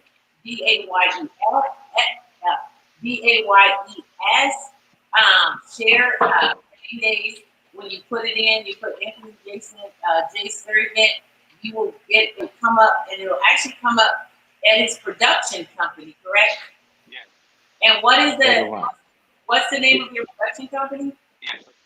Company's company is A Sturdivant Production, which is my name. My Okay, name is Anthony Sturdivant, and then I want it to be a Sturdivant Production. So okay, so it's third of what is that? A Sturdivant. So it's your last name? Yes. Name. Okay, let me know if I got that right. Hold on. Let's see. I'm typing. I put this up here because I knew I wanted to type out. Let's see if you got it right. Let's see. Is it all one word or Yeah. is it words? Or is it okay? Here, So it's A. let's see if we got it right. Yeah. It's the Evelyn, website as well. is that right? Ace Sturdivant Production. Yes. Okay, so and that is acesturdivantproductions.com. It's Yes, SturdivantProductions.com. So no okay. A. No A. Okay, so you can find him at just Sturdivant Productions. Definitely want you guys to go and check him out. Lay your support. Do you have like a support page on there or something like that where people Yes. can support what you're doing? Yes. They visit the website. What they can do is they can subscribe, and once they subscribe, it helps me build up that support base, so that every time I release content or whenever I release something that will bring awareness to what's going on, they will be automatically updated. Okay. So once they go to the website, they can subscribe, and then they'll automatically be added to the email list. And that right now, that would be the most efficient way to support me at this moment. Therefore, once I do anything, the website will automatically update them. Okay. Oh, don't put the A in, people. I Yeah, want to take it out, so I'm going to take that out. All right. it'll So do it. It's a S at the end of production, so it's productions as if it's oh, okay. more than one. I'm just making all kind of not so bright ones. Maybe not. I probably should have gave you that information already or ahead of time. So, all All right, so here we are now. So go to Sturdivant Productions, write it down. I'm gonna leave it up so you can see it. Go to Sturdivant Productions, and you can go to his website, subscribe, so you can help him to build up his subscription base, so that would whenever he release something, you can get his latest releases, which is always fun. Me, I just go out to wherever he's gonna release it. He was at the red carpet event in California. Huh? Carpet premiere. Oh yeah, we did the premiere. Yeah. So we Right. be at the next one. We'll just keep coming to the premieres. I came in late, but I know I missed a great talk. I will look you. Okay, yeah, all I right. appreciate it. It was a great talk, and we did watch. We watched his latest on domestic violence. Did you want to say something, Jason? Yeah. When you visit the website, I have all my films there, even the Think Before You Shoot. I have some of my past interviews from some media platforms that I had an opportunity to use. And you can actually find my TED Talk on the website. So you can find a lot of the content at one location instead of having to keep searching. Right. And Going to his website, SturdivantProductions.com. Gail said, yes, I was right. I could definitely see Netflix, Gail. Definitely see Netflix. Corinthia, powerful. Oh, this is Miss Corinthia. She said, powerful emotionally. I can't, what did she say, decadent, or what did she say? You don't have to read it, Jason, because I can't see. I see it say powerful and emotional, delicate. Do you Okay. have any ideas, solutions to the epidemic of domestic violence? How does it stop? And how is the little girls and boys healed? So the part of the film, with filming don't necessarily give you an opportunity to impact the people as much as it would when you start programs or things that will actually have that mission to develop what's going on in these situations. So, what we will have to do that will even help with this epidemic is we will have to start more programs. And with these programs, we can't just focus on the actual victims. Some of these abusers have certain mental illness. They might have certain situations that's going on. So in order to help this epidemic, you have to look at both sides and figure out how to help them in order to stop it. You can't just look at how we can help one or the other. So it's just really about giving it, and as far as little girls and boys, it's really about helping them voice their trauma. That's all we could do. When it comes to boys and girls, the best thing to do is let them keep their innocence. So you don't want to send them through programs or anything that will let them stress domestic violence. Best thing to do is let them be able to express it visually, creatively, artistically, and that way they will have a voice, and that voice will let them speak further upon the ones that sit in their situation. So it's just about empowering the correct people that will help inspire and aspire to do and create change. Okay. I like that because allowing them to heal through the process of creativity, pretty much. World is based upon because of the platforms we have. Facebook, YouTube, all of these are free platforms. So they're no longer talking to themselves. Yes, it's hurt them socially when it comes to physical communication, but a lot of them actually don't like to express depression and mental trauma and all that things physically. So if we can show them that these platforms can be used in the correct way or ways to actually benefit yourself with expressing this content. So for instance, you express content based on domestic violence, correct? You could be solving certain issues in this content you address. So not only are you inspiring the people who are watching, but you're creating success for yourself and helping you get over your trauma. So it's a full circle. You create something that'll help you with your trauma. You help other people with that because they experience that. So what they do is they support you. And once they support you, then you create success for yourself. And with success for yourself mean a bigger platform to help other people. So it's really about getting the right people to understand that success is really just a creative expression away. it's like a giant circle. It's like a giant circle where it just keeps going around. And I think it's really interesting because domestic violence is a huge thing. And a lot of times we look at it from the eyes of just the female. It's like, oh, but there's also male domestic violence. I actually had a friend whose wife would attack him. And he went through domestic violence as a male. And so, but we only focus on, only focus on the female that goes through domestic violence. But there's also men that goes through domestic violence, but they don't talk about it as much.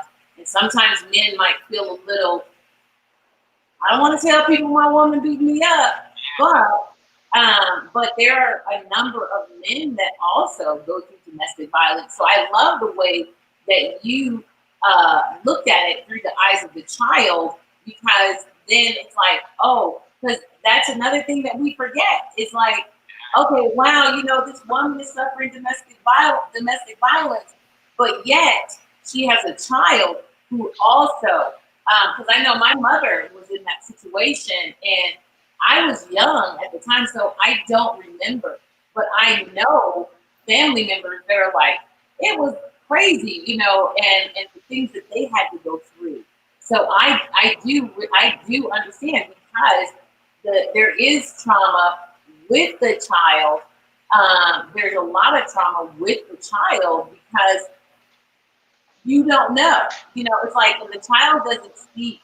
But let's see, what did Linda say? She said men feel shame. Miss Johnson got on, and that's just it. It's like that you never know when about the child, because like you said, children don't always tell you. So by showing it in the way you did was revolutionary. So that was absolutely amazing, the way you showed it. Yeah, you have to find a way to grasp people's attention. One thing as a writer, I always had to accept that for myself. I never really needed anyone to express it to me, because I know that with the right inspiration and the right passion, you can create something new. But I always knew that the saying, there's nothing new under the sun. So that's true. There's nothing new under the sun, but there's different perspectives of the things under the sun. So Exactly. yeah, I don't have to create nothing new. I just got to show them a different perspective, and it's gonna look new to you. You just take it in another direction. Be like, it's like you might have looked at that. You might look at the cup this way, but I'm going to turn it this way, and then I'm going to turn it That this way differently. Yeah, I might turn it upside down. Exactly. Exactly. And I feel like how art is too. It's like nothing new under the sun.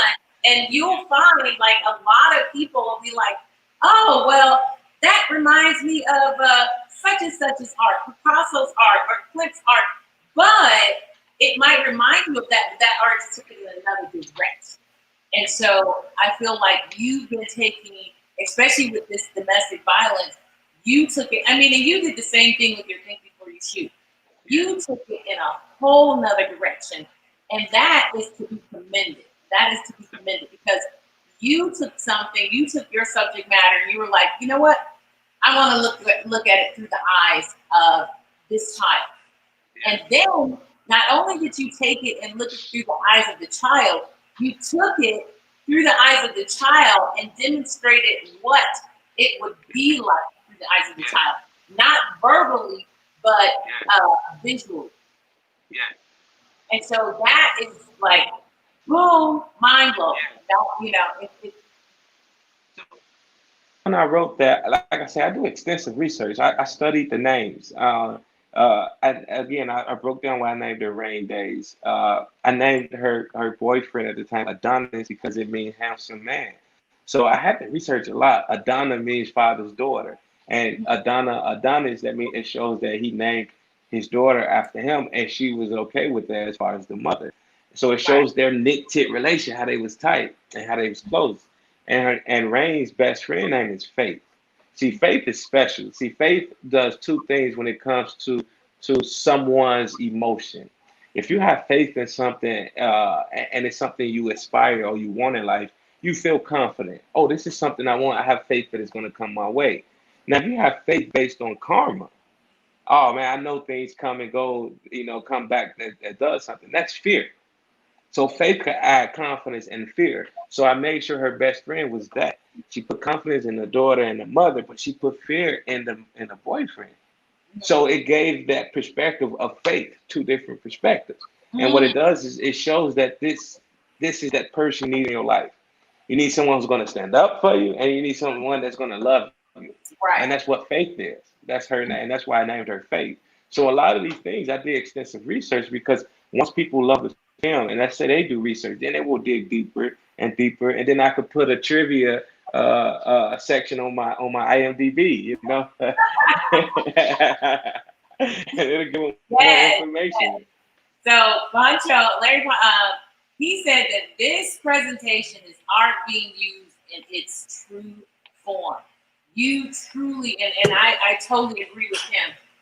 You use this art form to produce this. You use this art form in its true form. You actually created art out of it.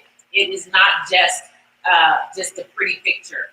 You went in, you developed it. Because one of the things I always say is artists relate to what is going on in the world today. When we produce, that is our voice. We might not be out there in the Million Man March or out there protesting, but we use our art form to speak. And I feel like you truly use your art form to speak here. One of the approaches I take is I approach everything with a marketing plan. That's what got me into filmmaking. I started studying advertising and commercials on my own because I figured if you could tell a story that'll make me want to eat some Doritos in 30 seconds, that's awesome. It took you 30 seconds to tell me to go buy a bag of Doritos. I want to be able to do that. And so even when I come up with domestic violence and domestic and gun violence, I don't take the approach as a filmmaker.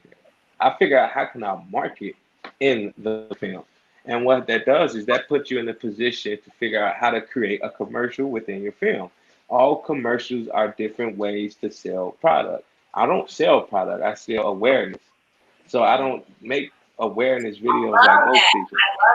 I love Yeah. that. No, Awareness. yes. Yeah, because you have to change a different approach. Remember, it's perspectives. So I didn't make a domestic violence film. No, I made a story involving domestic violence, but I marketed in a way to where you look at the daughter versus focusing on the actual parent. So I market the child. I love that. That is amazing. To you seal that, put it somewhere on your page, brother. I sell it. That is your product. Because sometimes people don't know what their product is. Let's see, Ms. Johnson added something else. Sometimes people don't know what their product is.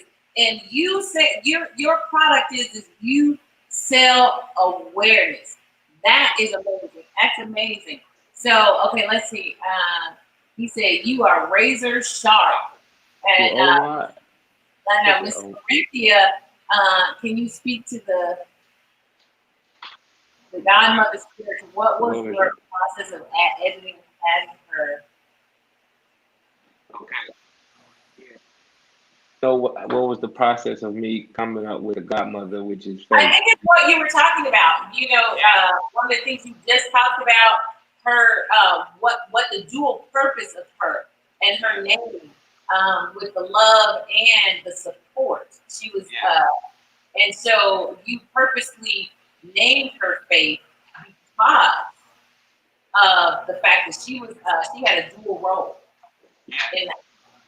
That and the godmother initial purpose was to be someone who could be more of a interpersonal supporter. So, for instance, if you label someone a godmother, she supports that child just as much as she supports a friend. So you can't just have a friend around. You have to have someone that's not a family member but just as close. And you have to have someone that's not a friend but cares for you just as much as a family member. So I created her to empower the child, and in return of empowering the child empowers the mother. So in the kitchen, when it was a flashback, the godmother told her that she had to remember this one sentence, which is your mother is a strong, black, caring mother, and she said you may have to tell her this one day. So already she's empowering the daughter Right. by telling her daughter these lines, telling her daughter, her goddaughter, how she will protect her. So it's showing this strong woman while she's seeing her mother be abused. Right. So Adana don't just be or consider herself a victim. Maybe Adana grew up and consider herself a faith. Right. And I think it's really important that people understand what a godmother is. You know, sometimes people will be like, "Oh, you're gonna be my godmother. I'm gonna let you be the baby of my godmother, be my baby's godmother." And really, a godmother is a strong individual that can lend support to your child and to you. And if something ever happens to you, and also not just physical or mental support, but also spiritual support if that's needed. That's what a godparent is. And I don't think a lot of people understand that. It's like a godparent undergirds you. They're like your second hand. You drop, they talk. And so that's what a godparent is. It's not by name. It's actually a foundation in the raising of your children. It's that godparent is part of your village structure. Yeah. I wanted to put emphasis on that because I wanted people to see how important a godmother should be. So even within that moment where we flashed back and showed her in the kitchen, she explains to her what a godmother is. Because I wanted people to understand what a godmother is. I don't think they remember that. So even with a godmother, yeah, I did extensive research on what a godmother is. I didn't just do a Google search. I saw that in the film. I was like, okay, thank you, because some people do not know what a godparent is, and so that was definitely ding ding ding bonus point for Jason to actually explain what a godparent is. Yeah. So thank you so much, Jason. This has been absolutely amazing, absolutely enlightening. I think you've touched the hearts of many people. I'm still getting little scrolls in there of people like, yes, amazing, you know, folks is just totally into you, buddy. And so definitely, if you want to support Jason Anthony Sturdivant, go to sturdivantproduction.com, subscribe to his page, because that helps him when he produces another movie, that helps him. So go and subscribe to his page. Let's strengthen this young man in his endeavors. Let's make him the next whoever. I don't want to compare you to anybody. I want to make you the next Jason, the next whoever God has called you to be. That's what I want you to be, so that you I'm excited. Because if I say you're the next somebody else, then that means that you gotta follow. I want you to be the next whoever God has called you to be. Thanks. I see what it is myself. I talk to him every day about it. I'd be like, all right, man, what is this? What we finna do? How did I start talking in front of people? I mean, I was quiet. It took a lot for me to talk. And now to see him transition and help develop me into a vocal leader, a creative leader, it's like, oh my God, where we headed next? I don't know, but I have faith. And that's the difference between the faith. I do well. I do good in life. I love people. I give positive energy. So my faith is always good faith. I never have any doubt. I never feel like negative is coming my way, any of that. So I live my life so that I can have great faith and positive faith. So yeah, I'm excited to see where he's going with this too. I don't know. I'm just in the back seat. Well, there you go. Well, Jason, we're very honored to have you, and we're just waiting for your next thing, buddy. We're gonna be here next year, so hopefully by next year we'll be showing something different. Be like Jason that exploded into the world, and so we would definitely, I definitely have you back. So I appreciate you coming. Appreciate you sharing with us, giving us a sample of your work. Like I said, I've been playing that your TED Talk a couple of days. So I think what you're doing is very positive and is going to have a lasting impact in the world. So thank you so much for coming and hanging out with us. Thanks. That's in the comments and watching. Okay, all right. You take care. All right, you too. Thank you. Okay, you're welcome. That was pretty amazing to have Jason come and talk with us. Go to his website if you were not here to watch his film. It is on his website. All of them, his Thank You For You shoots are on there. This particular one is on there. Go and check him out. Go check out his website. Go subscribe to his channel. Support him. Support what he's doing because he's doing some really, really positive things. And, when we have young men doing some positive things, and he's worked with children, he's worked in the school systems, support what he's doing.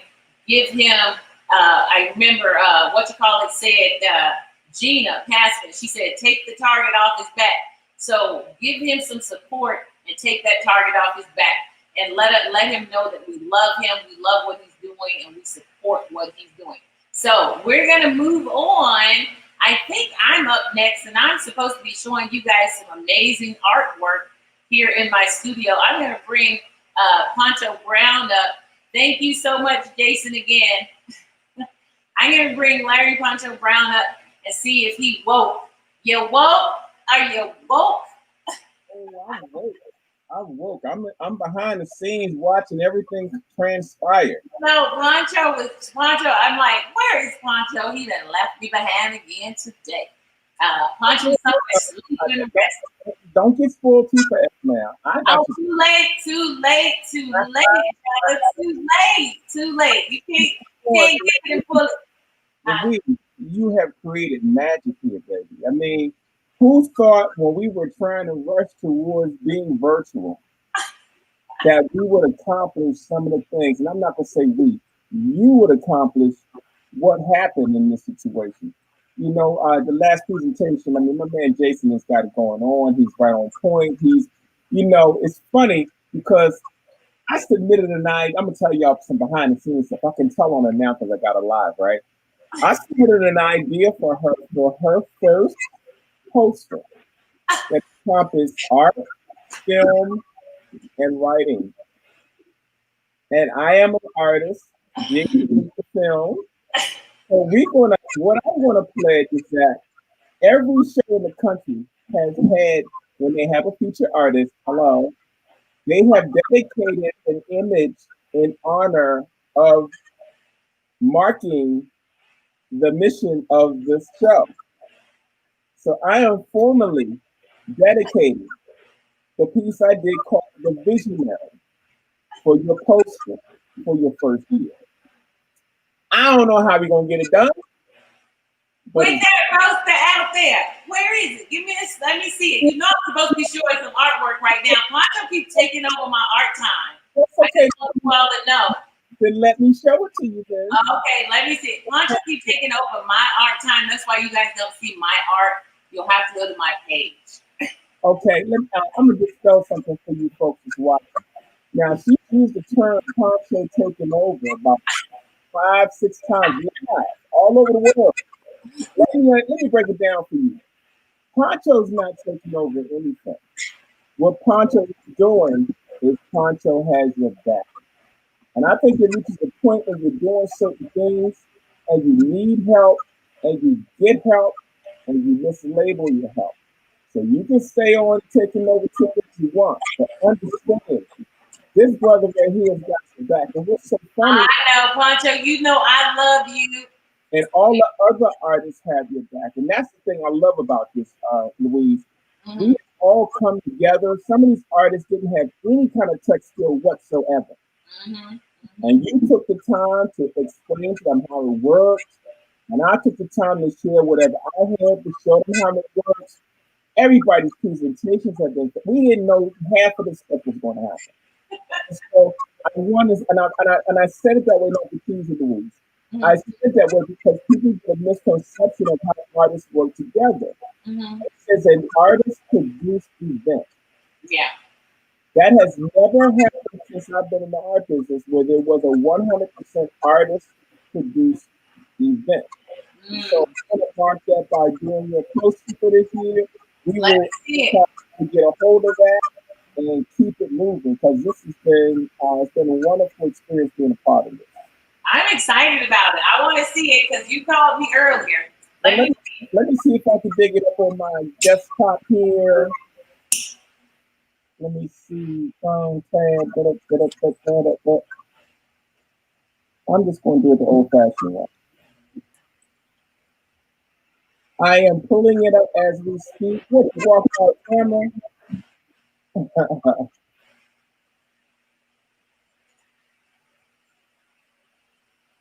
No, this has just been amazing, and I just loved having Anthony Sturtevant on, just like icing on the cake. He just basically blew the top off. He made us look at some other things. All of the artists are doing things that are relevant to our community, and he just knocked it out of the park.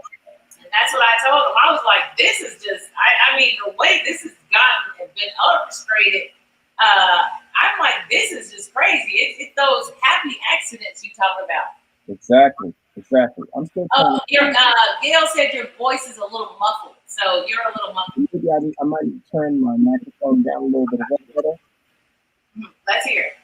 Is that better? No, you still muffled, son. Yeah, I think I know what it is. Hold on for a second. Okay. Being your tip, I've learned a lot of things. Gail, you make sure you send me your go to my page and send me your what is it? I'm gonna make sure Gail is on. Gail has to come to the after party. We gonna put Gail in the broadcast for the after party. Gail gonna be in the broadcast. Lynn too. Lynn's gonna be in there too. Oh, let me check something. So hold on for 1 second. Audio. Oh, I got it. How do I sound now, y'all? Sound much better. There you go. See, we are text in training. So I'm going to explain to the audience what you and I discussed earlier.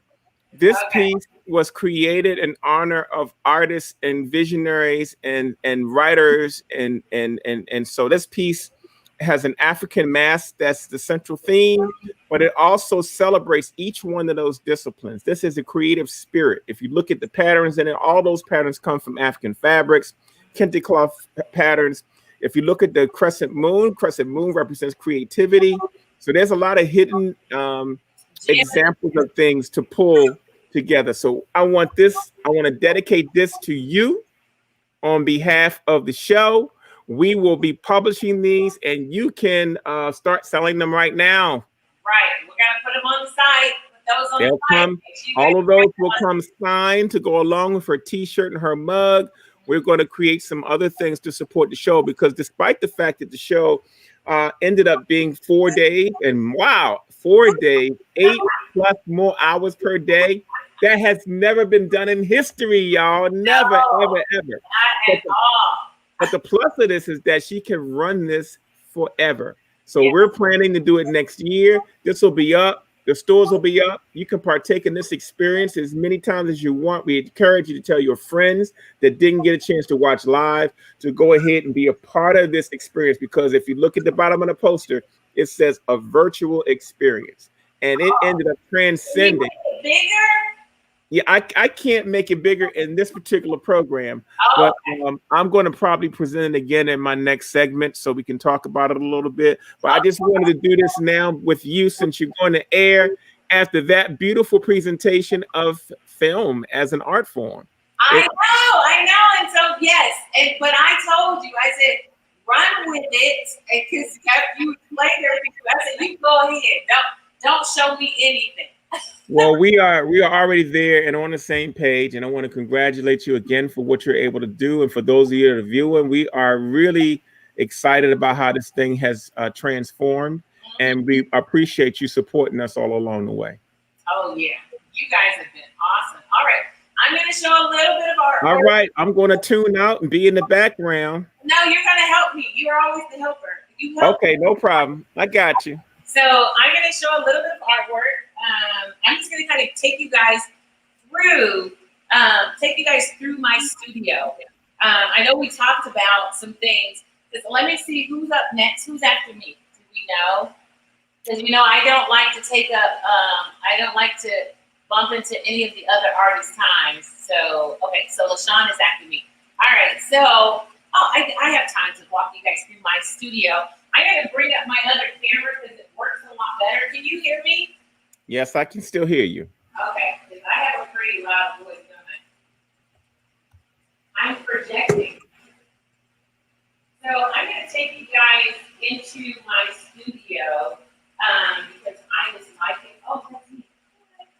I'm going to take you guys through my studio, but I'm going to turn it around because I want you guys to see a little better. So yesterday we did talk about some of my art pieces, but I'm going to show you guys some of my bronzes because I showed you how I go through the process of making my bronzes. So I'm going to kind of take you through several different pieces. So you guys looked at Mother's Love yesterday, and I also gave you a look at Father's Love.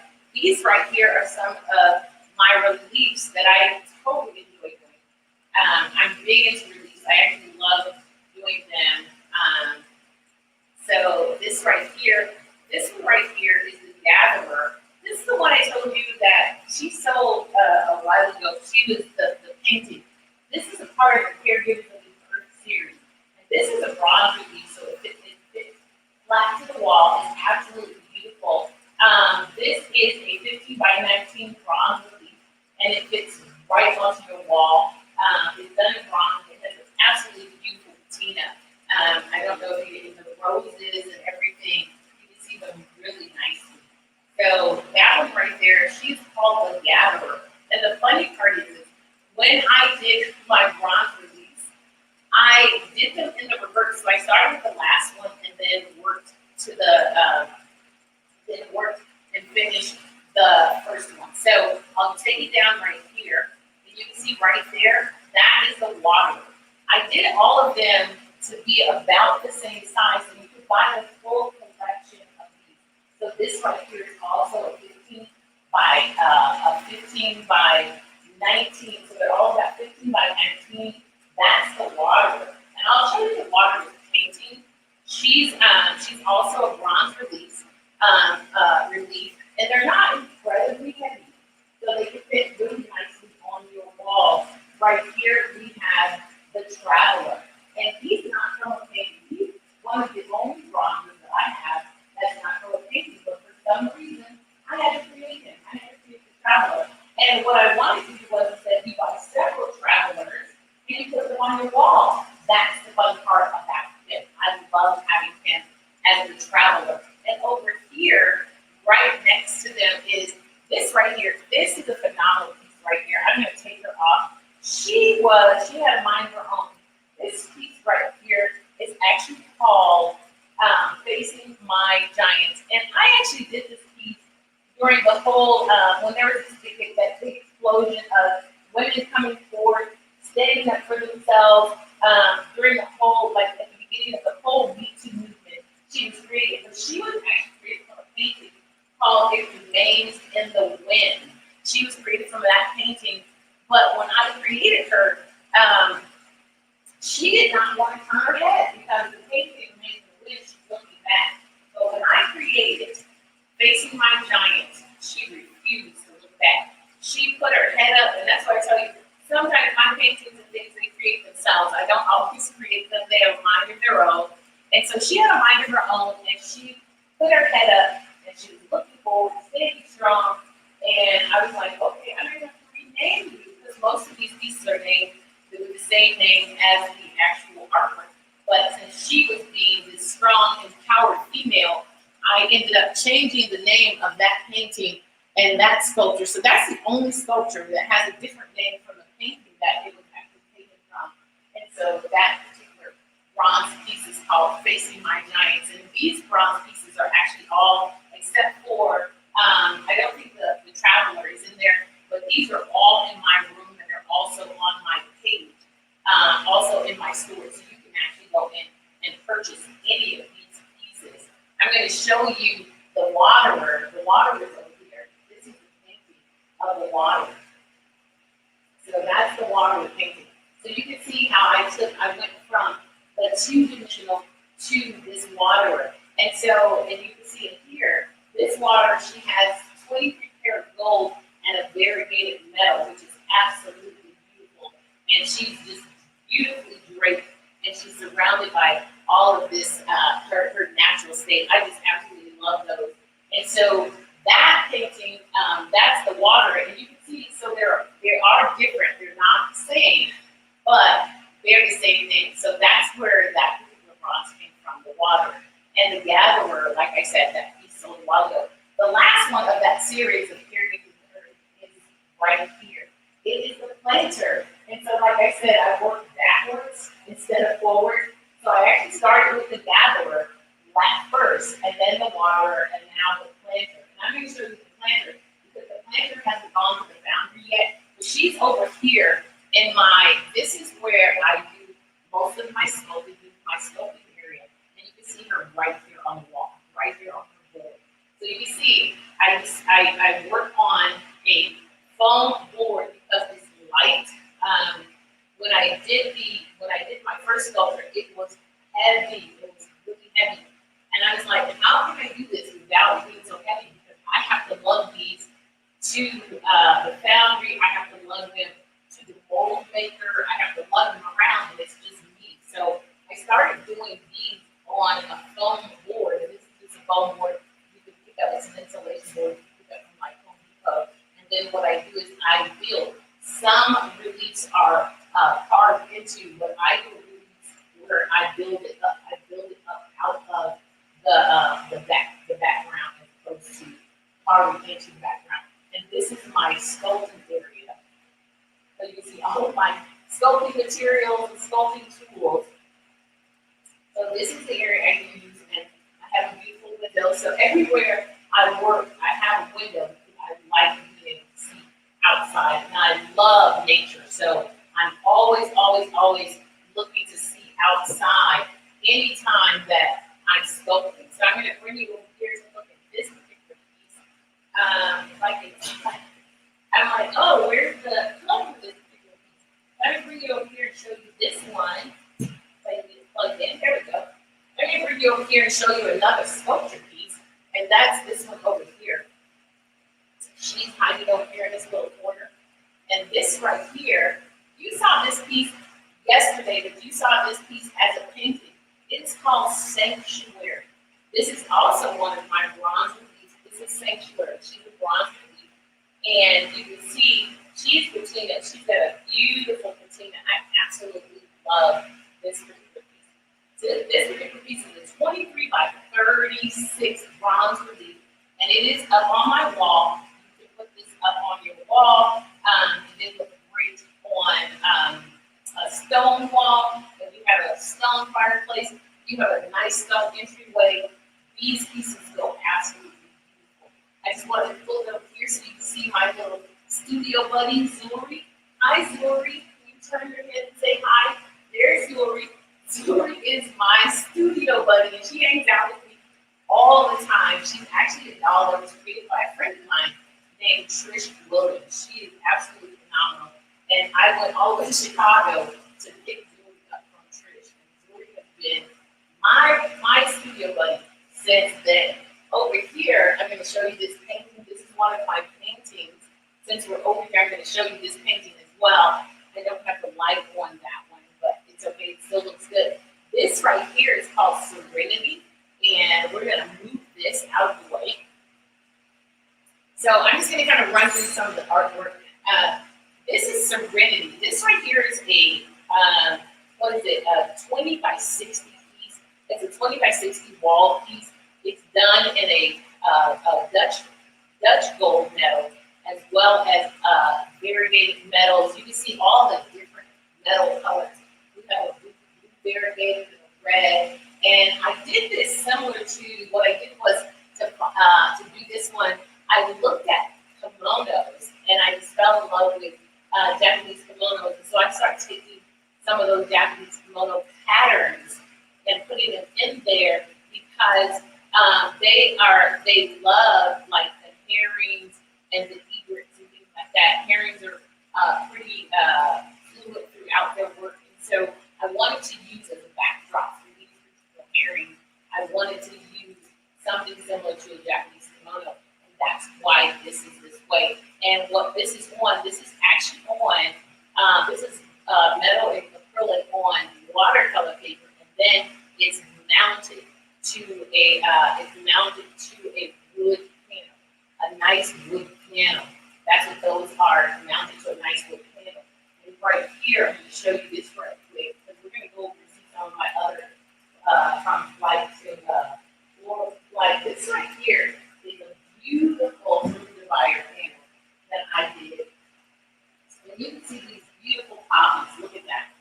Beautiful poppies. Now, I always paint out of my own garden. So these are all poppies from my own flower garden because I love painting from my own flower garden. Let me show you the inside of this. This is all gold metal leaf.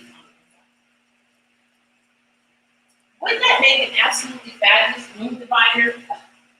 An artistic room divider. That's what that would be. So that's all gold metal leaf on the inside of this particular room divider.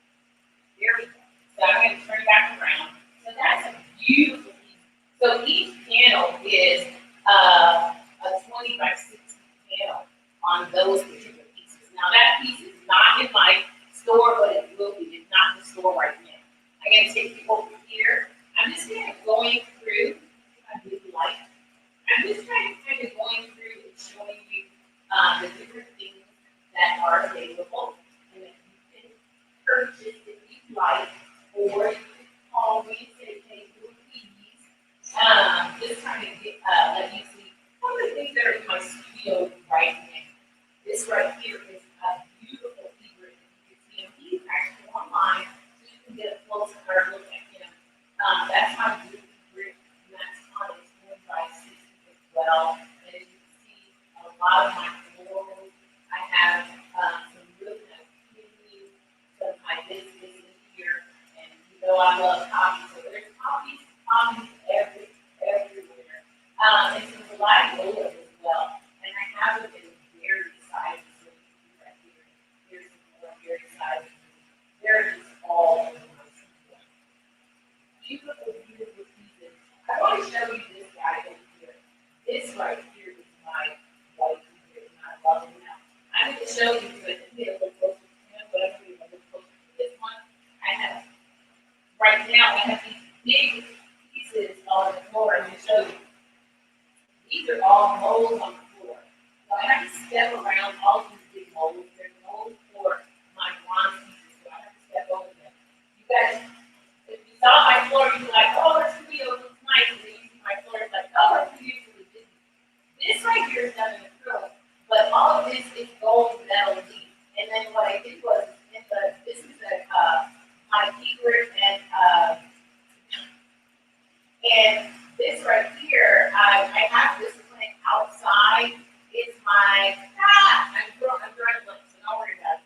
But this plant is done in all copper and a variegated metal along with a silver. So as you can see, and the beauty of this piece, if you put this piece and the other fiber together, their branches actually form a heart, which is unintentional because they both were created separately.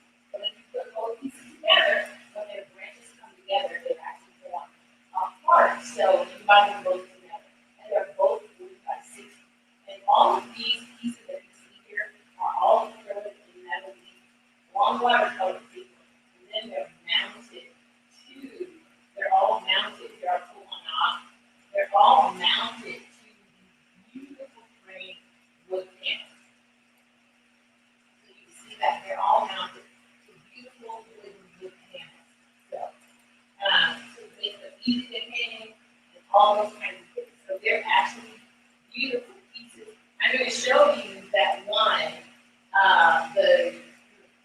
This was the sanctuary piece you just saw, the bronze piece. I'm going to bring you down to the piece. That's the painting, the sanctuary. That is a 40 by 60 painting. And that's the sanctuary, the bronze piece you just saw. And it shows that bronze piece one more time. But this one actually has gold leaf on it. So those are the gold leaf here. That's a little bit over there. So this particular bronze piece is the same bronze piece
are you thinking?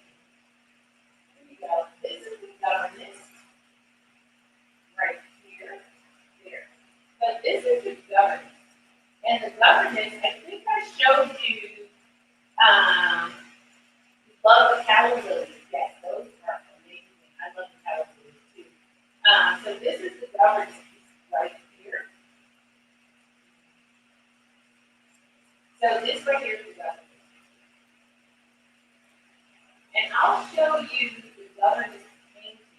We're going to step back from here just a little bit so you can see the full governance piece. This is a bronze piece as well. This is a bronze piece, and this is a 35 by 40 bronze piece. Right here, you can see it is just on the wall. So you can put these on the wall. They're not too heavy. It depends on how you put them up. So I have this one mounted, I find the stud, and then that's how I put it up. But I have these really neat, stud hangers that are great. And actually, that one may not even be a stud. It might just be the wall, because I have these hangers that you can pick up at Home Depot. I want to show you this one. This right here is the offering. Now, the offering, we don't have this painting any longer because the offering painting sold a little while ago. So this is the offering. This is a beautiful, beautiful piece. And this one has metal leaf in it. The other one did not, but that was sold a while ago. So this is the second one with metal leaf in it. But it's the only one that has metal leaf in it. This is the offering. And you can see, I'm going to put it up. Look at everything that's in there. There is so much in there. There's so many different things in the offering. It's absolutely beautiful. The offering is 23 by 5 and 23 by 5. So about 24 by 24 is the offering size if you're interested in the offering. Then we're going to come over. I'm going to show you a new piece that I'm working on. This particular piece is a very long piece, but I'm going to see if I can get it all in for you. I've been working on some new wood pieces. This particular piece is called the Vibe. And I'm going to show you that this piece is a piece of wood. It's a piece of wood, and there's resin and all kinds of amazing things in this piece. So we're going to come up a little closer because I want you to see some of the amazing resin in it. So you can see the blue resin in it. There's spaces in it. This is absolutely amazing. This is a very intricate piece that I just recently worked on. I'm going to bring it down so you can see more of it. You can see I've added little faces here and there because that's what this piece is. It's called Vibe. Because I was dealing with, for me, it's more, when I was creating this piece, it was very harmonious and very musical and very laid back. And every day I would come in and just kind of feel the wood. And I didn't want to cover all the wood. I wanted some of the wood to show. That's why you see some of the wood. But on this piece, I used acrylic, I used liquid acrylic, I used resin, I used metal leaf. There's so many things I used on this particular piece that I absolutely love the way it turned out. And this particular piece, I'm trying to see if I can turn it. So yeah, there we go. So that you can see, I'm sorry you can see the pole. Let's move, I'm going to turn it this way so we can take the pole out. So you can see this is a very tall piece. And it's a wall piece. So you can put this on your wall, or you can put it, in a corner. I would put that in a corner. So it's really up to the individual whether you like to do it with that piece. That piece is called Vibe. It is not in my store as of right now, but it will be. Like I said, I'm doing some new things with wood. And so this is one of those new things that I'm doing with wood. I'm going to show you another part of it that I really love, because I love putting little faces in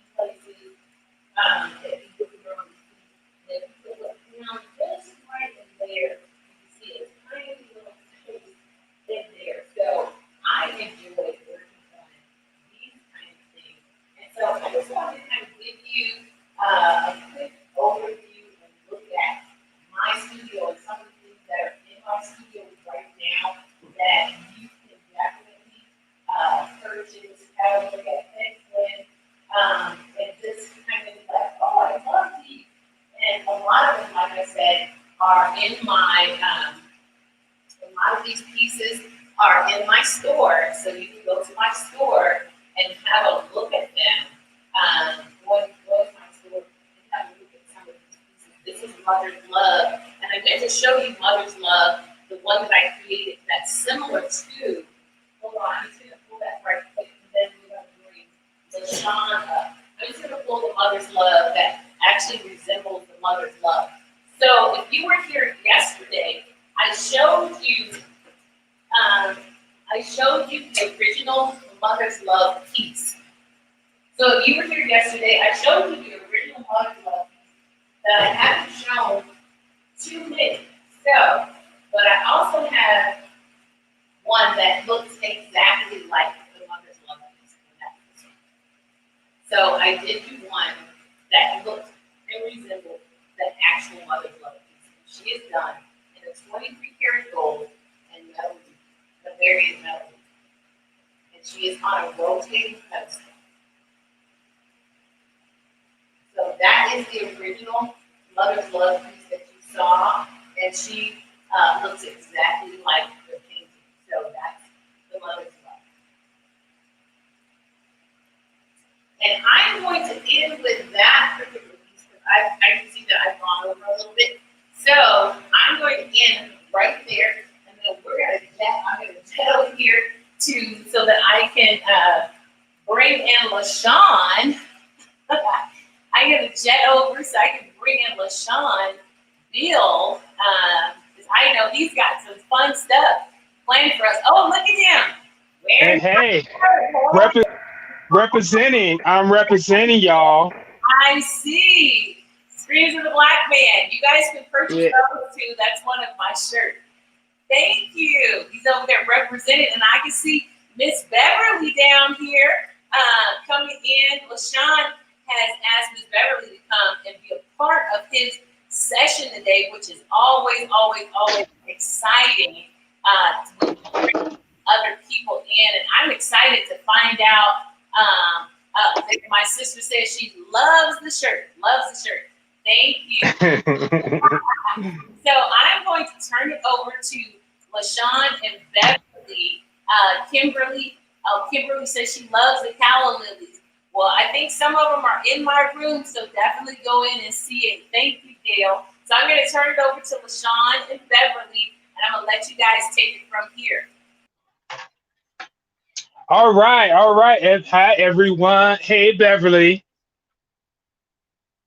Can you hear me? I can't hear you, Beverly. Now, say something else. Okay, I'm happy to be here with you today, LaShawn. Can you hear me? Yeah, I can hear you now. Awesome.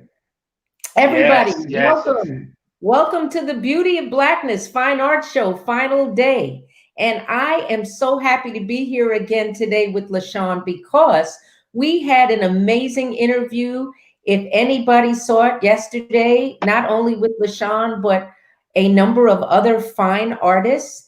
And today I have LaShawn all to myself. We were not able to go over some of the questions that you all had asked about because we had so many of us with so much to say. But today, LaShawn, it's all you. So I'm looking forward to getting started. Did you want to show your art first, or should I? Well, no, you know what? I am painting today, and I am working on this piece right here. And it has a little light on it right now. Let me see if I can remove some of that light. Oh, it's just strong. It's just strong. Awesome. Yeah, what this is part of my X Factor series. And that's what most of my abstract pieces fall under that category. So let me explain what that means. So some people want to ask, why are all these pieces entitled X Factor? Well, for me, X Factor means that it factor. So it's like that thing. It's that thing that, that makes something special. So that's where the title X Factor comes from.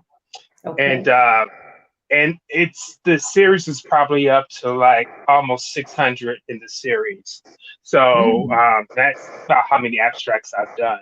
That's under that umbrella. But right now, I'm working on this one, and I have this is a diptych. This is two pieces. This is one right here. I have another one I'm working on as well. It's you can't really tell. Let me see if I get a little close to it. Maybe you can see some of the texture in it. Sure can. Sure can. Yeah. Wow. So this is nothing but a lot of paint. And I've been working on several of these for over the course of probably 3 weeks. Mm-hmm. And of course, that's in between other projects.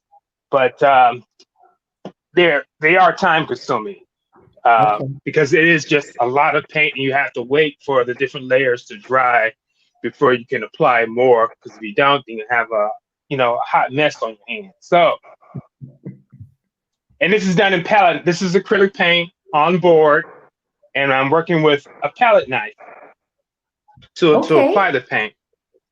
And I have my trusty palette right here, piece of cardboard. And nothing fancy. You got some paint on it. So, as we answer these questions, we get into this interview, I'm going to be splashing some paint over here. So, Beverly, I am ready when you are. This is wonderful because the very first question I was going to ask you, LaShawn, is what is your regimen for working? What is your day-to-day workflow like? And here you come already painting and showing us. Yes. My workflow, my regimen is I'm usually up probably around 4 a.m. and my studio's in my home, so that makes it a lot easier for me to work. And so I'll get up and more than likely I'm going to come into the studio and I'll look at some emails, go over a couple paperwork, and then if there's a painting that I'm working on, I'll start working on it. If I don't have some other projects that I'm working on, which are a number of different things. Examples, I do clocks, I do all sorts of gift items that have to be produced. So, I may be working on one of those projects. But and if you don't mind, LaShawn, I want to tell people, go to this man's site. Look at all of the things that he has in his store. I already see that there's this coffee table. He and I have not had this discussion yet, but there's this coffee table that I'm hoping he will allow me to put on layaway. These pieces are one of a kind. They are absolutely amazing. You've got to see it. He has more than the average artist has in their apparel and furnishings. And let's see, what else did you have in there that I saw that I was in love with? You got fashion, you have home decor, you have just a little bit, probably much anything. You have some, figurines. I do sculpt. You're not going to see many of my sculptures on the website, but I do sculptures. I'm into a little bit of everything. So the range is going to be vast. Oh, the figurines are bad. Thank you. Yeah, so it would take you several days. It'll take you a couple of days to go through my whole website because there's several, close to 1,000 some images in there. So, but LaShawn, I want people to know. I want to emphasize this.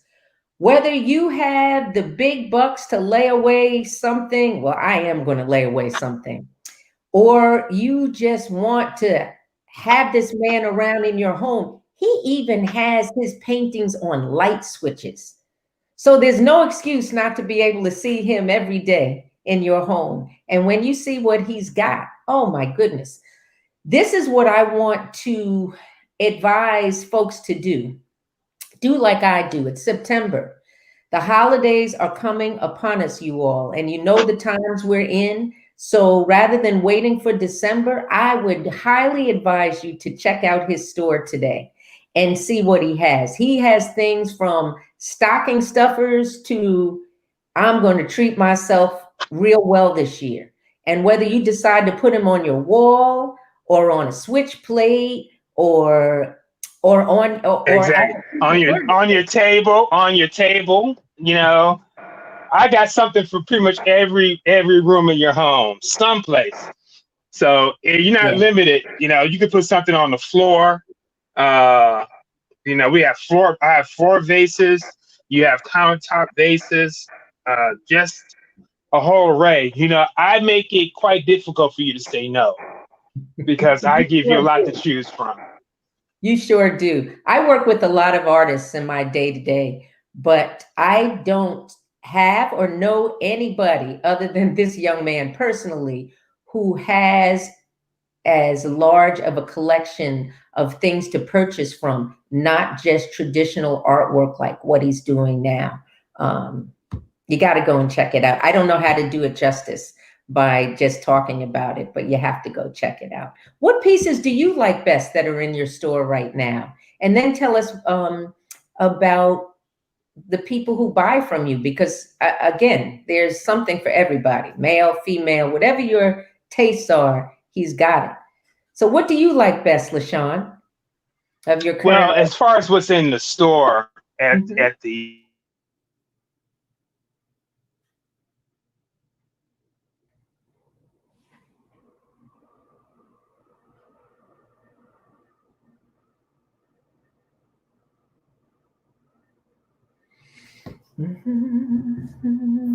Now, I don't hear LaShawn. I think LaShawn is coming back to us. I noticed the screen is frozen. And I noticed you have some questions. Do you play music when you paint? Oh, okay. All right. I'm sorry. Did I go out? Did I go out for a minute? I was That's buffering. okay. Okay. We chatted a little bit until you got back. It's all good. Yeah. So as I was saying, as far as what's in the store on the Beauty of Blackness fine art in the store there, there's no favorite because they all hold a special place, you know, in my heart. So I can't, you know, choose one above the other.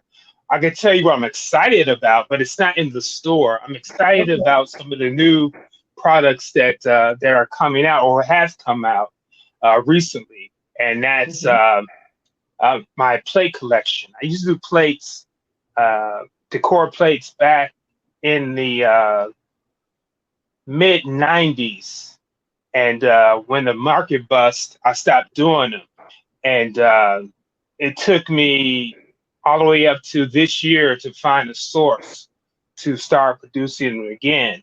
And fortunate enough, I'm able to produce it myself. I'm going to step out in a minute. I'm going to pull one out so you guys can see it, so you know what I'm talking about. Also, I have a new product, which is a wine and cheese set. Okay. And that's just awesome. A new line of clocks just came out as well. So wall clocks. Oh, so, really? Oh yeah. Now you can find you can find all those things on my website, LaShawn Bill. Just LaShawnBill.com. You can find them on my website. And if you're looking for something specifically, all you do is type it in the search menu. If you're looking for clocks, just type in clocks. If you want to see the wine sets, you just type in the wine sets, and they'll come up. Wine and cheese sets.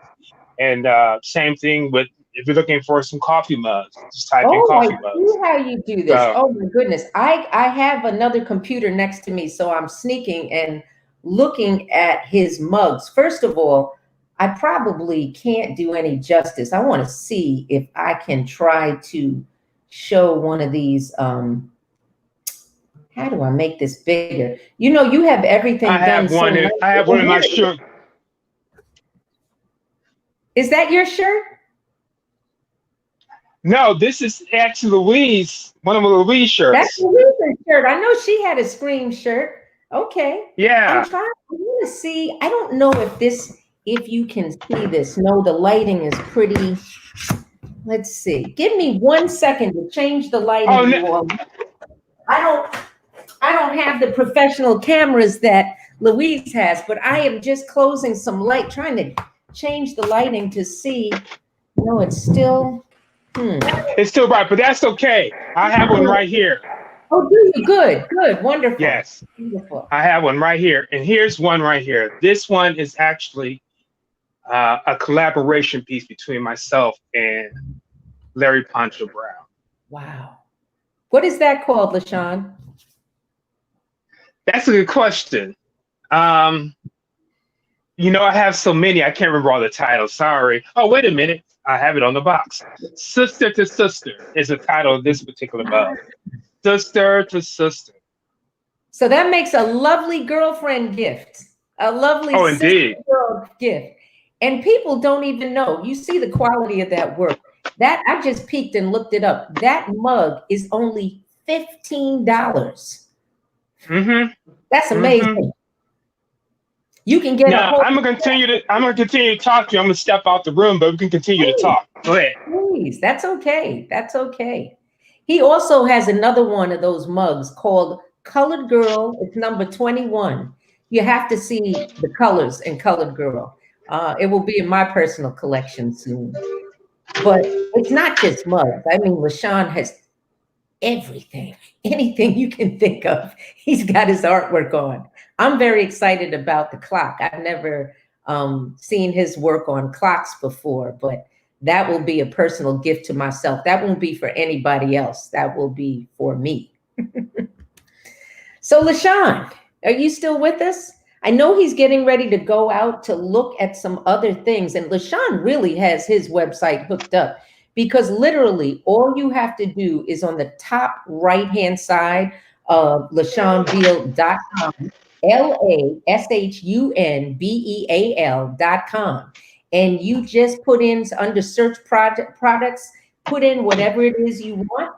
And voila, there it comes up. Like I just found the clocks. Oh my goodness. We all need a clock, everyone. He's got a peace wall clock, in the groove wall clock, night mood wall clock, morning tea wall clock. Wow, you have to see them. The clocks are absolutely stunning. He has so many of them. Wow. I'm trying to see what else And here's one of the plates. Okay. Here's one of the plates right here. Wow. Now, which plate is that? Do you know the name of it? This one is certainly, this is my best-selling image, Deep in Thought. Okay. Wow. Deep in Thought. Deep in Thought has been sold so much. It's unreal. And this is my latest jewel in my collection. These make wonderful stocking stuffers. Okay. And just for yourself. Okay. Ooh. This is the wine and cheese set. Ooh. That is a wine great and cheese set. Wow. The lid is tempered glass, cutting board. Oh, that's Take good that to know. out. And So there's several. Excuse me. The knife won't affect it. So when you're cutting. Oh no! Knife won't affect this. No. This is dishwasher safe. This is microwave and dishwasher safe as well. Okay. All right. So yeah, but a knife won't affect that. The image is actually under the glass and not on top of it. And on the inside, you have all these little goodies. Wow. Okay. Everything you need to enjoy your wine and cheese. I love it. So yes. Now see, I didn't even see that. Several to choose from. There's several to choose from. So. You have several different styles? Oh yes. Okay, I'm gonna put it up so I can see it. Oh my, he sure does. Wow. You can choose from 8 different designs on this wine and cheese set. And it is also another product that he has that he is selling way too cheaply. So I see I'm going to be in debt, young man. This is beautiful. This is absolutely beautiful. Thank you. I appreciate that. May I tell you about a product or ask you about a product I really like? And I wanted to know about the shades. You have beautiful lamps. And I was wondering how you do that. Are you actually painting on the frame or on the shade, or how does that happen? If it's a shade that's been painted, it's a shade that has been painted. It's actually painted on. Okay. I don't paint the shades as much anymore. I mainly paint the base of the lamp. Yes. So that, and then of course, then it's a city, something that's hand painted. They're absolutely beautiful. So I Thank see you. what you mean. So you have one left. The one that you have with the shade must be it's a hand painted, it's a face, and it's on the shade. Actually, I like them on the base even more, come to think of it though, because when you think of having this for a lifetime, you may change your shades, but you'll always keep the base. Exactly. Wow. Now, do you actually paint on the base, each one individually? Everyone is a one of a kind. Yes. Yes. Well, they're all folks, hand you painted. need to check in, and you better check in today, because now I figured they were one of a kind because of some of the prices. However, there are a few that are a complete steal for those who want to be good to themselves. They are gorgeous. And so these are original works of art that I'm looking at here. And when you see how much they are for an original piece of his work, yeah, I should probably not go through here and tell everyone. They'll have everything before we finish off today, But so that gets to a question about your style. You do so many things. When people go through your studio, they're going to see different different ways you create. And how do you come up with this? Yesterday was an interesting conversation, and I listened. Some people have the most elaborate processes for figuring out how they are going to create the art that they have on any particular day. And then there are some people who, like you were like, hey man, I just get up and paint. Now, I know it can't be that easy, but what is your process? I'm going to try to bring a little more light in here. What is your process? My process is just as I stated. For me, I get up, I think I have something in front of me that has to be worked on. And so I have to go in and say, okay, what direction do I want to go through? What kind of theme do I want to use on this particular piece? What kind of style do I want to paint it in as well?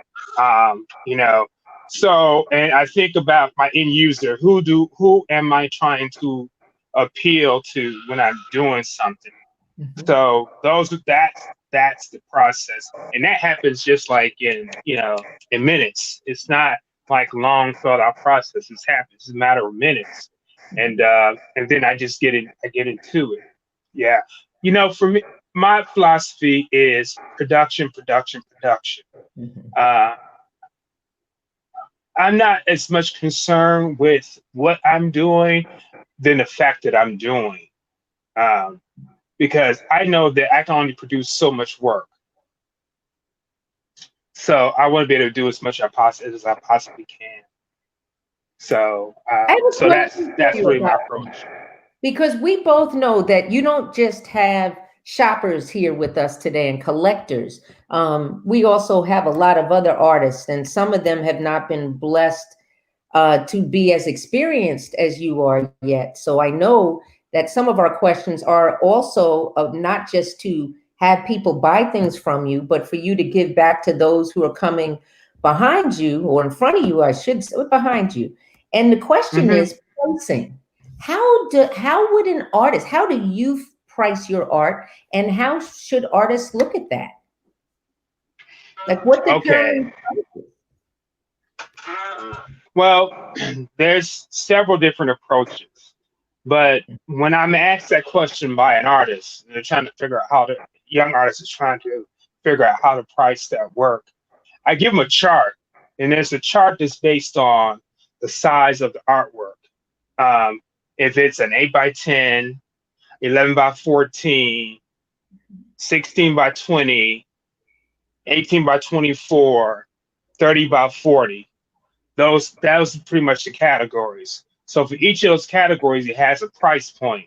Say your 8 by 10s will start, say, $25. That may not be the chart price, but I said $25 for an example. And then the 11 by 14s would go for, say, $40.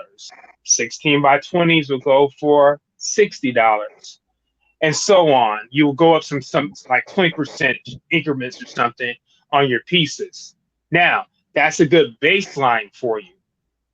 Once you start putting your work out there and it starts selling, well, let me back up something. Don't make the mistake of thinking that your work can't be compared to someone that's been out there and their work has been in galleries for a long time. Don't make the mistake of trying to price your artwork at that level, because what you may not understand is those artists have paid their dues to get to that level in their pricing. And I'm going to reflect about that even more a little later, but I see that sometimes, and these young artists wonder why they're frustrated and their stuff's not moving, because you basically then price yourself out of the market. And what I mean by price yourself out of the market, what someone is willing to pay for the level that you are right now. You know, you may think you're the hottest thing since sliced bread, but you know, the consumer may not feel that way about what you're doing. Mm-hmm. And you know, this is business, so you got to be able to give a product at a price point that someone's willing to buy at a constant level. Then that's when you start elevating your price points. So getting back to the chart, if you start off at $25 for a painting, all right, and these paintings are moving at a steady pace, means that you're selling a piece, like just say every 2 months, one of your pieces are selling at this $25 price point. Well, at the end of, just say, give yourself 6 months to a year, you start increasing that price incrementally. That $25 piece may start going for $40, you know, and so on up that scale as far as the sizes of the pieces. If they're moving for you, that means that people are willing to pay that price for what you're doing. And if it's moving really steady, that means there's room to wiggle. But you gotta have some steadiness about what you're doing. You just can't sell one piece and say, okay, I'm gonna sell the next one. You know, I sold one for $25, I'll sell the next one for $40. No, it doesn't work that way. You need a pattern. You need to be consistent in what's going on as far as the sales of your work. I know there are some young artists too who even do just the opposite mistake. I guess it's a lack of confidence or something, but they will price themselves so incredibly low with the idea that they can undercut their peers. And that's kind of a lose-lose for everyone, because you may get many people who want it because it's so underpriced, but at the end of the day, are you really able to make any profits? And how do you know? Again, I understand. Don't go too high too quickly. See what the market will bear with what you have. Start out with something reasonable, as you were mentioning. Have increments. But how would they figure out what a good base price would be, you know, without going too low? Okay, right. Well, the chart that I was speaking of, it gives you your base price. Okay. This is what your work should start at. You can start off lower at a lower price. That's your discretion. But at least you'll have something in front of you to give you a reference and ratio on how to price your work. Now, if someone's interested in that, they can feel free to contact me. They can go email me at LaShawn@LaShawnBill.com, LaShawnBill@LaShawnBill.com. Email me there, and I'll give you, forward you the information, or, you can text me at 832-971-2811, 832-971-2811. And I'll give you that information, because it's crucial to know when we know how to go about doing that, so you don't, feel that you're giving your stuff away, but you're not, overpricing yourself, price yourself right out of some potential sales. Another mistake, or another, I can't call it a mistake, because see, what you do in this business can be as different as it is as the artist that is doing the work. So there's no one right way of doing anything. I gave you one example of how to price your work, but there's other ways of going about doing it. Okay. But that's just something simple right there. So, so bear that in mind. And oh well, I lost my train of thought a little bit there. So I wanted to say another thing that young artists tend to do is, well, I'm telling you something crucial for artists at any level in their game, is to surround themselves around their peers, or the people that they inspire to be like. You always want to think, be around people that are level above you, because that helps inspire you to grow to that next level. If you just stick around people at your same level, then you're going to stay pretty much right there. There's no incentive for you to grow. But if you start hanging around people at a level above you, or levels above you, then that's going to force you to up your game as well. So it's important to make contact with these artists. Try to have some mentor you. That is crucial. You can learn so much in 5 minutes from a seasoned artist than you could go on a whole semester at a college course, taking a college course. So, it's that big of a difference. So, because we're actually out here doing it, and it's not like in college where it's a theory. This is active practical application of things. So, LaShawn, can I ask you about that? So if I was a new artist on the scene, a young new artist, and I wanted to have these kinds of relationships, let's say I saw you out there and I said, wow, I really like this brother to be my mentor. How do they go about doing this? Would you explain that to them? How do they do this so that they're not annoying and so that they can bring something to the table when they make that ask? I notice a lot of millennials are very quick to ask, but unlike other generations who know when you come to someone's house, you bring a gift or something. What do they do other than just say, can I sit here and suck up your time? What would make you more likely to take on a person as a mentee, as an apprentice, so to speak? Give me a second, okay? I'm trying to. Sure, okay. Sure. We're getting we're having a little technical difficulties, but what we're doing is having a wonderful conversation with LaShawn Bell. It has turned into something that will be very helpful for the younger artists and those starting out. And we're asking about selling. We're asking about how do you price your pieces. Right now, we were just talking about how would you approach a seasoned artist, such as Mr. Bell himself, if you wanted to be mentored. What can you do to bring something to the table so that you may get one of these folks to be inspired enough to take you on? Because it is work when you have mentors, mentees. What would be your answer to that? So what you have to do is just reach out to them. If they're in a different city or state, call them up, say, hey, I'm a young artist and, I'm new in the business. I'm trying to get my footing, plead your case, what it is that you're trying to do, know what you want from that artist.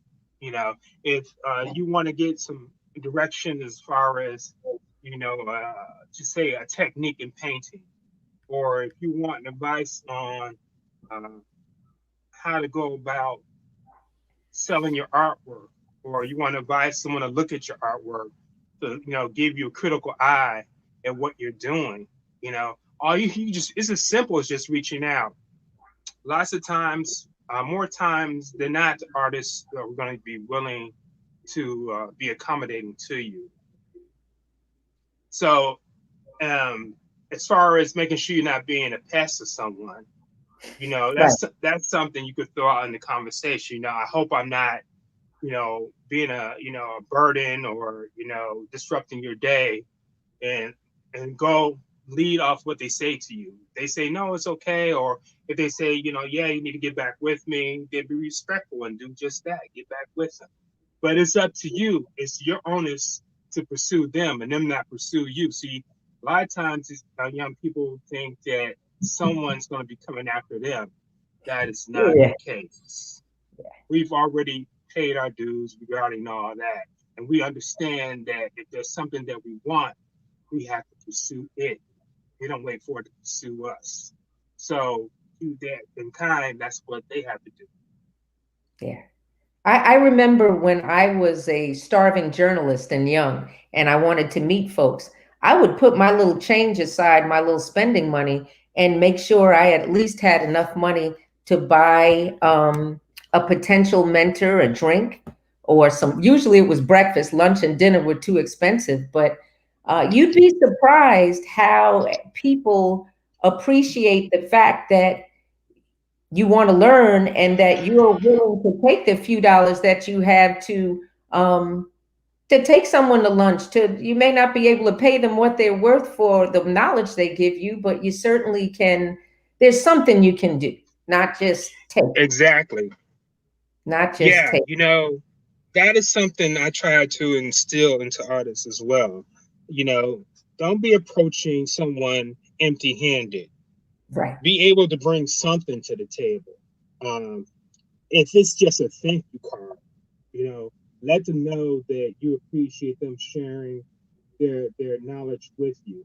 Now, myself, and a lot of artists, that are really, probably, I would say, I can't speak for everyone, but I'm gonna say I'm sure there's quite a few that they're at a stage in their lives that, we don't need anything from you. We share information because we have that information, and we know what it took to get that information. We know that, always along the way, someone else has shared something with us. So in kind, we do the same thing. It's like what you give, you get in return. So our level of thinking on that is maybe a little bit different. So yeah, it's not always about what you can do. Let's see, we will fill you out. We'll know if you're someone that don't appreciate what we're doing for you. Right. LaShawn, by the way, your microphone sounds a little muffled, a little more than it did ago. Oh, there you go. What? I really need to close this out and get back on. Okay. Because I think there's something in my system, and I don't know if I can control it. If you do that, you know what I'll do? I'm going to start a conversation that I hope that you'll be able to get right back into, and it will be how to market yourself as an artist. I'm a PR person, and I represent quite a few artists, and I would like to talk about that a little bit while LaShawn is getting his microphone together. People ask me all the time, what can I do to market myself? Well, number one, media has changed for the better and for the worse. In that, it used to be much easier to get big press without spending money, and you still can do it. Very recently, I had an artist, I think I mentioned yesterday, who had a major show in Washington, D.C., along with her husband. And I didn't feel, as her publicist, that the show was promoted the way it should have been. Excuse me, And Beverly. Can this you hear me lady, better young now? lady, oh, perfectly. Now you're back with us. Okay. But no, go Perfectly. ahead. Continue what you We were were just saying, though. Sure. And I'm going to ask you a little bit about it. So, what this young lady did was genius. Instead of saying, I put all this time and effort and got my paintings out there and framed right and spent money, and now I'm not getting what I need, and I'm having a show during the pandemic. This young lady went and hired a videographer, and she made sure that she had her own tapings of what was going on, had them cut pretty quickly into some short, simple pieces. And we were able to get that out to the press, even though this particular gallery really didn't do much to be of assistance the way many can to help you. So when you find that you're stuck like that, you can always be creative. We also had a situation where a lot of newspapers don't have the money that they used to have.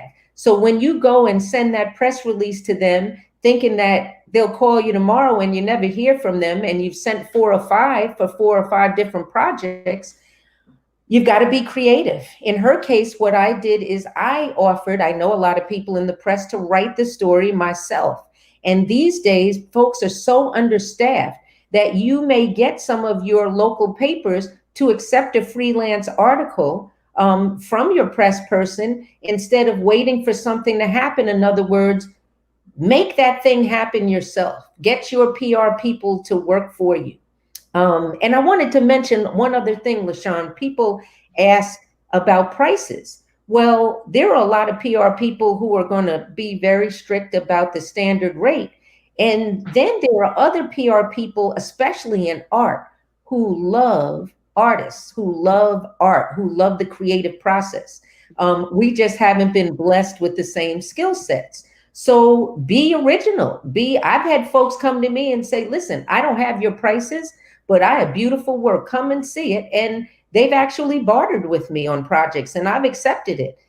So don't think that just because you don't have that original cash that you would need in a budget to get out there and have your team that you need, that you can't do it. You have very valuable things to bring to the table, and that's your art. Yeah. Yes. I wanted to, and you bring up a really good point before that. Artists don't realize the power that they have as far as putting things at their disposal. Yes. Again, like you said, bartering is a great system to get what you need. You may approach your framer and say, hey, I need to get my work framed for this show. But I don't have all the cash I would need to do it. Can I borrow some of my artwork for some of that? And they may agree upon that. So, Right. And there's other services you can use that in as well. So yeah, definitely, there's power in the bargain. Yes. There sure is. Hi, Poncho. Did they mean to see us? Okay, they turned us around. I thought they were going to join us. Yeah, that's so. Let me ask you a little bit about press. You, when people look you up, they're going to see a lot about you. How did you get your press? Oh, for me, organically, or I think mine's mainly happened organically, and had to deal with various things that I was doing, and the press component was part of all that. I actively did not go out and try to create. Let me phrase it: I had not gone out to try to create a lot of press material, and that is not a good thing. So let me be the first to say that. You need to be on top of your game and handle that as well. So that's one thing that I'm personally lacking, that I know that I need to work on. But it comes to a lot of sources. It comes to the shows that you're doing. It comes to the galleries you're dealing with, and stuff you get released yourself. You can hire a PR person, or barter with a PR person to get that press material, so you have something to send out. to whomever the people that you're going after. That's a beautiful, beautiful thing. Yes. And by the way, LaShawn, if I may do some personal marketing, my name again is Beverly Hunt. It's Beverly Hunt PR. And please come to me. I love art. You'll see on my website, I represent a lot of artists. I wasn't able to do that until later in my career because it didn't pay the same as other things. But you get to the point in your life where you want to do what you love to do, not for the money. And I want to stop here. We've had a couple of questions. I'm going to start with this question, and then we're going to go back to the first question. This question from Lynn says, what if you're an older artist and are starting a second career as an artist? Should you pay the artist for mentoring if you're able? What would you say? And then I'll answer as well. Okay. Age ain't nothing but a number. So there's many artists that have had stellar careers who didn't start to after the age 60.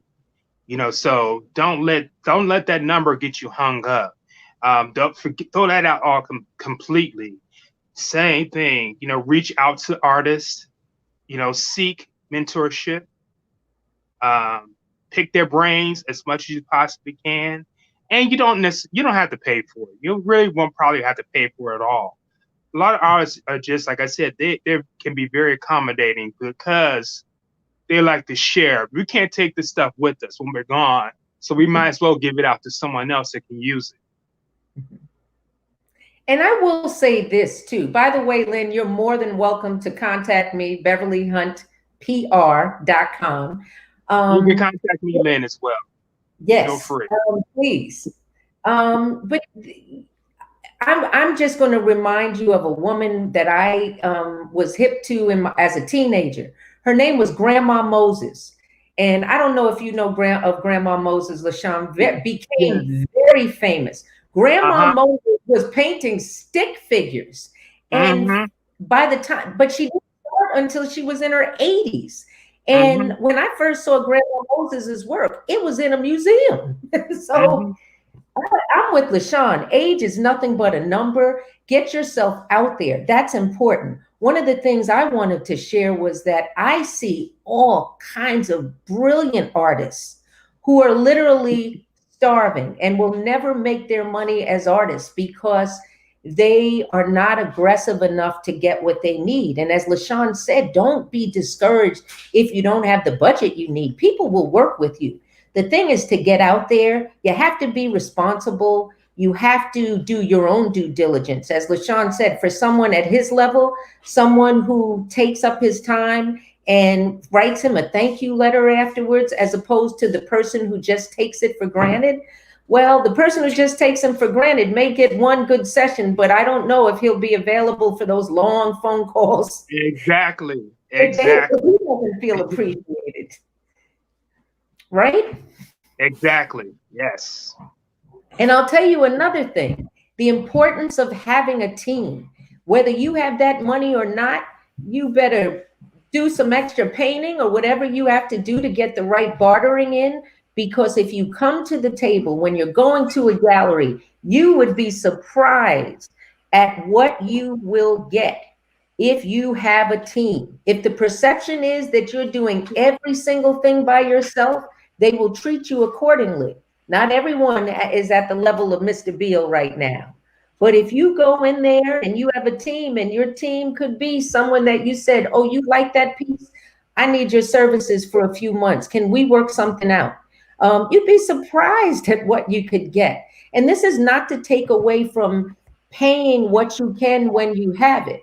But when you're starting out, do not let money get in the way of people knowing who you are, of acquiring a team, of getting yourself out here. Again, I know a bunch of folks who are really good and no one knows who they are. And then we all know there are some folks out there and they put out that same old thing year after year, but they are on it. And shucks, they can buy and sell most of us because of their hustle. So it's not who's the best, it's who is innovative enough, right? I see you here, Louise. What do you think of what we're talking about? That is so true. all of the things that you were saying is so true. So definitely, I remember I was in a conference, and the young lady, she said, and this is the last thing we got to bring Ethel up. And the lady, she said, there's a lot of $1 million ideas out there. She said, but the people that are going to actually do it, get it, is the ones that do it. She said, and don't wait to perfect it. She said, get out there and just start doing it and perfect it in the process. And that I ran with it because at that time I was writing a play called Think About It. It was dealing with AIDS awareness. And at that time I was like, because I was still struggling with, I don't have it right. And I sat through that women's conference, and she said, if you have it, just get out there and do it and perfect it in the process. So perfect what you're doing in the process. Don't sit there and just because you'll never get it perfect anyway. So you might as well just put it out there and perfect it in the process. I mean, right. It's like LaShawn said, okay, you haven't perfected, so don't get out there and put $50 million on it when you know that you are not at $50 million yet. Get out there and you get out there and you perfect that thing and you build on that thing and you make it work. It's like you get out there and present yourself properly. I'll never forget, I was at an art expo one year and I was in the show, and you got to know where you're marketing to and how to market to. I was in the art expo, had bought one of the booths there, and there was this young man walking around in his pink, his I'm an artist clothes with artwork in a plastic bag. And he stopped and I looked at his work and because he was, and I said, listen, you're at a show with artists who's trying to sell art. Mm-hmm. I said, you're at a show with galleries that are trying to sell art. This is not the best place to be going around looking for a gallery representation. And then it's how you coming at it. Look at how all of these people are looking. And you just showed up in your pink clothes. You got your art in a black plastic bag. Come on, brother.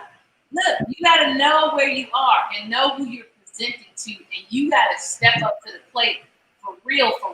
You can't just show up and just assume I'm an artist and I'm gonna make it big. Now, whether or not this brother made it big or not, I don't know.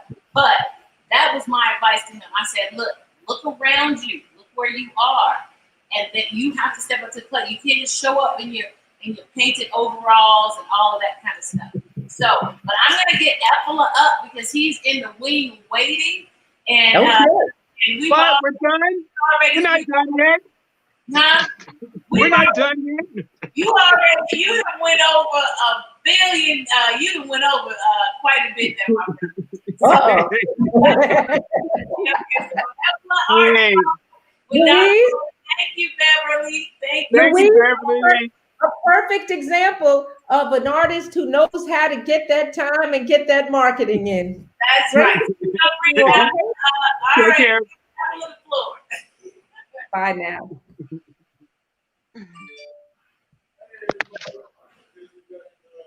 Was it day 4? Yeah, day 4. Sorry, I missed y'all yesterday. Turn your sound on that. You hear my sound? Turn it. Can you hear me now? Okay, yeah, like I said, I apologize for missing yesterday. I got my times all mixed up. Happy Labor Day, I guess. You know what I'm saying? I hope it's not as hot as it is out here, wherever you are. I want to thank everybody for tuning in to the art show. We made it to the last day, I guess. So it's been an eventful project. But thanks for everybody that participated. Like, as you all know, my name is Wayne. I started me a little business. It's called the Ethela Art Department. It's the word for life backwards. Traditionally like a t-shirt brand or a apparel company. But for this art show, I decided to put a couple pieces together on canvas and showcase the work. So this is, like I said, my first time presenting my work, so I hope you all enjoy it. If you all have any questions about it, you can find me in my room, or you can put comments in here and we can put that in there. All right.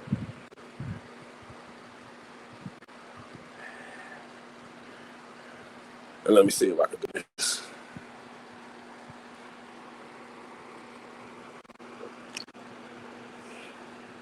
All right, so the first piece.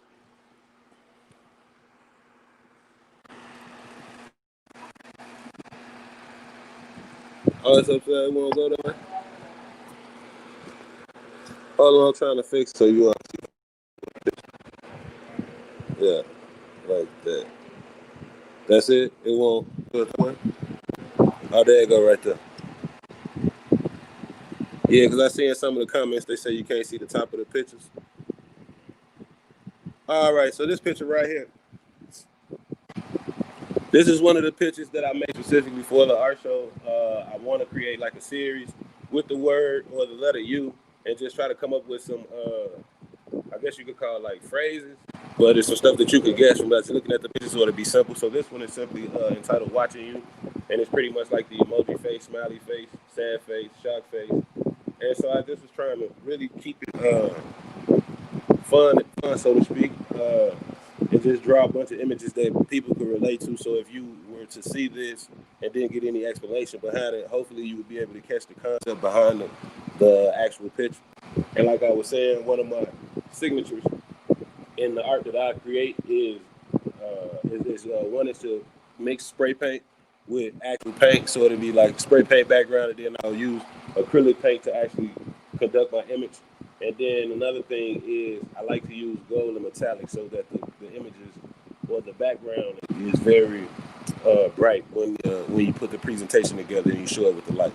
And so that's what this is. And so that's why it's a series of different faces in the letter U. Like I said, my goal is to make things simpler and not to be so complex when you're looking at it and you appreciate art. Because I go to so many art shows and there's so many talented artists, and sometimes it's just like the concepts get missed because it's too technical. So for me, my approach is to make something that's very interesting, or interesting to me at least, and then it's not too complicated to understand and comprehend. Like I said, this picture is just simply titled Watching You, because I feel like as a black person in America, or just as a young African American growing up in Chicago, like you always feel like it's other people like motivated to find out what you're doing. You know what I mean? And it's not always that they trying to help you out. They just want to know what's going on, whether it's to be helpful or to be harmful. And so whether it's good or bad thing, it's just the notion that there's always people watching what you're doing. So this is my interpretation of it. And so those two photographs, the two paintings next to it, are a part of the watching series because, like I said, it's just an indication that you could be doing anything, man, in your business. Like me and Juan talk about all the time, because I always put like smoke clouds in the picture because I'm like a marijuana advocate or whatnot. But he don't have to be smoking weed. He's just smoking. So he's smoking, and then you see the cars passing by, and he's observing the scenes and whatnot. And you see in the blunt, it says alpha, but it's kind of graphic or abstract. And so that's one of the things that I like to do. I like to just put the paint on canvas and kind of see what a brush stroke will take me. Sometimes it makes sense. Sometimes it just turns out to be something that's like actually dope and it's unexplainable, you know. So that's just the concept of that. So I did the red and I did the blue. Like I said, on day one I was in California, and so the gang culture in LA is huge. And so this is just one of my ways to acknowledge the commitments that people make in their own sacrifices, you know. So one on blue, one on red. That way we don't have no problem. So we're gonna show it at a big exhibit, and everybody can pick their color they like the best.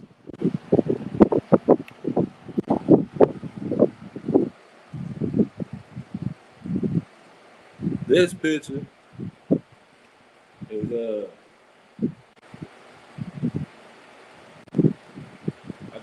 it's big face friend, big brown face. But I like this picture just because of how it turned out. Like, so this is actually the first picture that I created. I created all of these pieces within, let's say, when we found out about the show, like January, so probably like an 8-month span. I created all of the pictures that's hanging up on the wall. These three over here, these came from a different series that I created for my clothing company, and I'll get into that in a second. But this picture was actually one of the first pictures that I created, and it was inspired by myself and then the Sphinx. Because it's like when I was a kid, I used to draw the homeboys all the time, and they used to be like big faces, and they used to have like urban outfits on. I used to have bodies on them and all of that type of stuff. But this picture was inspired by that. And so this was the first time I ever like recreated it with paint. When I originally used to do this stuff, I used to be like 9 or 10 years old, and I used to draw with markers on a record paper. And so this is my first attempt at doing it on canvas. I think it turned out really well. I tried to add a lot of different colors in the background to kind of make the gold stand out. But I say for the most part, it's just my inspiration is just seeing stuff and then trying to create stuff as an interpretation of what I see. Like I said, I go by the hashtag of EIG, you feel me? So put some remnants in it because it's simple. Like the simpler the more impactful it is from my perspective. Because then it's like you know, people pick up for different things. But in this picture, you can see the gold background as well. I actually used the gold. I used like 2 different kinds of gold spray paint. I tried to put some gold flakes in there and make that so his face really shines out. And then I wanted to make the big nose. It was like the big nose on the Sphinx in Egypt. And then it was just something to symbolize like, I don't know, black is beautiful. You know what I'm saying? He got brown skin and then he got his hair. And he got his background going, which is kind of cool. And then I got these pictures. The ones on the bottom are the FLI art pictures from the actual FLI clothing company. So that's an original art screen that has been placed on several clothing garments, t-shirts, jackets, pants, sweatpants, stuff like that. But like I said, the name of the company is FLI, the word for life backwards.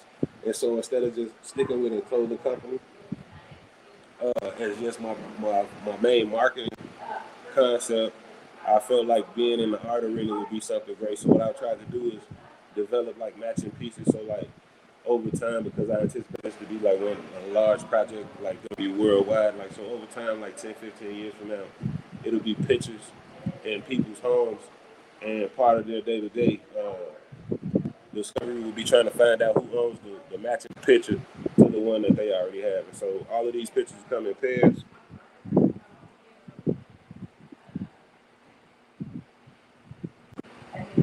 And so this is like one of my passion projects. What I'm doing is trying to develop. I think I forget how many it is, but they'll be all going for like $1,500 a piece. And that way you'll get like, if you want to buy the whole pair, you can get like 2 for $25 or something like that.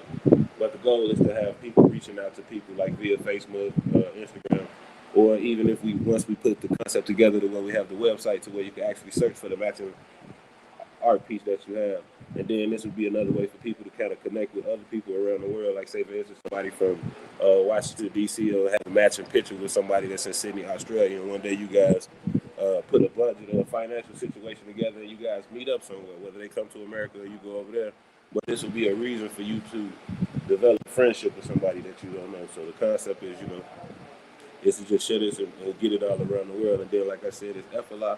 And the word FLI is the word for life backwards. And it stands for all living in flawed, fragile, effed up environments. But the goal is to change that, so that's why it all goes backwards. And even on the smaller pictures, you see the backgrounds gold. Because like I said, whether you display it under some light or if it get hit by regular sunlight on a day-to-day basis, I wanted to reflect off of the canvas. So it's automatically a eye pleaser or attention grabber, so you're already attracted to it. So when the light hit it, it's like, oh, what's that?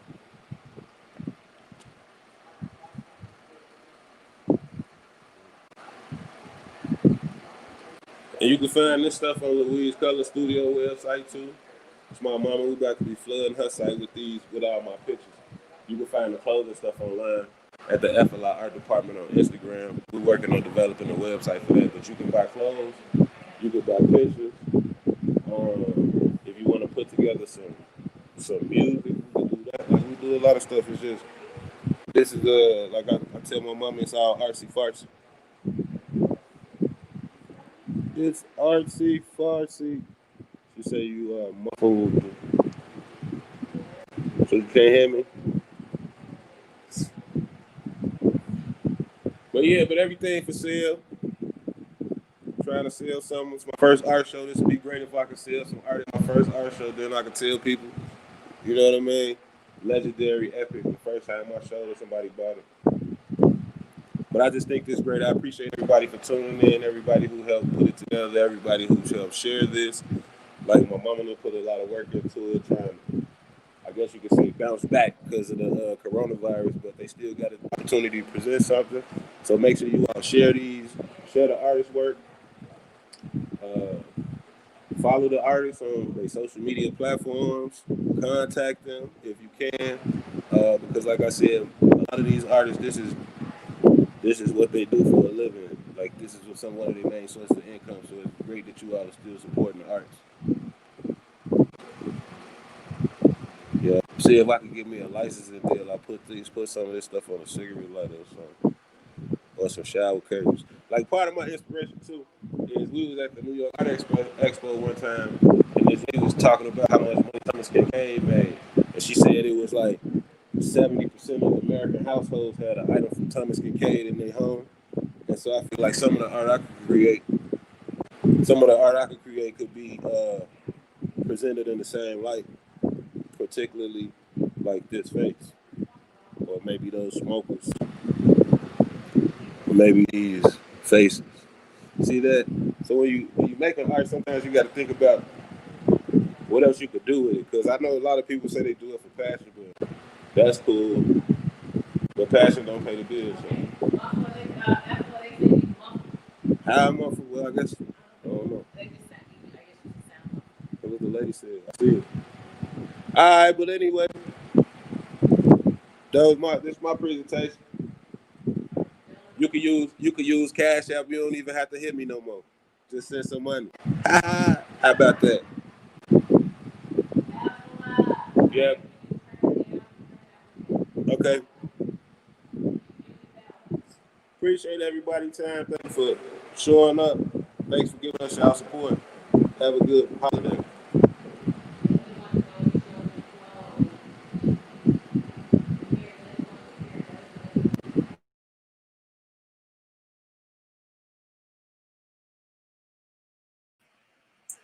Oh, he did not. He didn't show his clothes.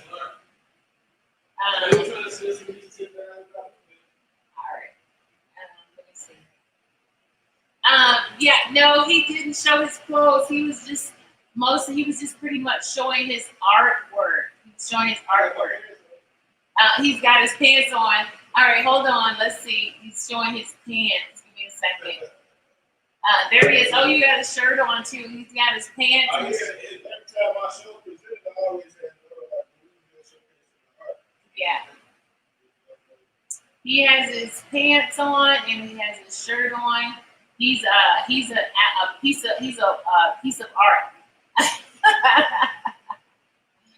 He's his own piece of art there.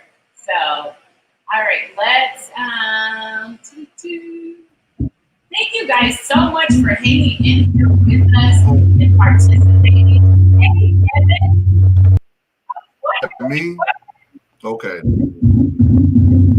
I was wondering where you popped in. There you go. There you are. All right, so Kevin then popped out. He popped in and popped out. All right, so Kevin will be back. I really like this piece. Big nose. What is it called? Big nose? Big face. Oh, big face. Big face friend.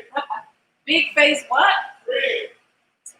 Big face friend. I really like that particular piece. Probably gonna hit that on one of my walls. That's how much I like it. So we're gonna bring Kevin. There he is. Hey, Kevin. Hello. How's everything? Not too bad. Can you hear me today? I know I had a little few issues yesterday. I just want to make sure that everything is going kind of smoother today than it did yesterday. Yeah, I can hear you. Yeah, your screen was kind of not like it usually was, but right. It looked better today. Yeah, you look a lot better today. All right. I'm trying something different today, so hopefully it works out today better than it did yesterday. All right, that sounds good. I was like, where's Kevin? Where's Kevin? Yeah. I just want to make sure I came in the right time, in the right link, because I know time got away a little bit. So I just wanted to make sure I was on the right link. Oh, you're on the right link. Yeah, you probably a little into your. Go ahead. All right, so I won't take a minute of your time. You go. Okay. So what I want to do I want to start off by sharing a screen. The reason being is because I have my original paintings behind me, and I wanted to talk to you more about the paintings that I've done. And a lot of them are already framed, so if I go up close to them or bring them to the camera, they're gonna have a little bit of reflection in them. So I want to go ahead and share my screen, um, so I can show you a better look at my art. And the cool thing is that I'm gonna go directly to the store. I know Luis pointed out the store plenty of times throughout the show, so I want to just go ahead and go to my store. I'm already there, and I want to give you a walkthrough of my paintings. Okay. All right. The cool thing is that you can zoom in and get close up on the paintings. And this painting I talked about when we first started the show is called Birds of a Feather.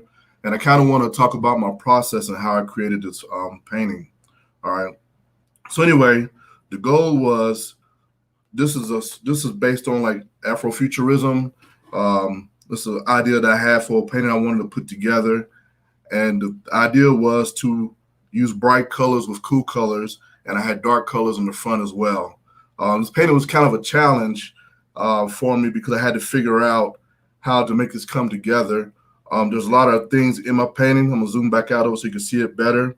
But in my paintings, I started adding graphic elements instead of just having portrait. Most of my paintings are portraits.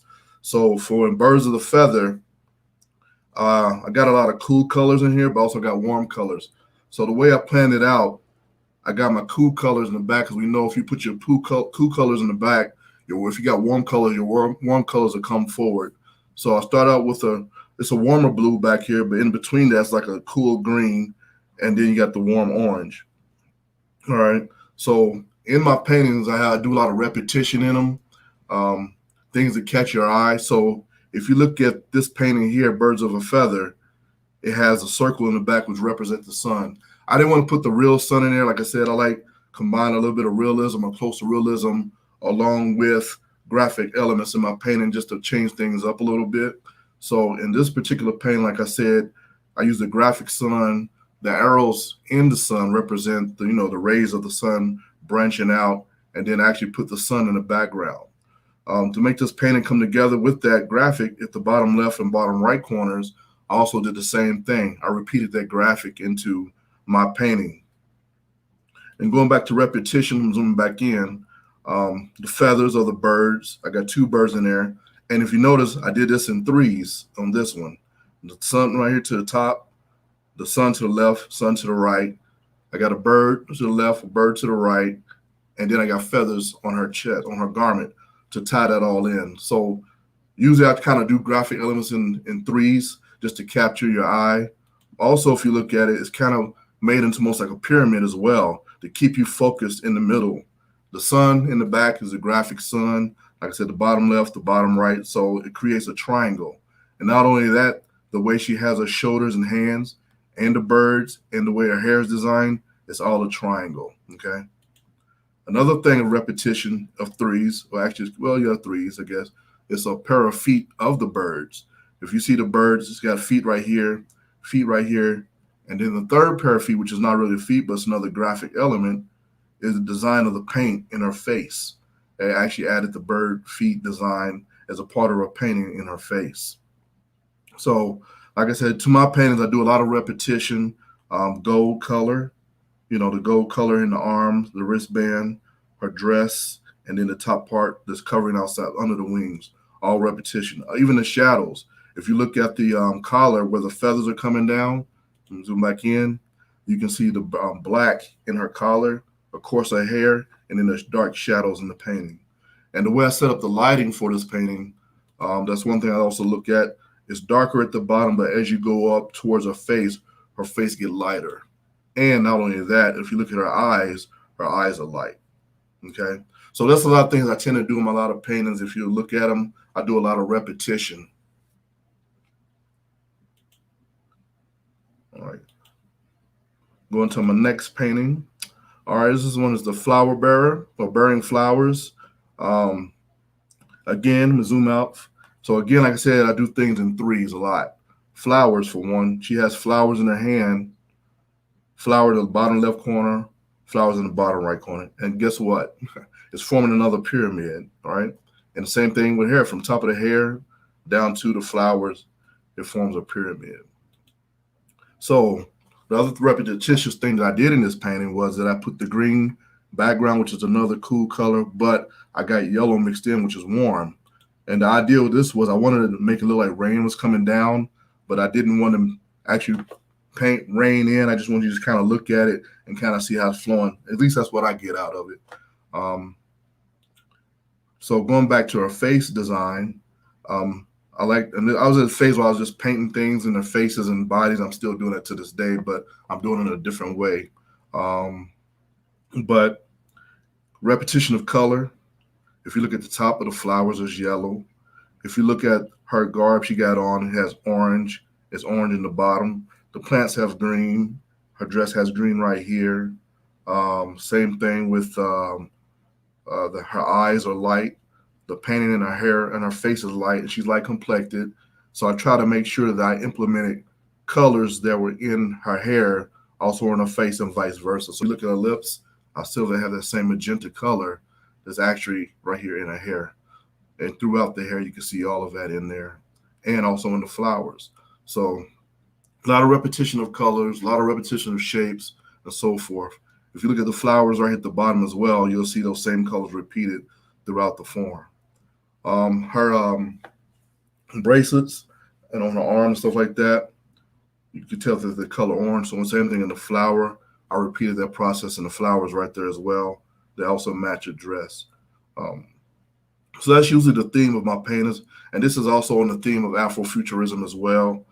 Implementing the metals, the hairstyle, the face painting, also in the color of her eyes. Those are like a white eyes right there. And not only that, just the rustic style of her jewelry and the things that she has on her body. Try to give it like a little rustic look with a little bit of lighting added to that. The lighting, once again, is coming from the top. And if you travel down through the bottom of my painting, it gets darker and creates that shadow again. So I was in that phase where I was doing shadows, like making like a transition, almost like a, what's the word called? A gradient coming from the bottom of my painting and moving all the way up towards the top. And to bring this painting together, once again, like I said, implementing colors throughout the painting that kind of match. And you can still see like some oranges right in here. It's very faint. But that's exactly what I did, just to keep the eye focused in the painting, just make continuity so it'll look appealing to your eyes. All right. So my next painting is Authentic Flowers. So I was used to painting a lot of females in a lot of my paintings, but then I said, I want to do something for the fellas. Just creating something that's stylistic. Like I said, back in the day coming up, guys used to dress real nice. Even when I went to high school, you could catch some of us wearing ties and dress shirts. We might wear jeans, but we'd go dress up with our penny loafers and stuff like that. And you don't see a lot of that today. People trying to dress real nice, and when they go out, just hanging out. You don't even have to be going to an event. You just be hanging out and dressed up.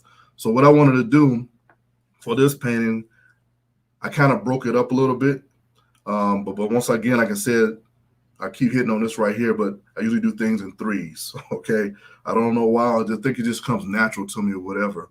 But right here, as you can see, the flowers coming out is in a group of threes, okay? And again, it's forming kind of like a triangle, like a pyramid.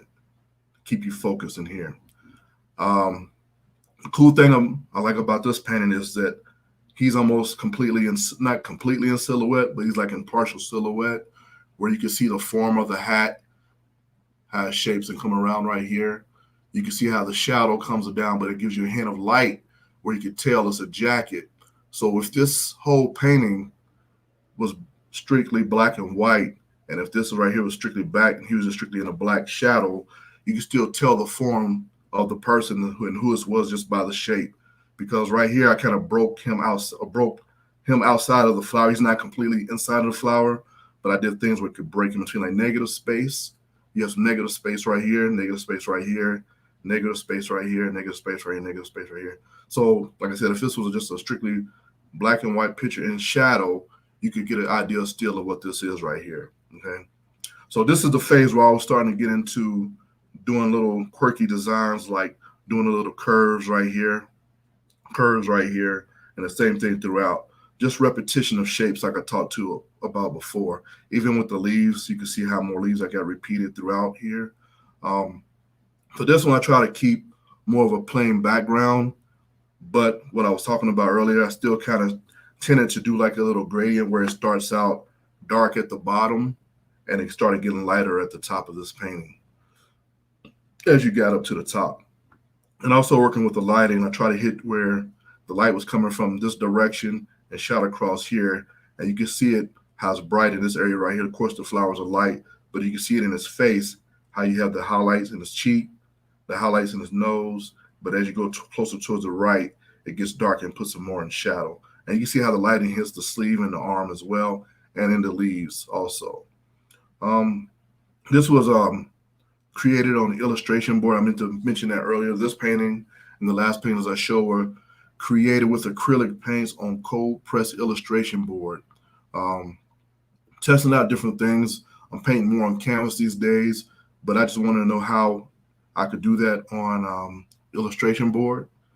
And there's two ways I go about doing it. One way is I use gesso, a gesso board, a primer board, and sometimes you got to be careful with the illustration board because the illustration board tends to warp a little bit. So one trick I found is once I do the gesso on one side I'm going to paint on, the back side I wet it down a little bit, not a whole lot, but just enough to wet it where it'll settle back down and get flat again so I can start painting on that. And so once I put the gesso on, I end up, putting my pencil on, drawing my layout, stuff like that, going in, drawing the facial details with shadows and stuff, just trying to figure out my composition and just figuring out how I'm going to work that out. On to the next. All right, so this is one of the first kind of paintings I think I did pretty well at when I was going through my acrylic and illustration board phase. This painting right here is a little bit smaller. I got a question from Lynn. Do you actually plan out your use of repetition colors? You know what? I think it almost comes natural for some reason as far as the layout or as far as repetition, because when I was in my digital painting phase, I started out planning that out, but I think over time it just started becoming natural to me. And one of the things I've taught, and I know I heard you guys talking about mentors earlier. I have a mentor who's been teaching me a few things and started me on my journey. And one of the things they were talking about is try to implement colors that are outside of your subject matter into the painting to kind of give it a balance. And I think it works pretty well. It seems to work for me. And I think it gives your paintings balance. And I think it works out well. And I have many mentors. I know I mentioned a couple before, but there was an older lady who was a vendor at Fort Carson, and she's actually a painter herself. She's older now. She don't paint much as she used to, but she would sell her paintings. And then I used to show her my paintings, and she would point those things out to me and would say, hey, I've noticed in your paintings that you do a lot of repetition, and that's what you should do.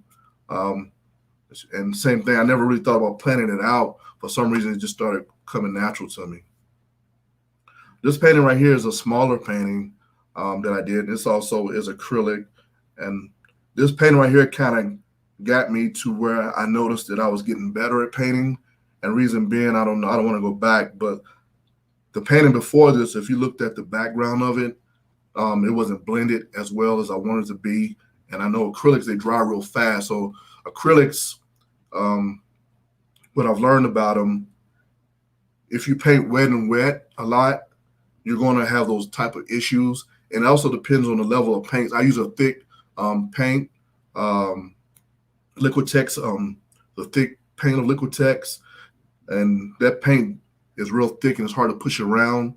And so I think when I first started learning, I was adding too much water to that paint, and I was trying to blend like oils, and I wasn't painting oils at the time. And I know acrylics dry real fast. So in my mindset, I'm thinking I have to hurry and get this paint laid out, scrumble paint, get it down real quick. But as I started to learn more about acrylics, and I know LaShawn Bell, he does the dry brush. So I know you don't need as much water in your paint if you wanted to try certain type of blends. And yes, with acrylic, you get better results painting in layers. And so I learned that over time, something I had to practice and learn, and not just do it. It took a lot of practice.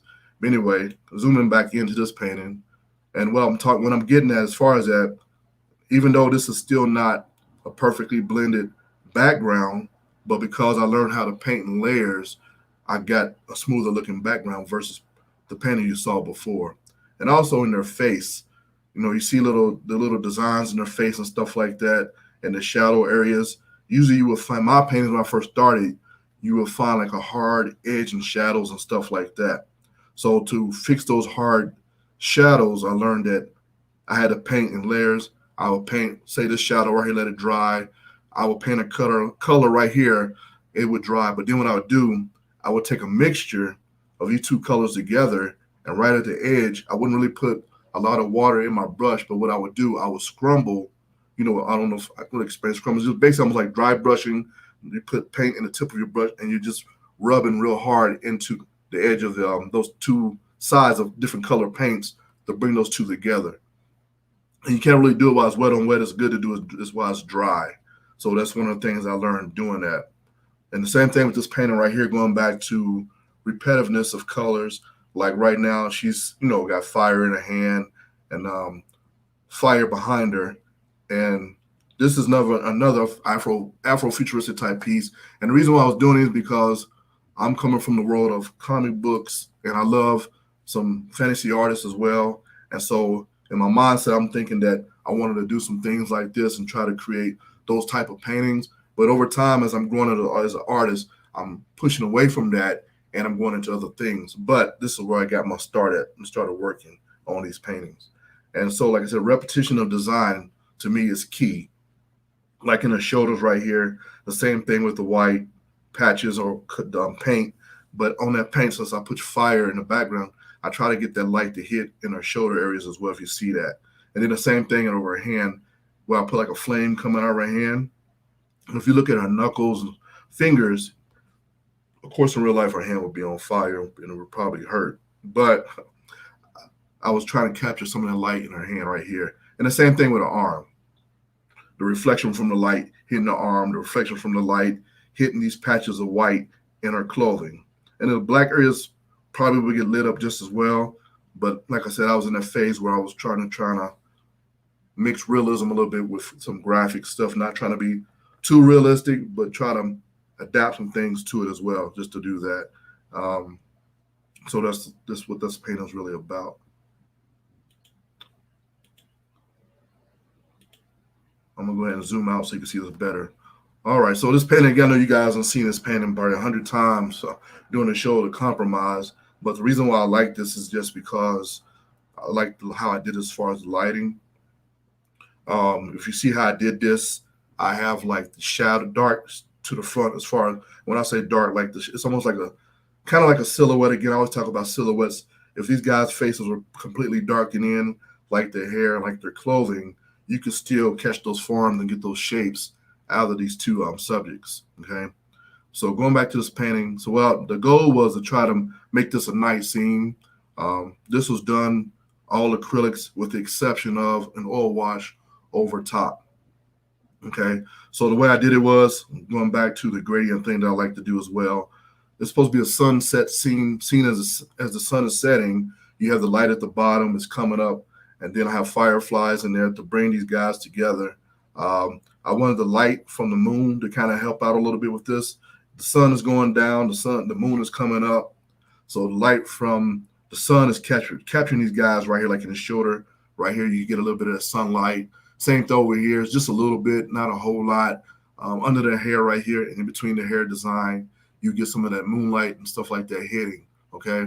So they're not completely in shadow. And there's other areas in the face, going back to repetition of color, some of the purples and blues and the magenta. If you look at the left face, their faces, how the light is hitting their faces, you can see right here on the nose, the forehead, the hair, the cheek, all those areas where I try to implement some of those same colors that I got in the background. I think it creates harmony in your painting. So if you kind of work on that, and if that's what you want to achieve, you can achieve that. Same thing with the lightning bugs. Once again, the repetition of color. If you look at the lower half of this painting where the sun is actually settling down, the lightning bugs colors are repetitive. The color repetitive in the lightning bugs, okay? And then again, the repetitive of the lightning bugs give them a pattern of them falling from left to right. And the reason why I got the lightning bugs going from left to right, because in America we read from left to right. Okay. So once again, the meaning behind this painting was definitely that, even though these guys had issues with each other, they came to an agreement on something, they compromised together. So like I said, I used the moon right here to kind of connect these two guys together with the design of the hair in the middle of that right there. And then the lightning bugs going across is the light going off, that something happened, something came together, and they were enlightened to work together.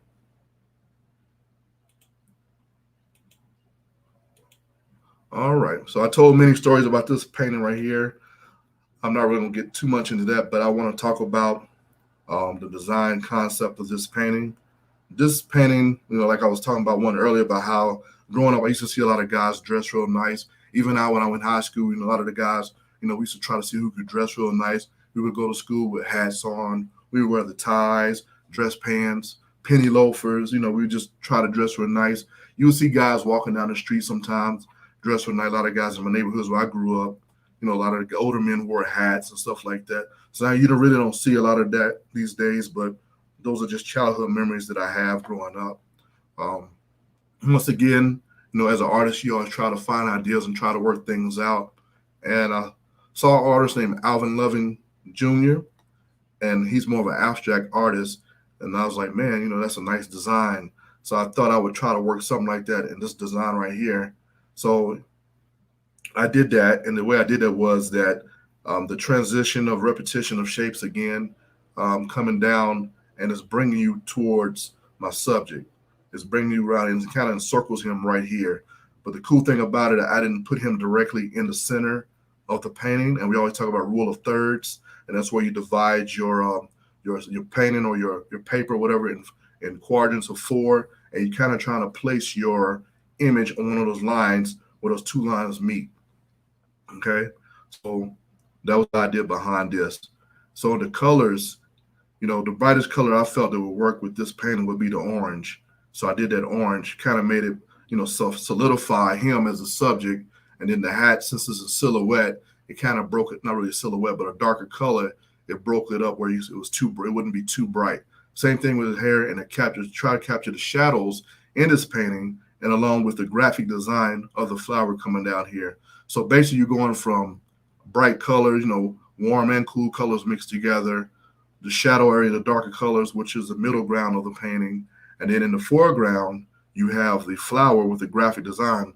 But the flower, I didn't put colors in it because, like I said, in the background, there's already a lot of color, but the flower just made it plain white so it'll pop on top of his jacket. What else? Repetition of shapes again. The petals of the flowers, you see how they're shaped, almost like teardrop type shapes. I thought that was a pretty cool design, so that's one other reason why I want to implement that into my painting as well.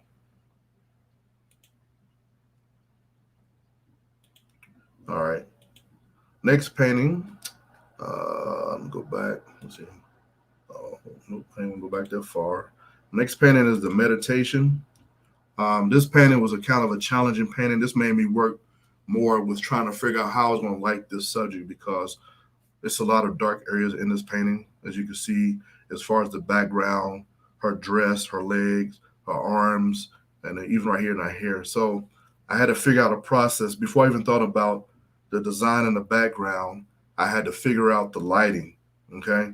So it's almost in silhouette, but it's not, of course. It's got a lot of rim light going to it. So once I had the design in there, I had to figure out how I was going to make all of this stand out and in shadow. So one of the things I've been learning in a lot of my paintings is if you go from figuring out your shadow areas first, and then you work on your midtones and you work on your lights, then it can work for you in a lot of magical ways, okay?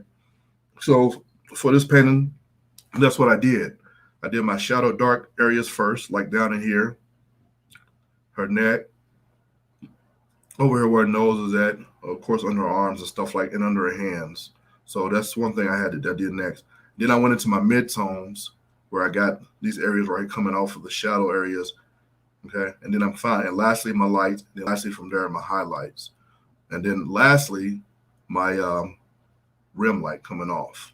So since her dress is a dark dress, I had to find those areas like right in here, that I wanted to make it pop. And on the edge right here, the rim light comes and make it stand out as well. and just a little bit of that right here, because I still want to make it keep like her arm is in shadow, but you didn't see the whole arm. So sometimes I wanted your mind to try to figure out what things are. So if you close your eyes and open your eyes up right away, you'll still see the form, because this will be the first area that shows up to me. Even though all of this is in shadow, it's still, you can still make it, it still pops and still has form because of the rim light. Okay. Another challenge was for me for this painting was doing the jewelry. One of the things I learned about the jewelry was that you do that in gradients as well, you know, going from your dark to mid-tone to lights again. The highlights were lighter, but I wanted to shine and make it look like gold. So what I did was I took colors that were similar to each other, and I went from dark to light. You know, put like a dark brown, then I added some yellow to that brown, add a little bit of white to lighten that up. And then as I got to the brighter highlights, I did it in phases until I got to the final white of that. And the same thing with the clothing. I wanted the light to hit right here where it pops, in it right here. So the light coming down has a shadow right here, and I just did that in phases. Dark, a little bit lighter tones, lighten it up some more, and that's what gave me the lighting in this one as well. So again, another thing that I always do, in the last few paintings you saw, it was transitioning from dark, and it got lighter as it went to the top. And again, the repetition of shapes into my paintings right here. Okay. Got more time, Louise? Yeah. Am I doing all right on time? Yeah, you know, these were your 30-minute times. Yes. Yeah. Okay. And so now we're in Craig's, because Craig comes up next. LaShawn pushed us back a little bit. Back a little bit, and he was in Evelyn's time, so Evelyn ended up in your time. Right. And then you're in Craig's time. So I'm going to give you like 5 more minutes, and then okay. Craig, I think Craig started at 3 something, so Craig will be back a little bit too. So everybody's going to be back. Well, but what I could do if we want to wrap this up, I guess I can take questions.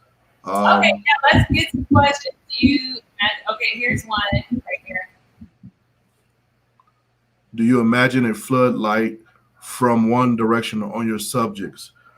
I think when a lot of times when I start my paintings, in my mind, I already know that I want to do some type of gradient in my paintings.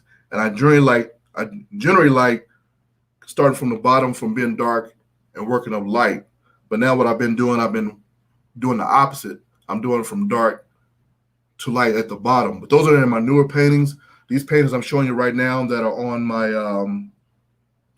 my page. Hold on, let me go back. Okay. So see how I started to do a little bit darker at the top of this one right here, and it's getting lighter. Like I said, this is another one of my earlier paintings. So that's when I was just trying to figure out my direction as an artist. Now I think I'm about there in the way that I'm working my art out and trying to get things working for me.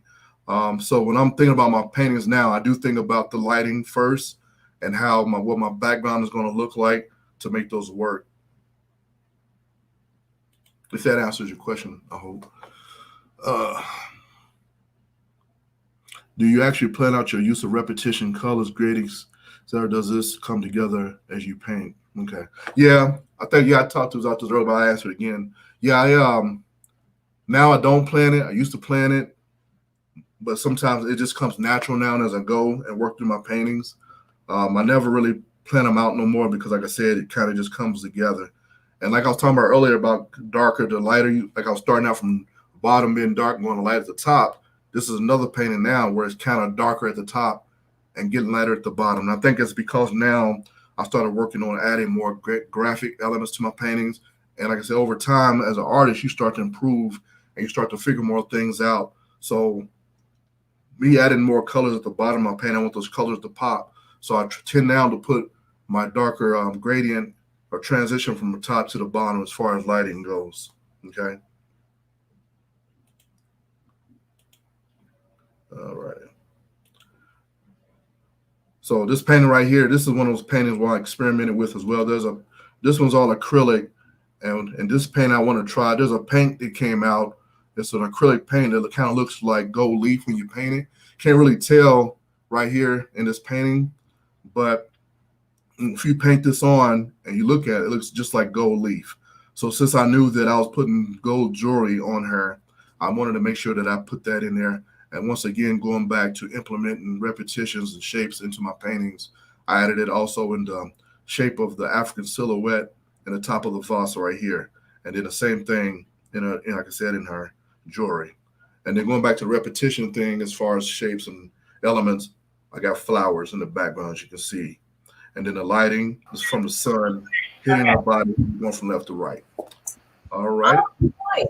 Thank you so much, Kevin. I always enjoy your work. You do some amazing stuff, and your screen looks way better than mine when I show up, when I do the art. So thank you when I go into the what you call it. So I'm sorry. It's okay. LaShawn was all, you know what, Kevin, I want to know what's in the guy's hand in the back with the white shirt on. What's in his hand? Yeah. It's a baseball bat. Okay. A friend of mine was like, what's in his hand? So I wanted to make sure I'm able to tell her it's a baseball bat. Yeah, it's a baseball bat. Okay, so we're gonna, yeah, that's a beautiful picture. I really like that picture. Thank you. So we're gonna bring Craig in, and then after him comes Corinthia. So let's bring Craig up. Let's see if Craig's. Are you there, Craig? There he is. All right. There he is. And sorry about that, Craig. We're running a little on the boom side today. All right. You ready, Craig?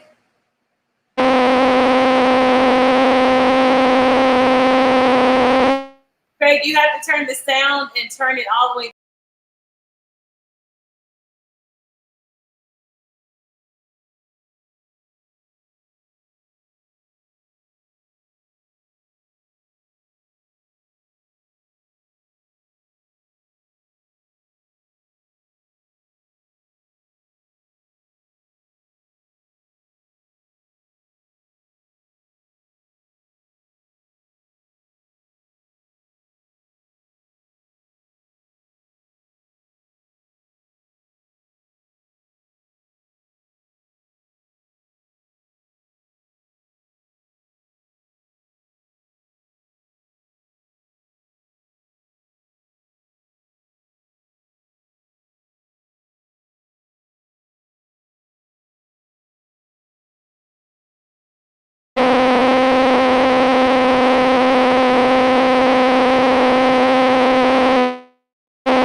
Hey, Craig, we can't. Oh, he's not talking. So you're not talking right now, are you? Craig, can you hear me? Yeah, I can hear you.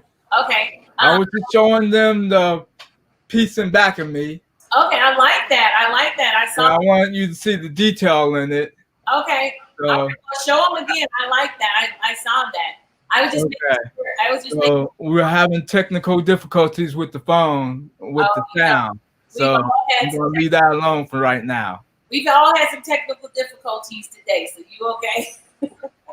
So let's see if we can do it this way.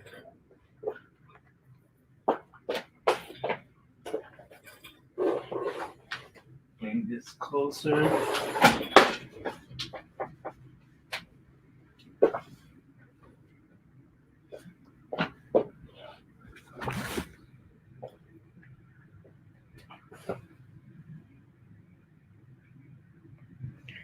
So that is the piece I was talking about the first day. It's called Jazzy Sweet Succession of Life. And it's available on the Beauty of Blackness Fine Art Show store under my name, Craig Scriven. And what we're going to do today is go through the history of how I got to where I am. So I'm going to share the screen.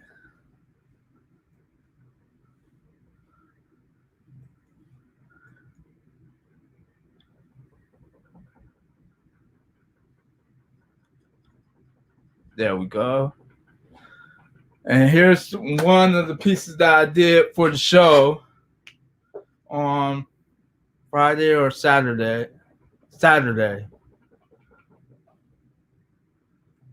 And we're going through the years with Craig Scriven. That's me. So the first piece I'm showing you is Earthquake, and it was the first litho piece that I did. And it made me explore more than just putting a figure onto a piece of paper. The next piece is called Paradise, and this took me into another realm where I was using found objects and placing them on there and painting on top of the found objects. So that brought another aspect of it. And it's dealing with layers. So that brings as far back as that, and that was in 91, I believe. And it shows you that I was still using layers to show my artwork. And it has texture in it too. So that shows you how far back that goes. Here's another one that you can find at the Beauty of Blackness Fine Art Show. This is called Check Yourself, the Eyes Are Watching. And the reason of this is like the second part of Once Was a Strong Nation. And basically it deals with all aspects of African American life and African life.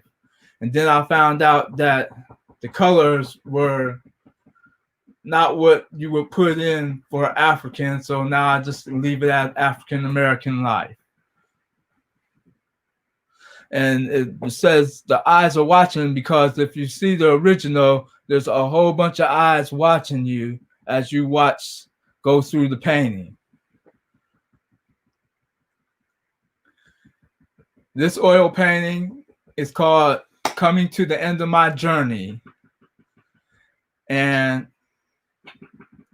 it's about coming to the end of life and where you go afterwards. And they have a whole bunch of people coming to this one figure, which is the leader, and waiting for instructions. Church Time is another oil painting that I did. And it shows you the people in the first row, one's praying, one's in the back going out with the finger up, and the in the stained glass window in the background. And here's one of the first digital pieces that I was doing, and it's called Foggy Day. And it was the first one that I did with figures. One of the first that I did with figures in it. So I was still using the layers and the clouds.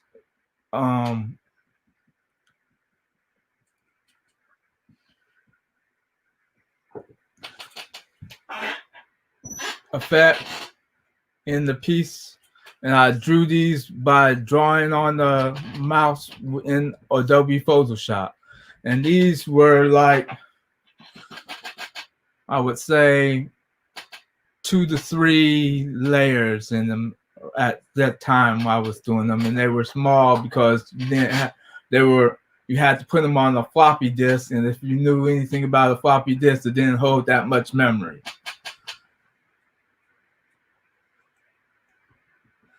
Here's a watercolor that I did called Trouble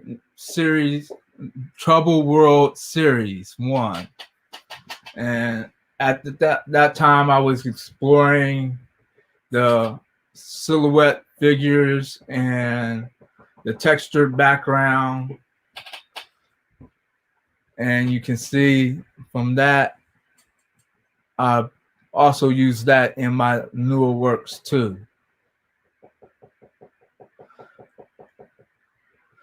Here's one where I was playing with eyes, and it goes back to the eyes are watching you. Check yourself, the eyes are watching you piece.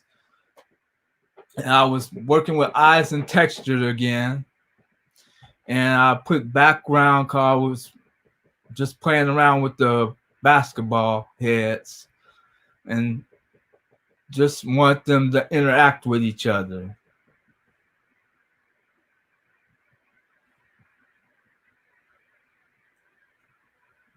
Three Worlds is the first time I was using a photograph to make a composite in Photoshop. And also drawing on there and using filters to add texture to it. And this is about 3 to 5 different layers on this. And this was early in the stages of my digital career. And why don't we add a song while I'm going through this? This is a song that I made 2 years ago that went with the last song on the CD that I did.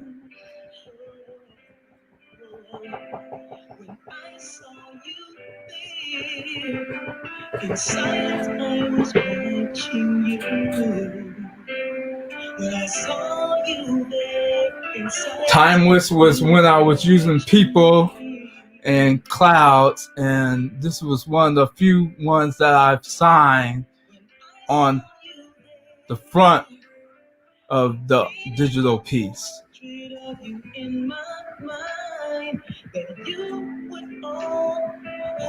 Beach Girls,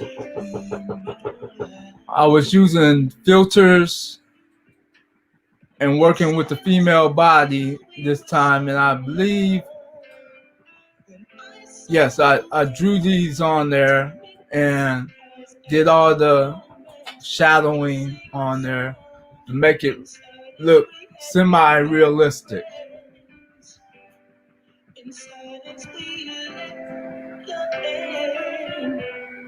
In silence, I had taken a chance.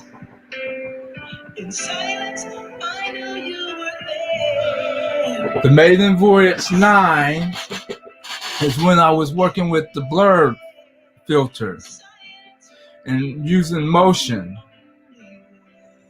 And there's about 17 of those where I was just blurring parts off and making motion go through the piece. So this is another one that I was using the figure and putting the shadows in there, and I drew all this on the computer with the mouse again.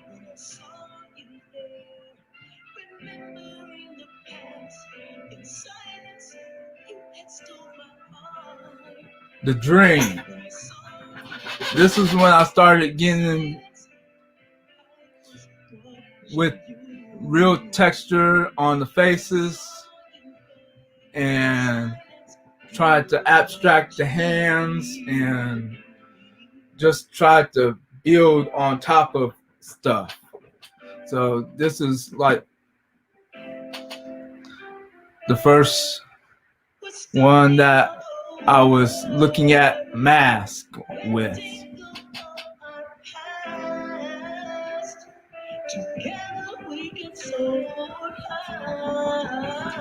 This piece is called Breath, Man, and Me. This one, I had the photographer Lloyd Green again took pictures and allowed me to use them, and I created the background for the pictures.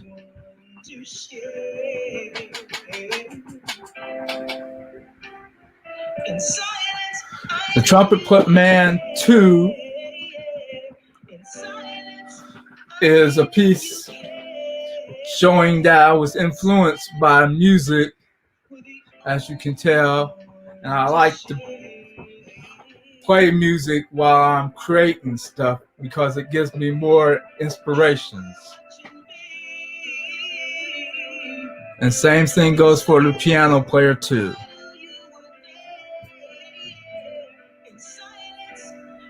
Adam's Rib. This is when I was really getting into the bringing the light from the background and showing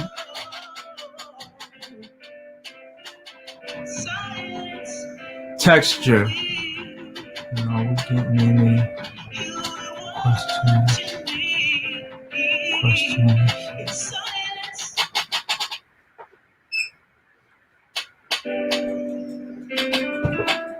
Okay.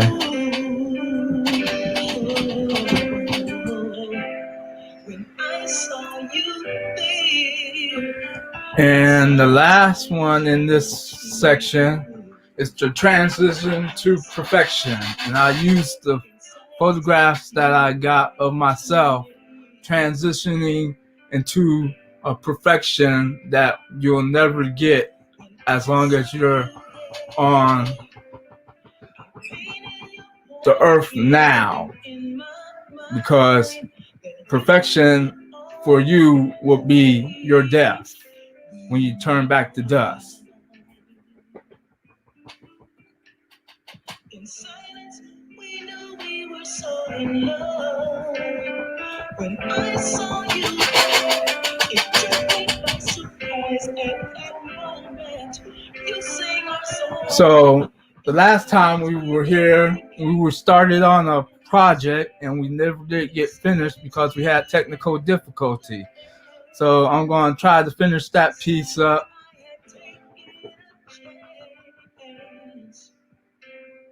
In silence, I knew you were there. In silence, I knew you cared. In silence, you were the only one to share.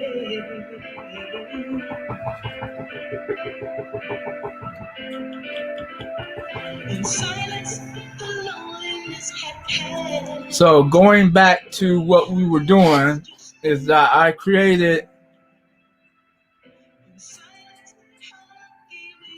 a figure to go on this background.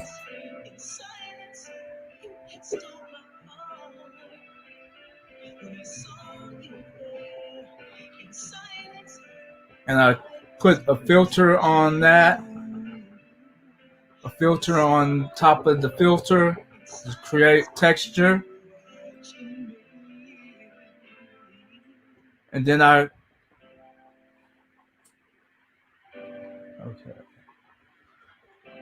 started drawing a person with the magic wand.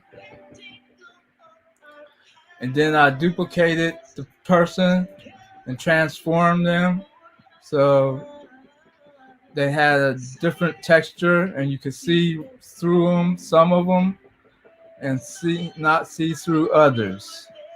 And the texture comes through the person. And now the next thing I'm going to do is add light to it. Like there was sunshine coming through, or there's a floodlight coming through. A little bit too much light, so we're going to Control Z, get just the amount of light that I need on that side, just the amount of light on that side.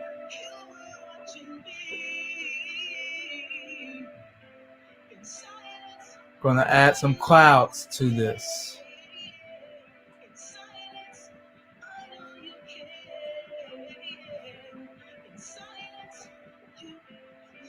Clouds are in the filters. We're going to render it.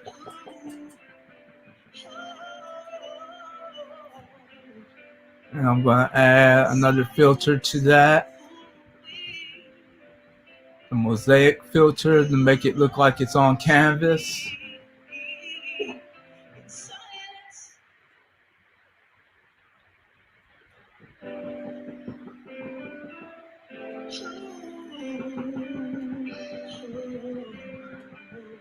and difference.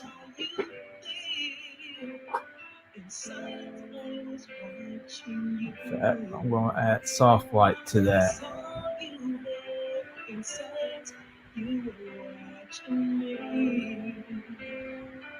I'm going to add some lighter figures to there.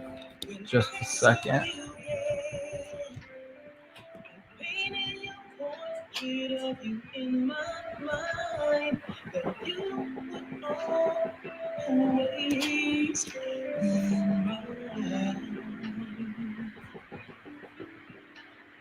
In silence, we knew we were so in love.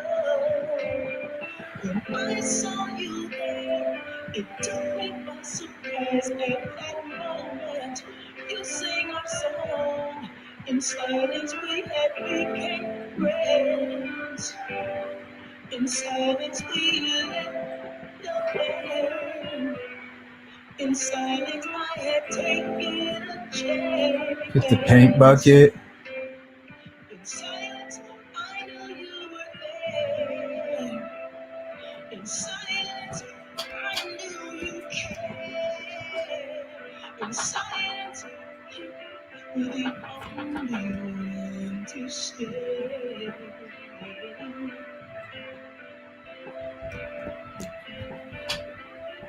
In silence, the loneliness had passed.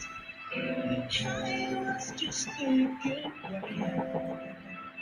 in silence, how lucky we become. And we're going to change the color to that one too. Piece right there. When I saw you there, in silence, I was watching you.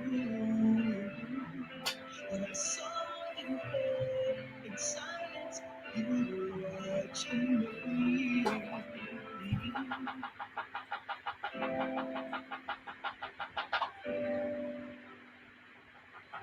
Differential. Okay. We're starting all over. Letting go of our past. Together we can so high. Silence, we become one. In silence, I know you were there. There we go. Silence, I know you care. In silence, you And seems to have something wrong with there. There's a in silence, I knew you were there. In silence, I knew you cared. In silence, something wrong with it. were the only Okay, that person has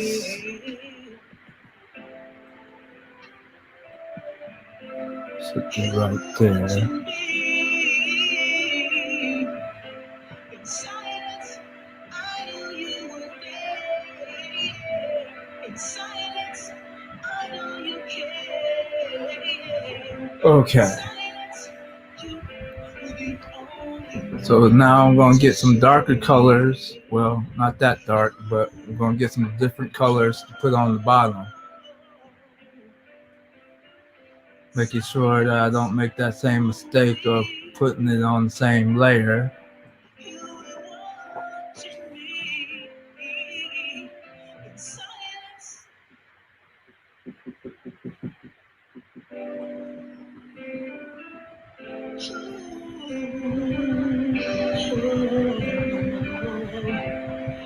I saw you there.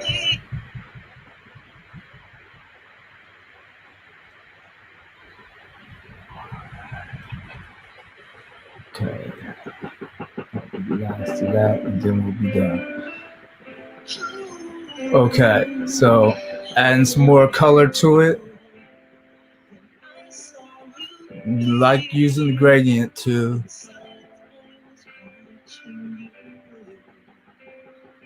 Gives it gradient 2 gives you a feel if you do them off the curve, off the edges, that the picture is bigger than what it is. because you don't see what the light is coming from.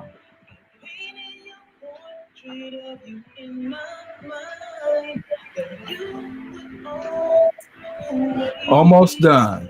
You're almost done, Craig? Yes. Okay. So with that, I'm going to put another filter on it. Make sure everything covered. And turn off the music.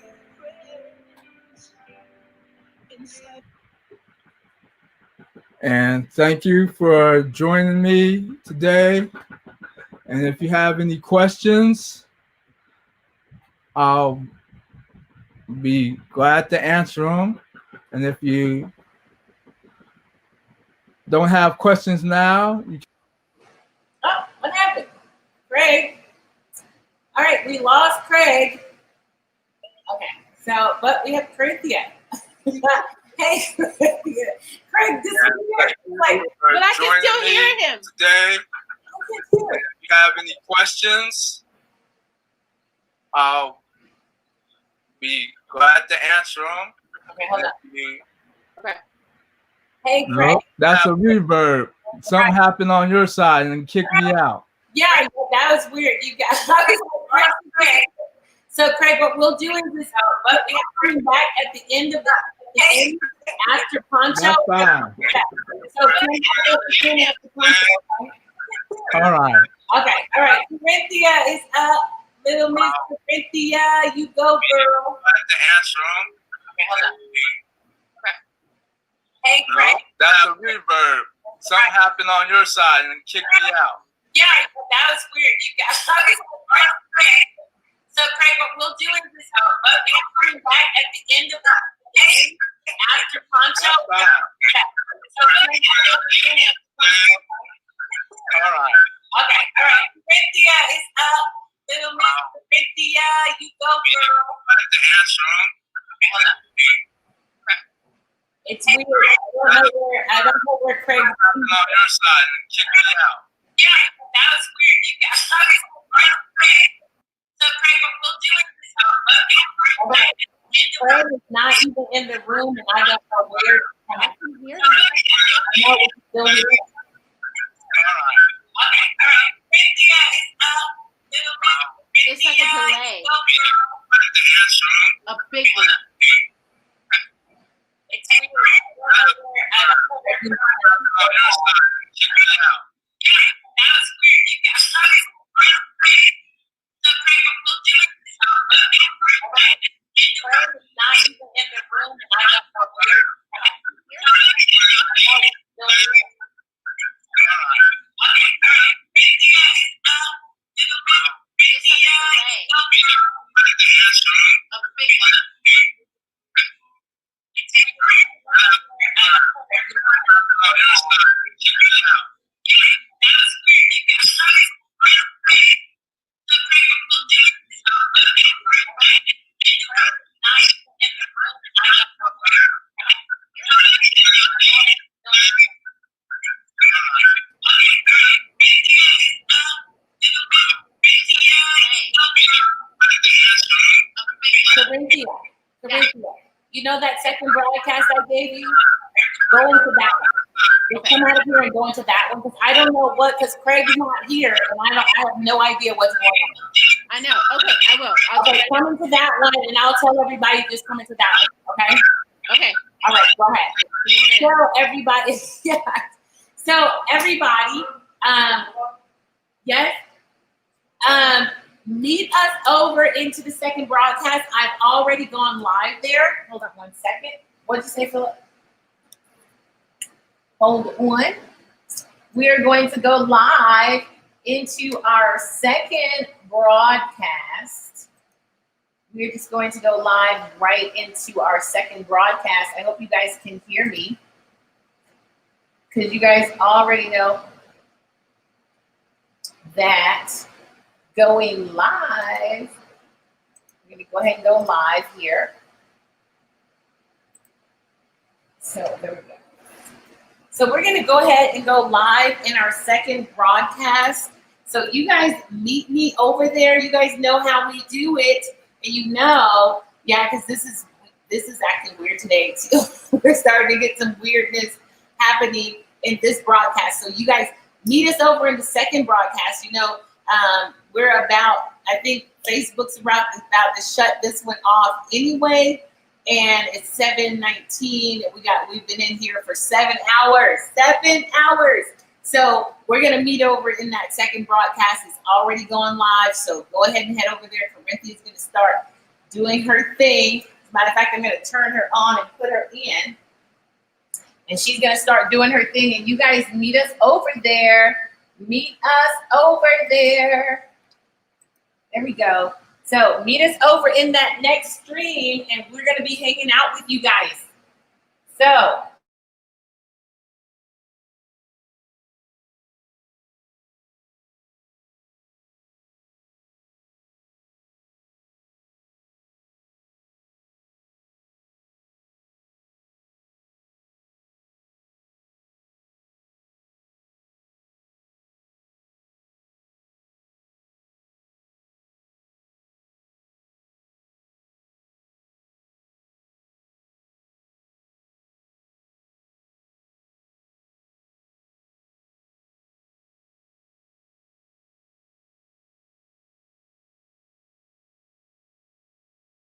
if you're on this one, go ahead and start heading over to the other broadcast. It is already live.